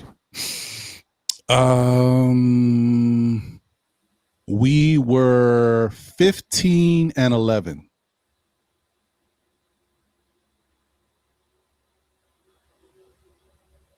No, this is not what I want.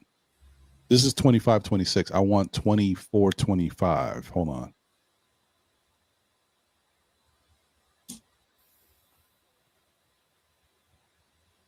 Oh no. Oh, okay. Well, it looks like really. I mean, however I'm doing it, when I ask for 25, it gives me 18-8. So that's what they are now. So all right. So then I guess it was right. Whatever it was last time, 15-11 after 26 games last year. So, however you want to look at it, we're better right now at this point in time. Is what it is. And the culture is different. Correct. So we're heading in a different way anyway. Yeah. Unlike, maybe our Mets, we'll see. But that's all. Yeah. We're doing well. We are. So once again, guys, thank you once again for everything in regards to the show. It's fantastic. Can't say it enough. I had a great time doing the show today. Really happy that we are able to take this time together to enjoy this New York Knicks team. Remember this, everything could be totally different. We could be talking about the New York Knicks teams of 10, 12 years ago. And let me tell you, it would be a totally different atmosphere in here. Oh my God. Yeah. Bonus sec. Oh boy. Not even fun. Not even fun. Shout out to Jet Life for Life in the building. What up, Jet? Good to see you. Hey, anyway, as I always say, guys, I thank you guys for being here.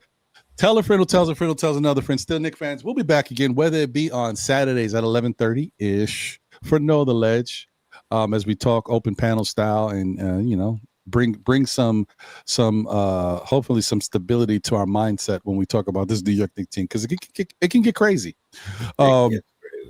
Or you could check us out on Monday nights, SKF Weekly, with myself, my brother John, my brother Jose in the background, ones and twos, all that good stuff, where we will give you a recap of what has taken place in the previous week in Nickland.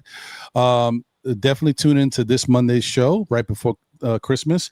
We are going to have Mr. Dexter Henry of SNY New York Post fame, so he will be there chopping it up with us. We should have a really good conversation. Nice.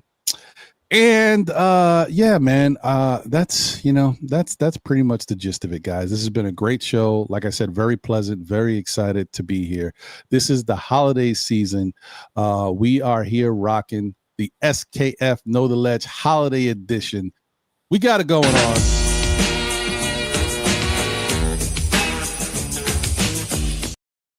Yeah, man, just to kick that off, just kicking it off, man. We ready. Anyway, I just want to thank you guys once again. I want you guys to have a happy holidays. And another thing I want you to understand is, listen, the holidays change, every year. It feels different and different. As we get older, we may not appreciate it as much as we used to. And maybe it has a different meaning for you. But I will say the meaning that's always there is for the young people. The holidays, it's always about the young people and making sure that they can enjoy it to the best of their abilities, and we can put smiles on their faces. So as they get older, they will have to do the same and learn the importance of it. It has a different meaning for everybody, but let's never lose sight of that, because I know sometimes some people don't like I know one of my best friends doesn't like the holidays. He just feels like it's a very commercial enterprise and that it's lost its true meaning. And I can understand that too, but I would say that you know what I mean? I would say that don't look at it for what it means to others or what they try to propagate it to mean to you. Look at it for I'm gonna put a smile on my little kid's face, my grandchild's face, or whoever. It's a moment for us as a family to get together and have some laughs, talk about some moments, remember people that we've loved and lost. Look at it like that. Forget all the other stuff, all that, and then biblically, you obviously know the importance, religion-wise, of the holiday and what it means, and so let's leave it at that and not worry about all the commercial aspects of it. Yeah. Great point. To me, that's the best point of the whole day. I appreciate you, man. Thank you. Also, I saw your questions that you put in the chat, Wolverine. First off, he says, where is Coach Malpica? Well, he's not here today. Coach pops in whenever he's free, but listen, Coach is on a very big show in the Knicks community, Blarn's Tears, and if you want to hear from Coach, you could always find him over there. So shout out to Coach Malpica, Blarn's Tears, my brother Uncle Freezy. And then you also asked, where is Double A? So I will tell you, Double A has been very busy lately. I actually was texting back and forth with Double A a couple days ago. He actually was trying to be here this weekend, but obviously he couldn't make it. Double A does a bunch of different things in his life, but he also does real estate in Florida. And if you're doing real estate, what's the biggest and most important time of your business? Weekend, you know what I mean? People are off work, looking at places. So Double A's just been busy, y'all. Middle Saturday, no doubt. Yeah, you know what I mean? Like this is it's a prime time for him. But thanks for asking about these people and appreciate you, man. Man. So anyway, thank you guys. Coach is okay. So and yes. Thank you guys. Have a happy holidays. Once again, to all the winners, the email address is there. Still nickfans@gmail.com. Please send me your name, full name, and address. And then for the ladies, or the lady, Miss Geraldine McIver, if you haven't already done so, please send me your address, your name, and your size for the hoodie that you won. Everybody else, the hats are snapbacks. And I apologize in some way, because as someone who loves hats, there's some really fire hats out there that I could have made for the giveaway, but they're not snapback and you need the sizes. And I've never done that with hats. I just like to give snapbacks. So I apologize. Maybe one day I'll do it, but it's just, it's a lot more involved. But thanks. Time. Sorry to interrupt. There was a short time where snapbacks were like, oh, you can't wear that, because fitteds, the ones that, we do all that. But let me tell you, when you're running a business and you're doing different things, snapbacks also work. They do, and they're still a hat that does things, and you could wear, and it's good. Enjoy your gift. They do. And I just want to let while I do have people, Randu, I got you. I got yours. I got a message from Wiz. I don't know why. I'm just going to ignore that. Oh my God. Let me see. Hold on. Wait a minute. Let's just double check and make sure. That's all I have for right now. I don't know. Geraldine, if you sent it, I don't have it. Maybe check the email address again and just double check and make sure you got it right, because I don't have anything as of yet. But once again, it's still STILL Nick KNICK, no S. It stops at the K, and then fans FANS@gmail.com. I don't know how that happened. When I was creating the email, I left off the S, and Gmail don't let you change anything. You're stuck with it forever now. Like what it is. So it's no S after Knicks. It's just so still many Nick weird rules and like different things, and I wish it was kind of like everybody wrote code the same, and you could just beep bop beep boop. Right? Wouldn't that be great? So much. Yeah. All right, that's all I got, guys. Anyway, okay, thanks, Geraldine. as I always say, guys, you know what I mean? Make the best of it.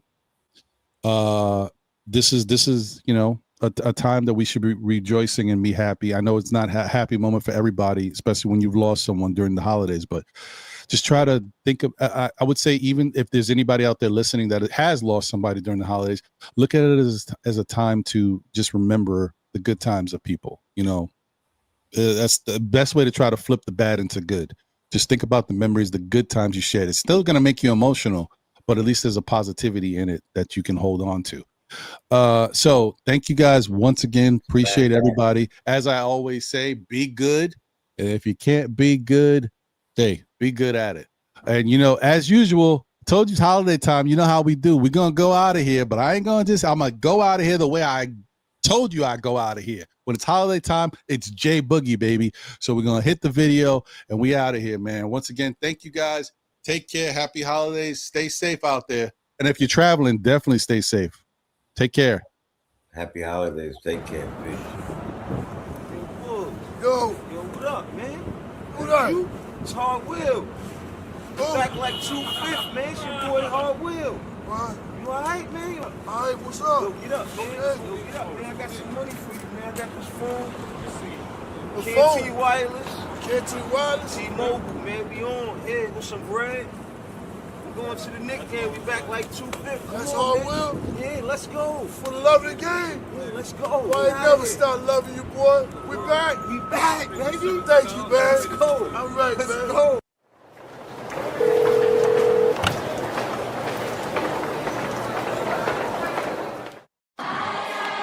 It's a jolly time of the year, right before the new year. Ain't no other squad better on this day than the Knicks. We back. Best time of the year, they say it's Christmas. Little kids can't wait to see it's Christmas. New clothes, new toys, mean it's Christmas. You see the Knicks, we back, we on Christmas. It's so pretty when you can see the snowfall. Their red nose, tell them that it's Rudolph. Chestnuts roasting, the Knicks stay roasting. Tell the whole league we hosting. 12 noon, we back 12 in the 2/5. Biggest tree in the world filled with presents. Little kids, they checking off their wish list. Ho, ho, ho, we celebrating this Christmas. Jingle bell, first game playing in the garden. Tell Santa we got the whole league watching. Right before we celebrate the new year. James Dolan crossing with the reindeers. Parker decks, they filled with no room garage. When it comes to the flow, this here's eggnog. Best believe your boy, yeah, I'm on my job. Celebrate your Christmas with the Knicks squad. The best place in the world, that backstage shopping. I AD my wrist so you can keep watching. Shopping sprees all over, this is Times Square. Then it's back to the game at Madison Square. Best time of the year, they say it's Christmas. Little kids can't wait to see it's Christmas. New clothes, new toys, mean it's Christmas. You see the Knicks, we back, we on Christmas. It's so pretty when you can see the snowfall. Their red nose, tell them that it's Rudolph. Chestnuts roasting, the Knicks stay roasting. Tell the whole league we hosting. Back on Christmas, J Boogie predicted this. You can't say St. Nicholas without nicking it. The Knicks on Christmas should be ubiquitous, so shout out if you've been with us. Sitting through the interim, feels like we meant to win. Now we got the kids with us. Potential is limitless. Gifts go down the chimney. Try to put the Grinch on me, pinch me, but I'm not dreaming. It's a new reality. New York is in the top seating. Seasons, greetings, Eastern Conference. Defense, the Gardens rocking. Best fans in the game. We don't do the home away split. Catch me at the Staples, baby. I make the sleigh live. 8 gifts pulling up in the Cambridgers. About to lace the garden with a pack of Frankincense and myrrh. Can't resist the urge. Knicks set new squad. Time to burn the competition. Sitting by the U-Law. Best time of the year, they say it's Christmas. Little kids can't wait to see it's Christmas. New clothes, new toys, mean it's Christmas. You see the Knicks, we back, we on Christmas. It's so pretty when you can see the snowfall. Their red nose, tell them that it's Rudolph. Chestnuts roasting, the Knicks stay roasting. Tell the whole league we hosting. Something wrong with your TV screen. If that orange and blue ain't playing on that red and that green. Favorite players, yeah, but Knicks, they forever the team. Shout out the upstairs, trying to play chess with the team going forward. They're making sure the squad is in order. They know we hated on by all opposing reporters. It's torture. New Yorkers, we built for fourth quarters. Show up to the court or prepare for a slaughter. They wanna hate on the Knicks, tell me what that's doing. Get that stuff out of here, shout out to Pat Ewing. 12 noon jump ball, just know we enemies. We tryna bring home the gold back from the 70s. Oh yeah, we back on Christmas, oh no, can it be? Only us Knicks fans know the whole New York energy. If you ain't know what type of tension this is, Knicks Nation, we'll see y'all on Christmas. Best time of the year, they say it's Christmas. Little kids can't wait to see it's Christmas. New clothes, new toys, mean it's Christmas. You see the Knicks, we back, we on Christmas. It's so pretty when you can see the snowfall. Their red nose, tell them that it's Rudolph. Chestnuts roasting, the Knicks stay roasting. Tell the whole league we hosting.